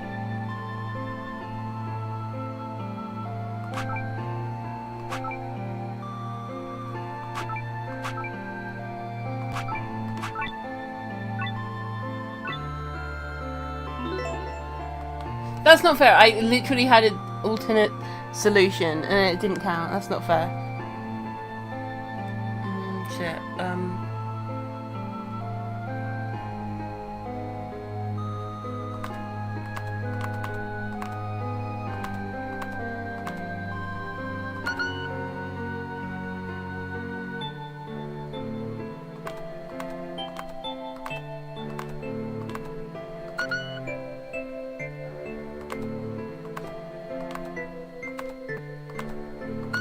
What the fuck is the part?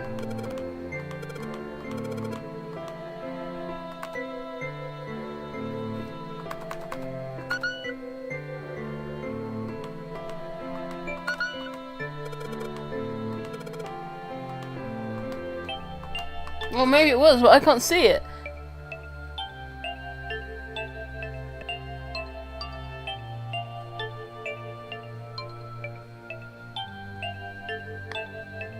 I'm back on my own stream to see the stupid password. It came up for 5 seconds, by the way. Before it came up for like half a second, and it's like, you have to have memorized the numbers. Okay, so if I had to guess...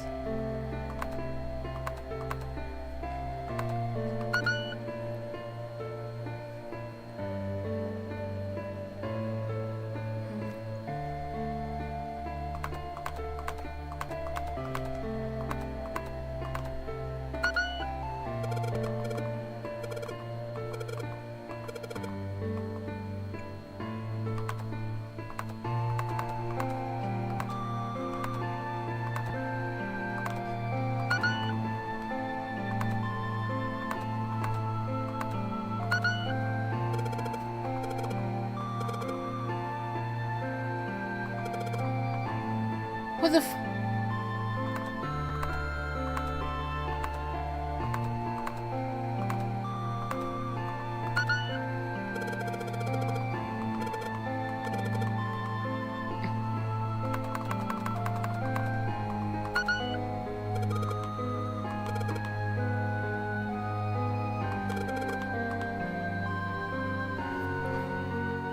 I don't get it.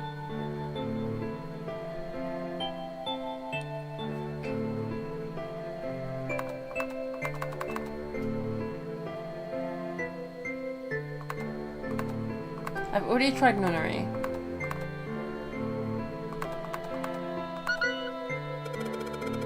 So I don't. I'm gonna fucking kill them. Then why was there... Yes, that's it. Why was there like so many spaces? Akane, did you get it? Yes, I did! I solved it! I mean, really, you solved it for me, but I copied everything you did! Now I just have to press enter! Then what the hell are you waiting for? Push it! Okay, I will! I hit the enter key. Emergency shutdown command has been confirmed. Incineration system has been disabled.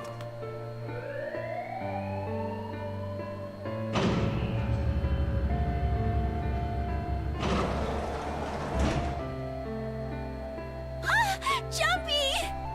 It worked! It worked! The incinerator shut down! It worked! Tears rolled down my face as I cried out to him.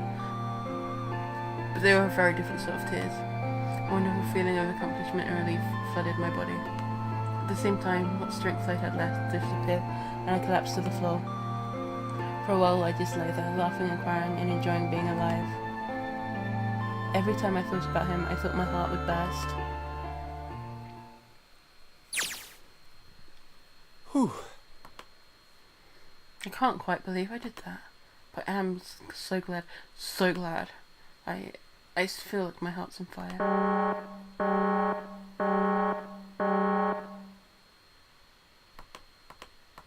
Akane, sorry, but things are kind of busy over here. I'm gonna have to hang up now, okay? Oh, of course, that's fine! I wiped the tears from my eyes and nodded vigorously, even though I knew he couldn't see me. Then I looked over at the corner of the floor. There were the 2 bracelets Hongo had left behind.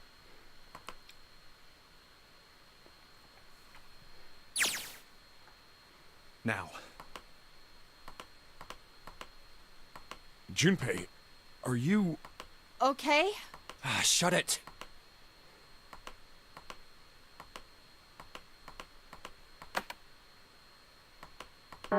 Incineration will begin in 90 seconds. It doesn't sound like it's stopping. What the shit? Why isn't it stopping?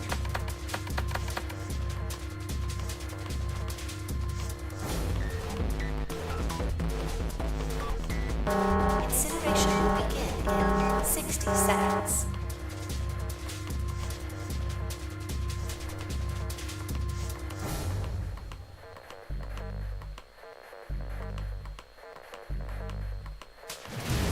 is hidden, but an exit can be found. Seek a way out. Seek a door that... Incineration will be 30 seconds. Run, guys! Get to the door! Run!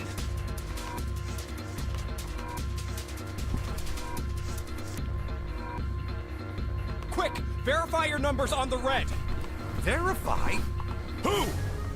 What combination? All of us! We all need to verify! Why? You really think this is a good time to ask questions? Just do it! Hurry, hurry, hurry, hurry. Incineration will begin in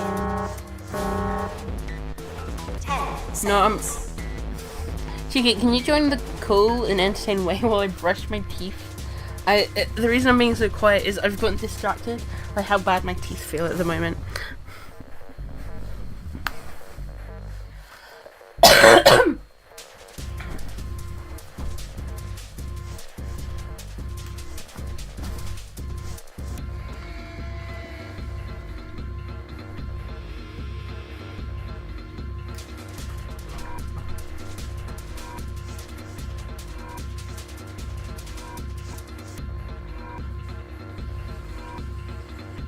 Hi, utterly insane time. There's 10 seconds left. Yeah, wait, okay, give me a question. I've studied to be able to answer any question about this game.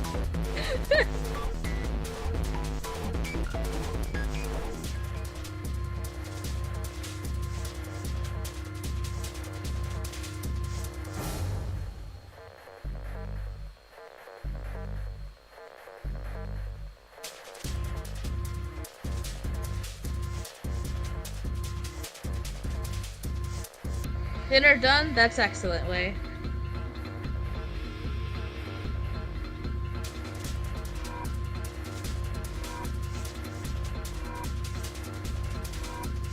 But yeah, anyway, this is the best game ever made for the DS.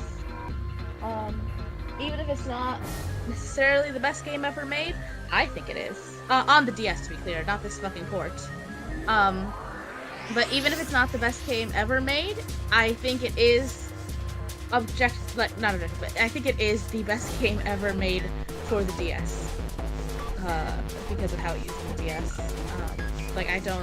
Unless there's another game that does something as good as this game does with the console, I don't think it's a contest. Yeah, all of the narration was on the bottom screen, and then also when it says Junpei Vision or Akane Vision, it's why can Junpei and past Akane talk to each other? So you know how there's they kept talking about the morphogenetic fields. So that's basically telepathy, but telepathy through time. You can sort of connect to anyone in the world. So let's just say she has psychic powers, right? So that's what they were testing, kids who had good affinity for that. So Akane, in that moment of being on the boat, because the experiment was set up so that they would get two siblings that both had talent for it, and then one sibling would be put in Building Q and the other on the Gigantic. And so the goal was that they would both be doing the puzzles, and then the person in Building Q would do the puzzle, and they would psychically transfer the answer to the puzzle onto the kid on the Gigantic. But the problem with Akane and Aoi, Santa, is that it was just a straight up mistake. So Santa and Akane both got put in the same boat, so there was nobody for Akane to be able to transmit to. So Akane was supposed to be in Building Q transmitting the answer to Santa because that's her strength. Her strength is transmitting. But there was nobody in Building Q that could do that for her. So when she's stuck alone in this incinerator, she can't get any help from Building Q. So there's no way for her to solve the puzzle. So just because of the stress and the pressure, she's able to unlock this ability of hers, and so the only option she has is Junpei, because Santa's already the only people she was ever close to was Junpei and Santa, and since Santa is on the boat with her, the only other option she has is Junpei. So she just because of the situation she's in, it's so intense that she's able to unlock and manipulate this power to such a great extent that she goes back in time. or not in time, into the future to Central Gate has connect been with opened. Junpei. And then because she saw this vision of Junpei Yeah, exactly. in the future, and that's what saved her life. She now has to recreate every single detail of that. Yes, I am audible. Cool. Hey, I'm back from brushing my teeth. Man, I needed that brushing. I needed to brush my teeth. I feel like way better now. Cool. Okay. Incineration system has been disabled.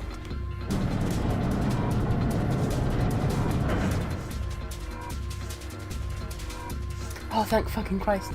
No time to be happy. Time to go. Hurry! We've only got 9 seconds before the door closes. Go, go, go! Come on, guys, move it. Okay, they're all three. Move it, Junpei.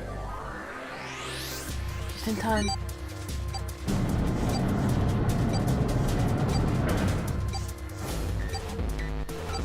And there goes the door. No, don't calm down yet. You're not done. We've still got to find the dead.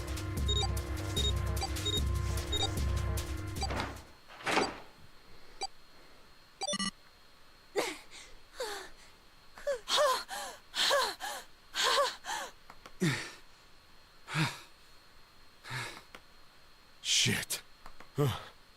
Looks like we made it, huh?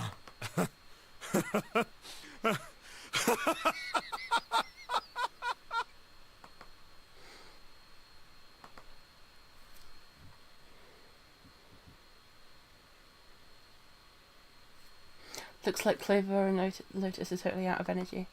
Snake is shaking his head wearily. I just want to take a nap, but... Akane? Akane! Can you hear me? Akane! I want to tell her we made it. I want to tell her how good I feel. But nothing.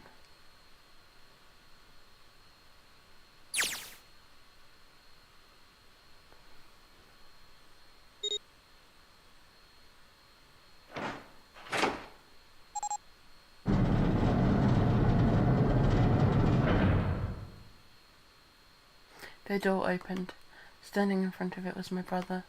Akane! Oi! I cried his name, even though my voice was almost gone from screaming, and leapt into his arms. Oh, oi! Akane! I buried my face in his chest and cried again. I cried and cried and cried. The steady thump of his heart in my ear made me feel like I was home.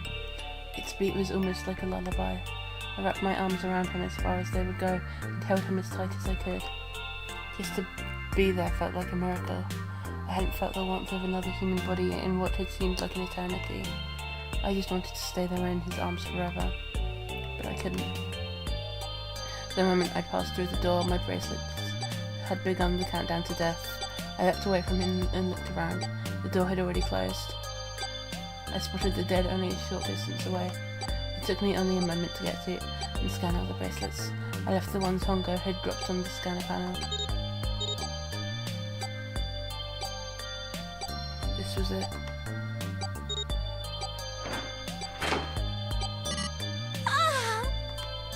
I took a deep breath and looked around again. The huge detective who'd recalled 7 in 9 years and Snake, the blind boy, were looking at me. They seemed to have been utterly stunned by my sudden appearance. Their eyes were wide and their mouths hung open. Alright, let's get out of here. If we don't book it, we might run into Hongo again. Howie was right. It was time we got moving. The mention of Hongo seemed to jar 7 and Snake out of their surprise, and they nodded. We took off running, up the spiraling stairs to freedom.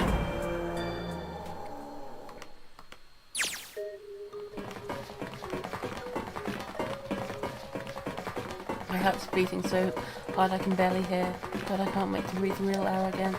Huh? Is 7 talking? Hey, Junpei, can I ask you something? What's up? That door, the one with the 9 on it. Why did it open? Yeah, all 5 of us verified our numbers on the red. 2 plus 4 plus 5 plus 7 plus 8 is 26. That makes our digital route 8. It shouldn't have opened. That's not like you, Lotus. I thought you would have figured it out already. Huh? Why? Because you were the person who taught me about the idea of bases. Bases? Yeah. What are the 2 numbers in base 2? 0 and 1. How about base 10? That goes from 0 to 9, right? In And how about base 16? 0 through F. After 9, it starts at A and goes from there. B, C, D, etc. Oh my god, I was wondering if they'd ever use bases to do one of the number doors, and they did. You're right. In other words, A in base 16 is 10 in base 10. B is 11, C is 12, D is 13, and so on. So, what about it? You don't get it? What if we keep going with that pattern? What if you go way past base 16 all the way to base 27? Base 27? Yeah. Well, the numerical digits are the same. So, I guess you'd add alphabetical digits. E is 14, F is 15, G is 16, H is 17, I is 18, J is 19, K is 20, L is 21, M is 22. N is 23, O is 24, P is 25. Yeah, and? What comes after that? Q. 26! And what does that mean? There wasn't a 9 on the door. It was a Q! A fucking lowercase q! Yep, that's pretty much it. I guess to put it another way, you could say that it was a 9 in base 10, but a Q in base 27. This Rose.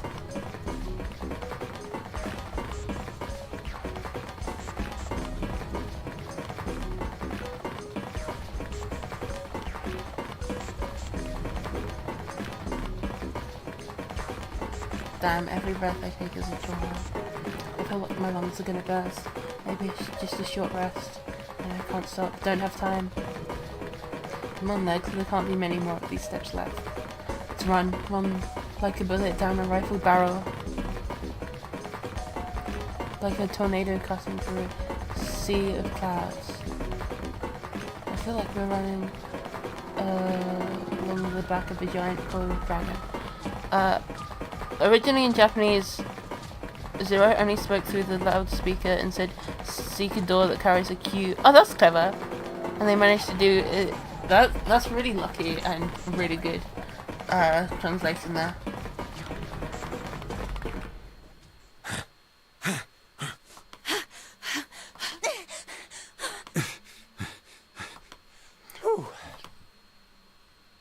Jesus, I can barely breathe.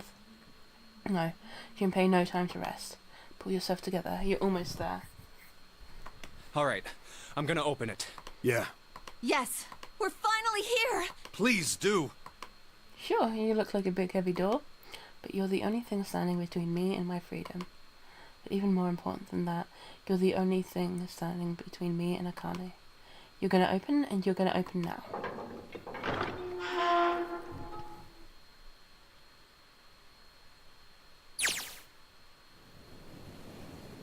I felt a hand on my shoulder. It was Aoi's. He gave it a small reassuring squeeze. I was so happy I felt like I could melt. My heart was at peace, not only because my brother and I were back together again. Thanks to the huge detective, all 9 of us who had been kidnapped were finally able to escape from the gigantic. On the distant horizon, we could see the faint outline of the ship as it sank. It gave a thunderous roar as it finally slipped beneath the waves. Its last cry echoed out across the ocean, and then it was gone. It's over. Aoi whispered. Yeah. It was over. It was finally over. Or was it? Was it really? No, that was wrong. That wasn't it at all. I was sure of it. This wasn't the end. It was only the beginning. This was only a prologue to what would happen in 9 years. They did make the blind kid ride the bike. You're right. Yes, finally air. Yeah. Damn, that sun is bright. Can barely see anything. I gotta admit, this doesn't look quite like... Wait. Are we in the building? You've got to be shitting me. What? It can't be. This is... They're in Building Q in the middle of nowhere, Nevada. Where the fuck are... Dude. Holy shit. That's incredible. This is the building in the Nevada desert. The Mug Experiment building. That's incredible. Where the fuck did Akane and where the fuck did they get all that water to like fake flood? Or I guess real flood, like the lower decks. It's fucking look, there's no like pipes or anything. They're in the middle of the fucking desert. Sure enough, that's a desert out there, with mountains all around it. Hello there, son. Boy, am I ever glad to see you. Another epic troll brought to you by the Kurashikis. I don't think I have ever been so happy to see a sunrise. Huh? Did I just hear something fall?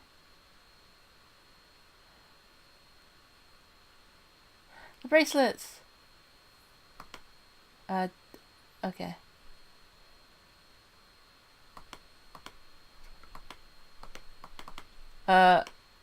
Is this the end? Or...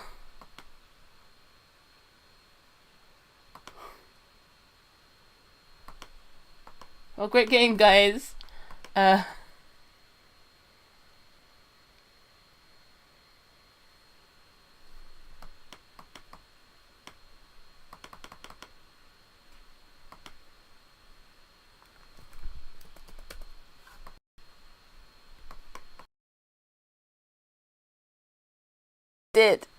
It's just happening like this. Hello?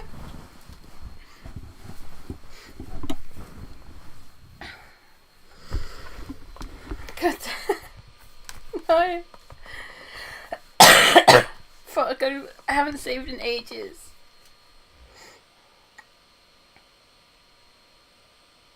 Wait, didn't you say there was like a game-breaking bug that could happen at the end?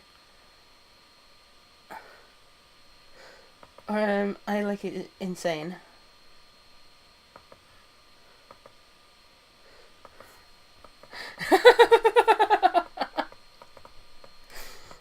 Dude, time has frozen forever in the Nevada desert.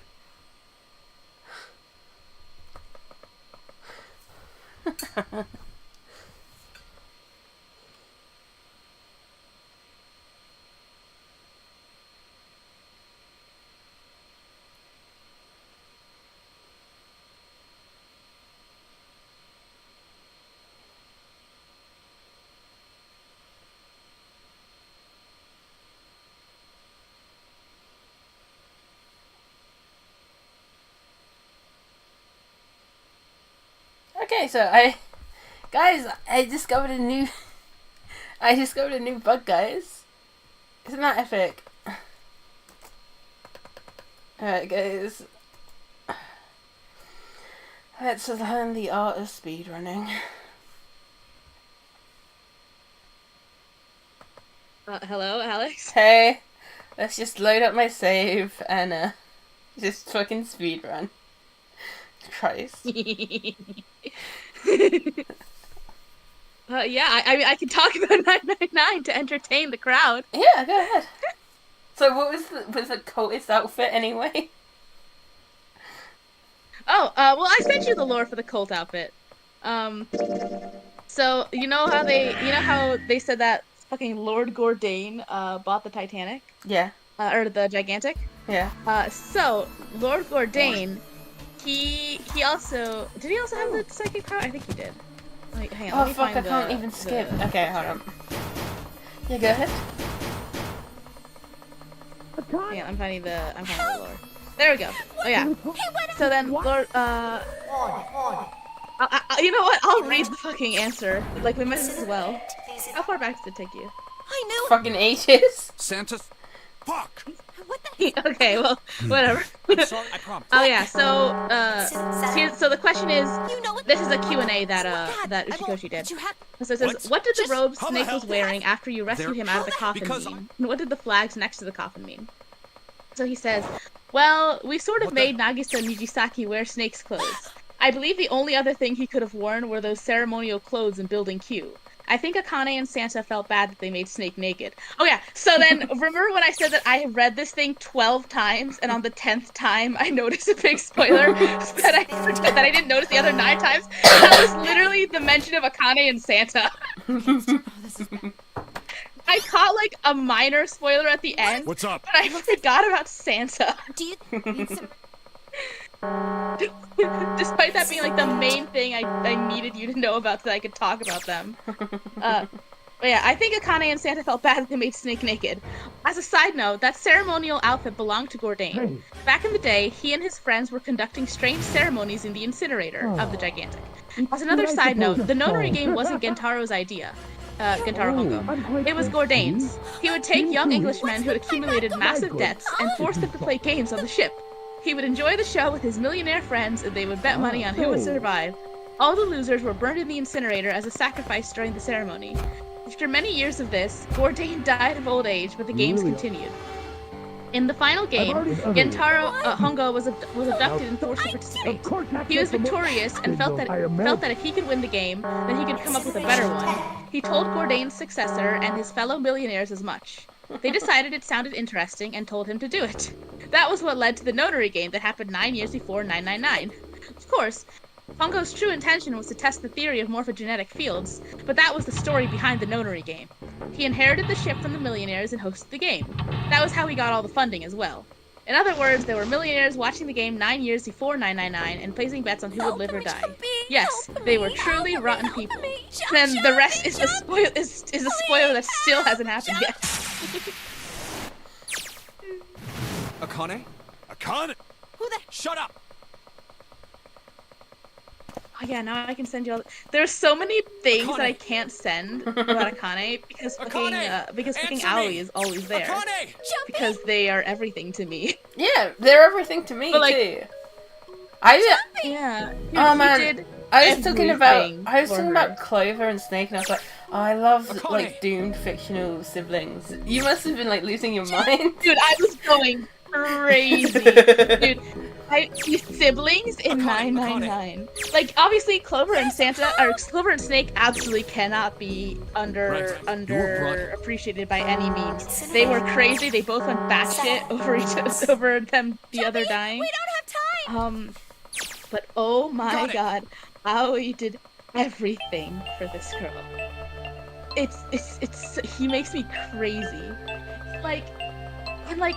He's not like important is the thing. Akane is like the main character. Akane is the one who like has these powers, who knows everything. She's like running the show, especially in the later games. Like Akane planned everything about this game, and she's also like the main character of all the other games. She's like God, fucking God Akane. Ao is not important. He only matters for this moment. That was both of theirs, of course. Obviously, Akane was also throwing herself into this shit. But that was both of their entire lives for 9 years. After that game, they had to set this up. Because if they didn't, if like a single thing went wrong, Akane would die. And oh my god. And dude, the safe ending, or you call it the zero loss ending. The safe ending. Oh my god. So remember how I kept being like, dude, I'm so sad about the safe ending. I can't even say. You don't even know. Dude, because they both know that there's a different timelines. So they all remember this shit, just like how Junpei is remembering it. Yes, I know. But they're still different. So every single set of those 9 characters in the 5 endings are 5 different sets of 9 characters who had their own 5 different lives, and all of their lives ended at specific times. So that the safe ending is the only one where Akane dies before Aoi. And so at the end when Zero says that he lost, that's Aoi speaking through the loudspeaker. Oh my god. Wow. And that, every time I think about that, I get really broken up about it. And he stayed with her, even though they knew that this, because they knew everything that was going to happen. And they had to plan everything for it to happen exactly as she saw it. So they knew, when Aoi starts out in this timeline, in the safe timeline, he doesn't know if this is going to be the right one. He doesn't know if he's going to win the coin flip. Okay. There's more than 2 sides, but he doesn't know if he's going to win this coin flip. He doesn't know if he's going to be the lucky Aoi that wins. And at that moment is when he finds out that he's not, and that's why he says 0 loss. And he knew beforehand because the moment Junpei doesn't go into door 4 at the very beginning, like that's when the game is over. Oh my god. Oh my god. I stayed with her the whole time, and then Junpei comes back and he has to leave, and Junpei gets to be with her the last minute, and not him. Oh my gosh, and that's why Akane was defensive about siblings not looking alike in that one conversation. Yes! Yes! I'm so happy that I was so happy you noticed that. I was going crazy. Yes, Akane. All of us. What? Well, not all siblings look like each other. Incineration's end now. Because I brought that up to you, and you were like, because you can't see faces. and then, Oh, I guess Akane's a liberal. I don't know what to say. Central gate has been incineration. Dude, I like that was like the one thing like the fucking them being siblings is like the one thing that I needed. Like if you guessed that like or like found out that he was like that they were working together, that wasn't as important to me. But the siblings reveal was crazy because Looks like we made 999 it, huh? siblings. 999 siblings. Oh my beloveds. I'm now saving every 5 seconds. Yeah, he did. God. I'm like, yeah, those 9 years of both of them. And her little tiny hand on the fucking red and the dead, it kills me. She's a baby. I found a way to speed. I'm like, oh, look at them! They're hugging. And like he saw, like, so they both saw and didn't see when she died. That's why. So Snake didn't see anything because he couldn't see. Seven did see that she survived, but his memories got tampered with by Akane with her psychic powers. And Aoi saw her die, and then saw her come back. And so right here, this celebration, this happened in our timeline. But then afterwards, she immediately has to tell him, by the way, I'm actually not alive or dead. I'm Schrodinger's girl, and this is what we need to spend the rest of the next 9 years of our life What if you doing. go way past basics? 25. Yeah. Well, the numerical digits are the same. So I get E is 14, H is 17. I is K is Yeah. Q. 26. And what is that? Akane literally like Guess you could say. becomes this series god, and this wouldn't have happened. Like it's not like she would have just. They both would have just been like. And normal he kids. was her first Twitter follower.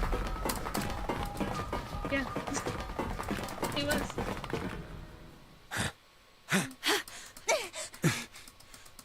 Dude, the fucking Santa Claus, time to make a wish come true. That makes me crazy. He is Like, so.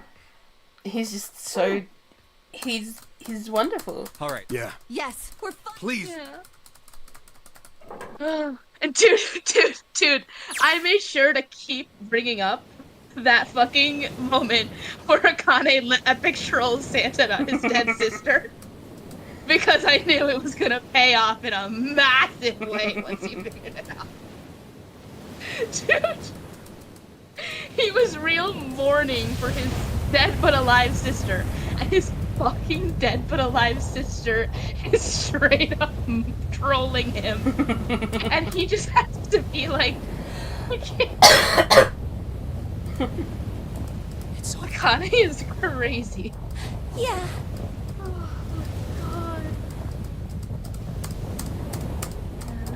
Oh my god.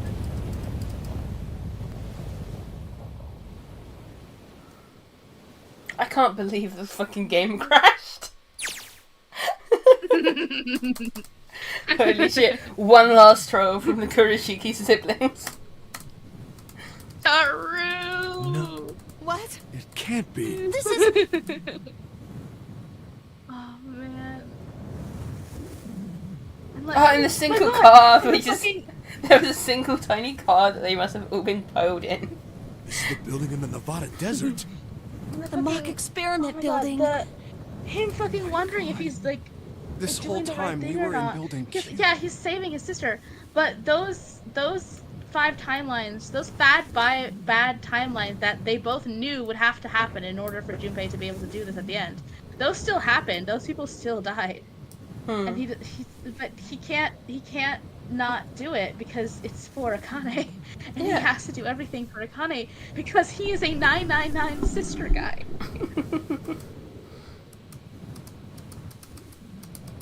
Okay, well, finish the cutscene. Okay. Right, our bracelets. Hey, it's working now. Let's go, guys. I guess I've never really gotten a good look at the underside of one of these. Let's see what's inside you. Just a little electronic chip, like in an ATM card. That's it. There's nothing else. Nothing that even looks like a detonator. There's never a detonator to begin with. Figures. Akane. Jumpy.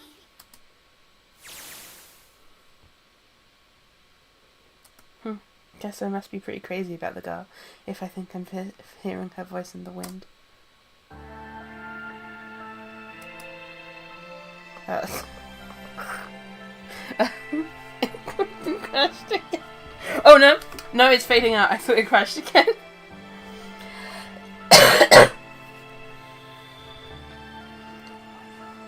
Let control complete verification, please.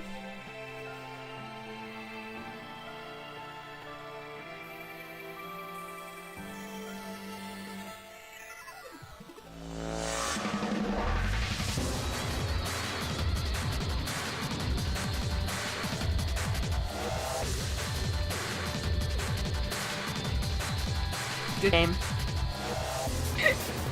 And then he spends the rest of her life chasing after this woman. He thought he was gonna get an endgame cutscene with Akane, because till the end he thought he was in a romance game.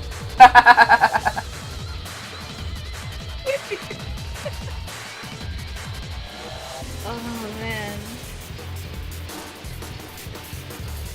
Dude, this game is good. Did you know that? Tis done. You did, I know that. Did you enjoy the game, Way? Actually, there's quite a bit left. Don't say that. Oh my god. Yeah, wait. Cheeky, you weren't there for a bit, but like a couple of Lobcop streams ago, I asked Zach how many more streams of Lobcop he thought he needed to do before reaching the end, and he went, 20!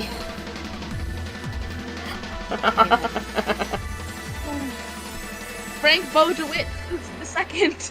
Presumably Santa killed Ace, and then I don't know what Santa and Akane did. Are you okay? I also don't know who the hell killed those rabbits in that one kid flashback. Oh, speaking of Santa. Oh, don't worry, we'll get that lore. Oh, good. Oh, come on. This is Dude. nothing. Snake killed Ace for Clover, but arguably crazier, Santa didn't kill Ace for Akane. My god. Yeah. Oh my god. You don't look okay. It was just before the end of elementary school. Jumpy and I were sitting next to each other on a small hill, looking down at the sun as the sun slowly set. How does it look then? He was half serious and half joking. I thought about it for a minute first. Well, let's see. Jesus Christ, Jumpy. It looks like you kissed a toad and got warts, but then they just kept growing and growing and growing. What does that even mean? Junpei grinned and... Ow, ow, ow, ow. See? I told you you're not okay. You're too reckless. You can't beat 5 8th graders, Jumpy. That's crazy. Yeah, but I couldn't just stand there. I mean, don't you think so? I had to do something. Look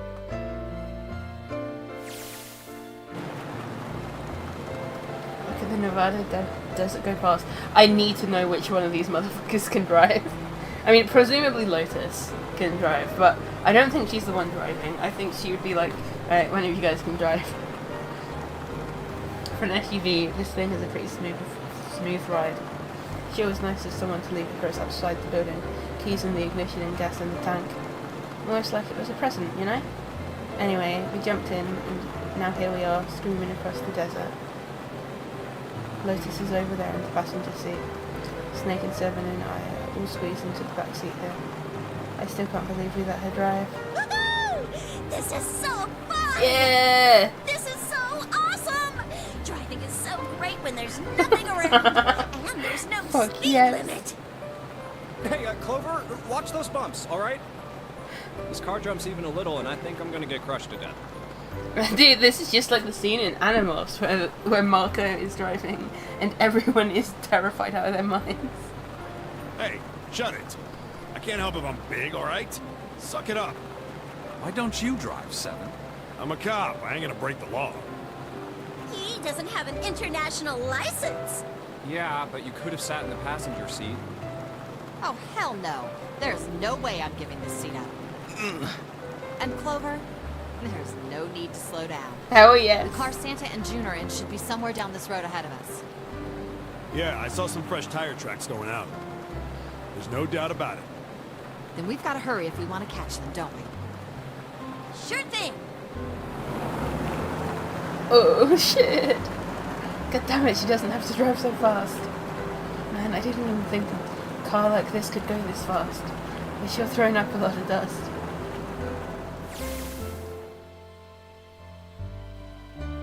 It was a couple hours after we'd run into the junior high students. They'd been hiding in the bushes on the back of the hills, drenching a kitten in gasoline. The moment we saw what they were doing, Jumpy ran up to them furious. Hey! What the hell are you doing?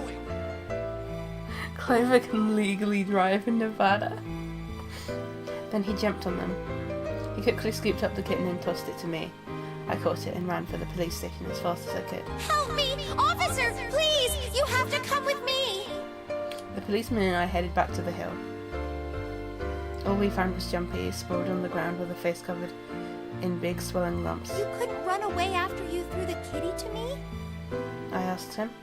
He stuck his tongue out through the hole in his mouth where a tooth had fallen out. Yeah, I guess I could have. Then why didn't you? I didn't want to. I wanted to beat him up. Beat him up real good. Because of what they were doing to the kitty. Yeah, that too, but I think they were the ones behind those murders our first semester. The fucking what? Hello? Oh, you mean the Oh, the bunnies. I thought they were also just dropping lore that, like, on top of the bunnies and the kittens, some random kids had also been murdered. Yeah, the bunnies. He plucked some grass from the ground and tossed it into the wind. They asked me what elementary school I was from, so I told them. And then they said they'd do the same thing to you that they did to the rabbits.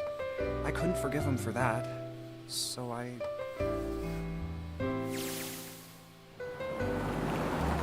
Hey, there's still some stuff I don't get. Of course, they probably don't know any more than I do. Like Ace. Well, I guess I should say Gentaro Hongo. Why did he create the Nonary Project? Anybody? Any ideas? Why don't you ask him yourself? Well, yeah, I guess I could. He's still in the trunk, I assume? They put him in the fucking trunk, that rules. Yeah. Still tied up, I'm assuming, with his mouth taped shut. Fuck yes. His eyes just look empty, no emotion. Looks like he's just given up. I wonder if he even cares what happens to him anymore. Hey, were you listening to us?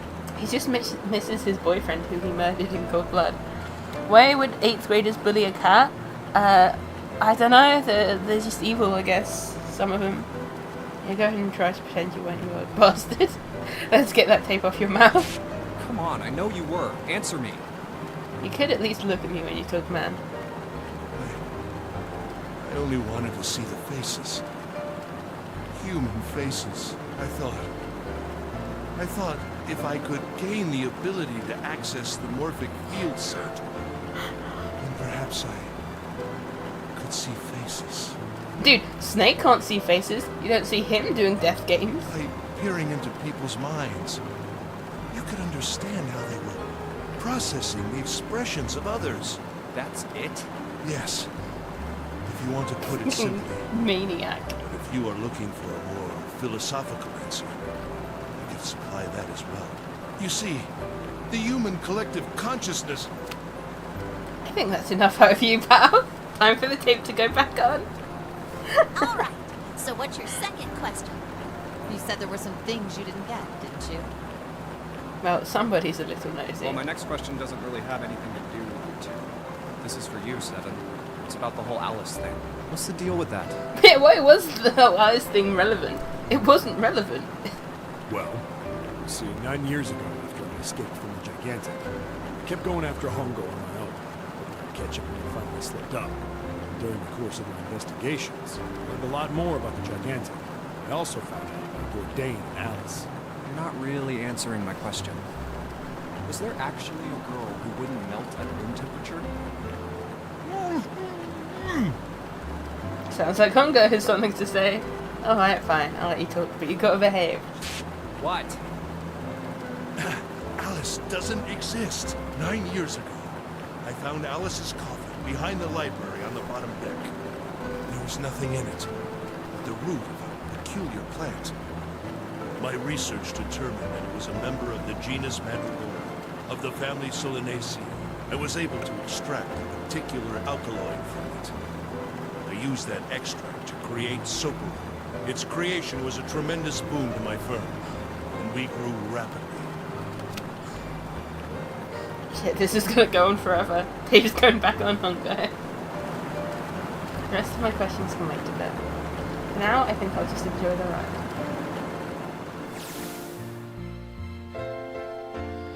Here, this is for you. What's this? This is for you, doll. His name is Junpei. Jumpy pulled something out of his pocket and shoved it out his arm towards me. In his hand was a doll made of yarn small enough to fit in his palm. Jumpy, are you sure it's, for you, doll? Huh? Yeah, the lady at the shop said so, so that means it's for you, right? Are you sure it's not a voodoo doll? Wait, what? That's... Oh, man. Oh, man. Well, it sure looks like a voodoo doll. I mean, you do know what a voodoo doll is used for, right? Yeah, I guess calling it Junpei isn't a very good idea then. Why are you giving me this anyway? It just seems really sudden. You know how after June, we aren't gonna get to see each other too much? I mean, we're gonna be in different schools, and I just thought I'd, you know... Oh, okay, well, how about we call it June, then? Okay. So, I wanted to give you this. You sound like some sort of tribal chief in a bad movie. Yes. I, head of tribe. This doll, traditional charm of tribe. So I give this, it me. So we always together. Oh, Jumpy. If something bad, then hold and pray. I go wherever you are. So here, take. I reached my hand out and picked it up the doll gently. Thank you. Thank you so much, Jumpy. Before I knew it, I was crying. Tears streamed down my face and fell on to June's tiny yarn body. Oh, Jumpy. I'll never forget you. I promise. Jumpy looked straight into my eyes and said just 5 words. I'll never forget you either. The sky was a beautiful crimson red as it melted down towards the horizon. The last golden rays of sunlight stretched out across the city and painted themselves across the hills. We sat, bathed in the warm light of evening, just the two of us, leaning gently against one each other, shoulder to shoulder. The sunset, and we still didn't leave. I'm gonna save before anything else crashes.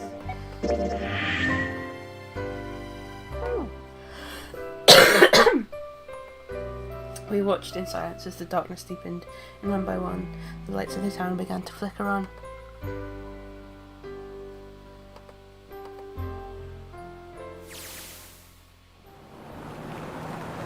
There's still one thing I don't get. To be honest, it's the biggest mystery as far as I'm concerned, and also the only one that's really important. It has to do with June and Akane.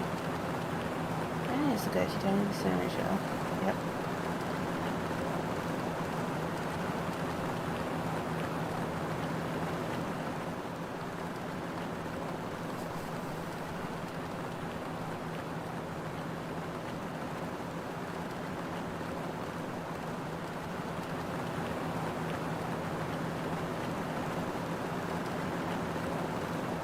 Hey, look! Over there! Did they get 7 in on Next to it? the road.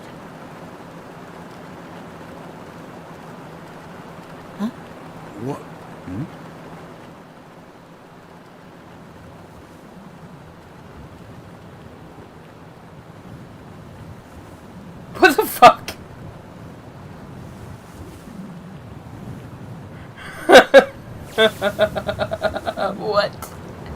The burning gaze of the sun pounded down on her head. The desert around her rippled with heat. Standing there on that shimmering plain with a woman, her arm out and her thumb up. It would not be long before Junpei realized who she was.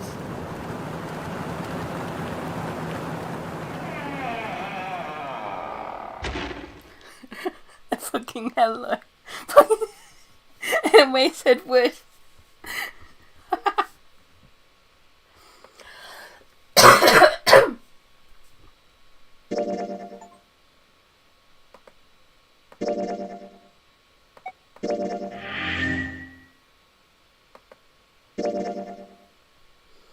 Hey, I did it.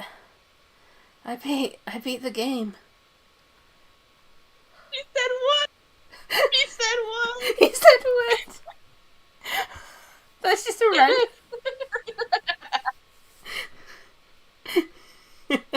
Her name is Alice VLR, Way. Yeah. Yeah. When I play, one of the things I know about VLR is that there's a character who looks like that and is called Alice. And that you spend half the game wondering if she's really Alice from the All Ice thing.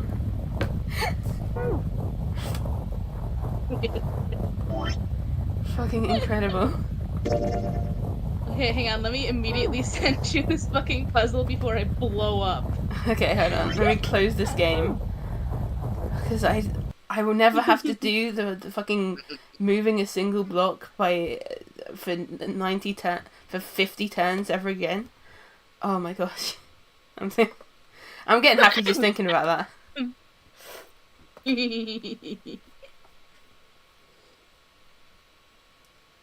That's just a Sudoku. That's not fair. I could have done a Sudoku.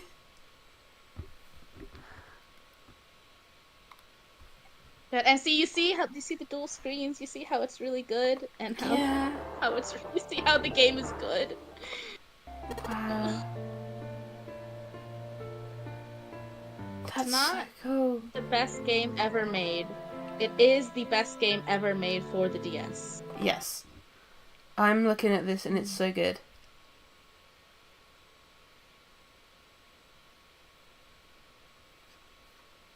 That is so cool. Wow. Yeah, and then you flip it over, and then I put in a comment of someone waxing poetic because it's so Yeah. good. Wait, you know how to spell the name Alice. It's like the human name Alice. Have fun. Fucking the way you said word. Yeah, okay, That's well. the perfect way to end this. That is a perfect ending. Thank you, Wei. Okay. I'm gonna end. Also, I found an entire upload of like the whole game on YouTube where you can like interact with it. So like every time there's a choice, there's a new video, and you like can like click on it. Oh my god, and that's it's so the cool. DS version. It's awesome. That's awesome. Yeah. And yeah, I started screenshotting because every line I do. Okay, wait, no. Let me just point out one line because obviously the narration is like filled with hints. Oh, the second thing was VLR because it's Virtue's Last Reward. It's yeah.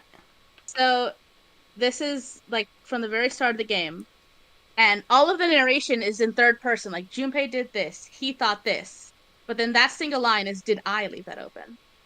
Oh my god, that's so cool. So holy good. shit. Well, I think I'm gonna end stream. I trolled him about his dead sister. She trolled him. She trolled him. Okay, I'm gonna end stream because it's been 5 hours. Okay, bye bye.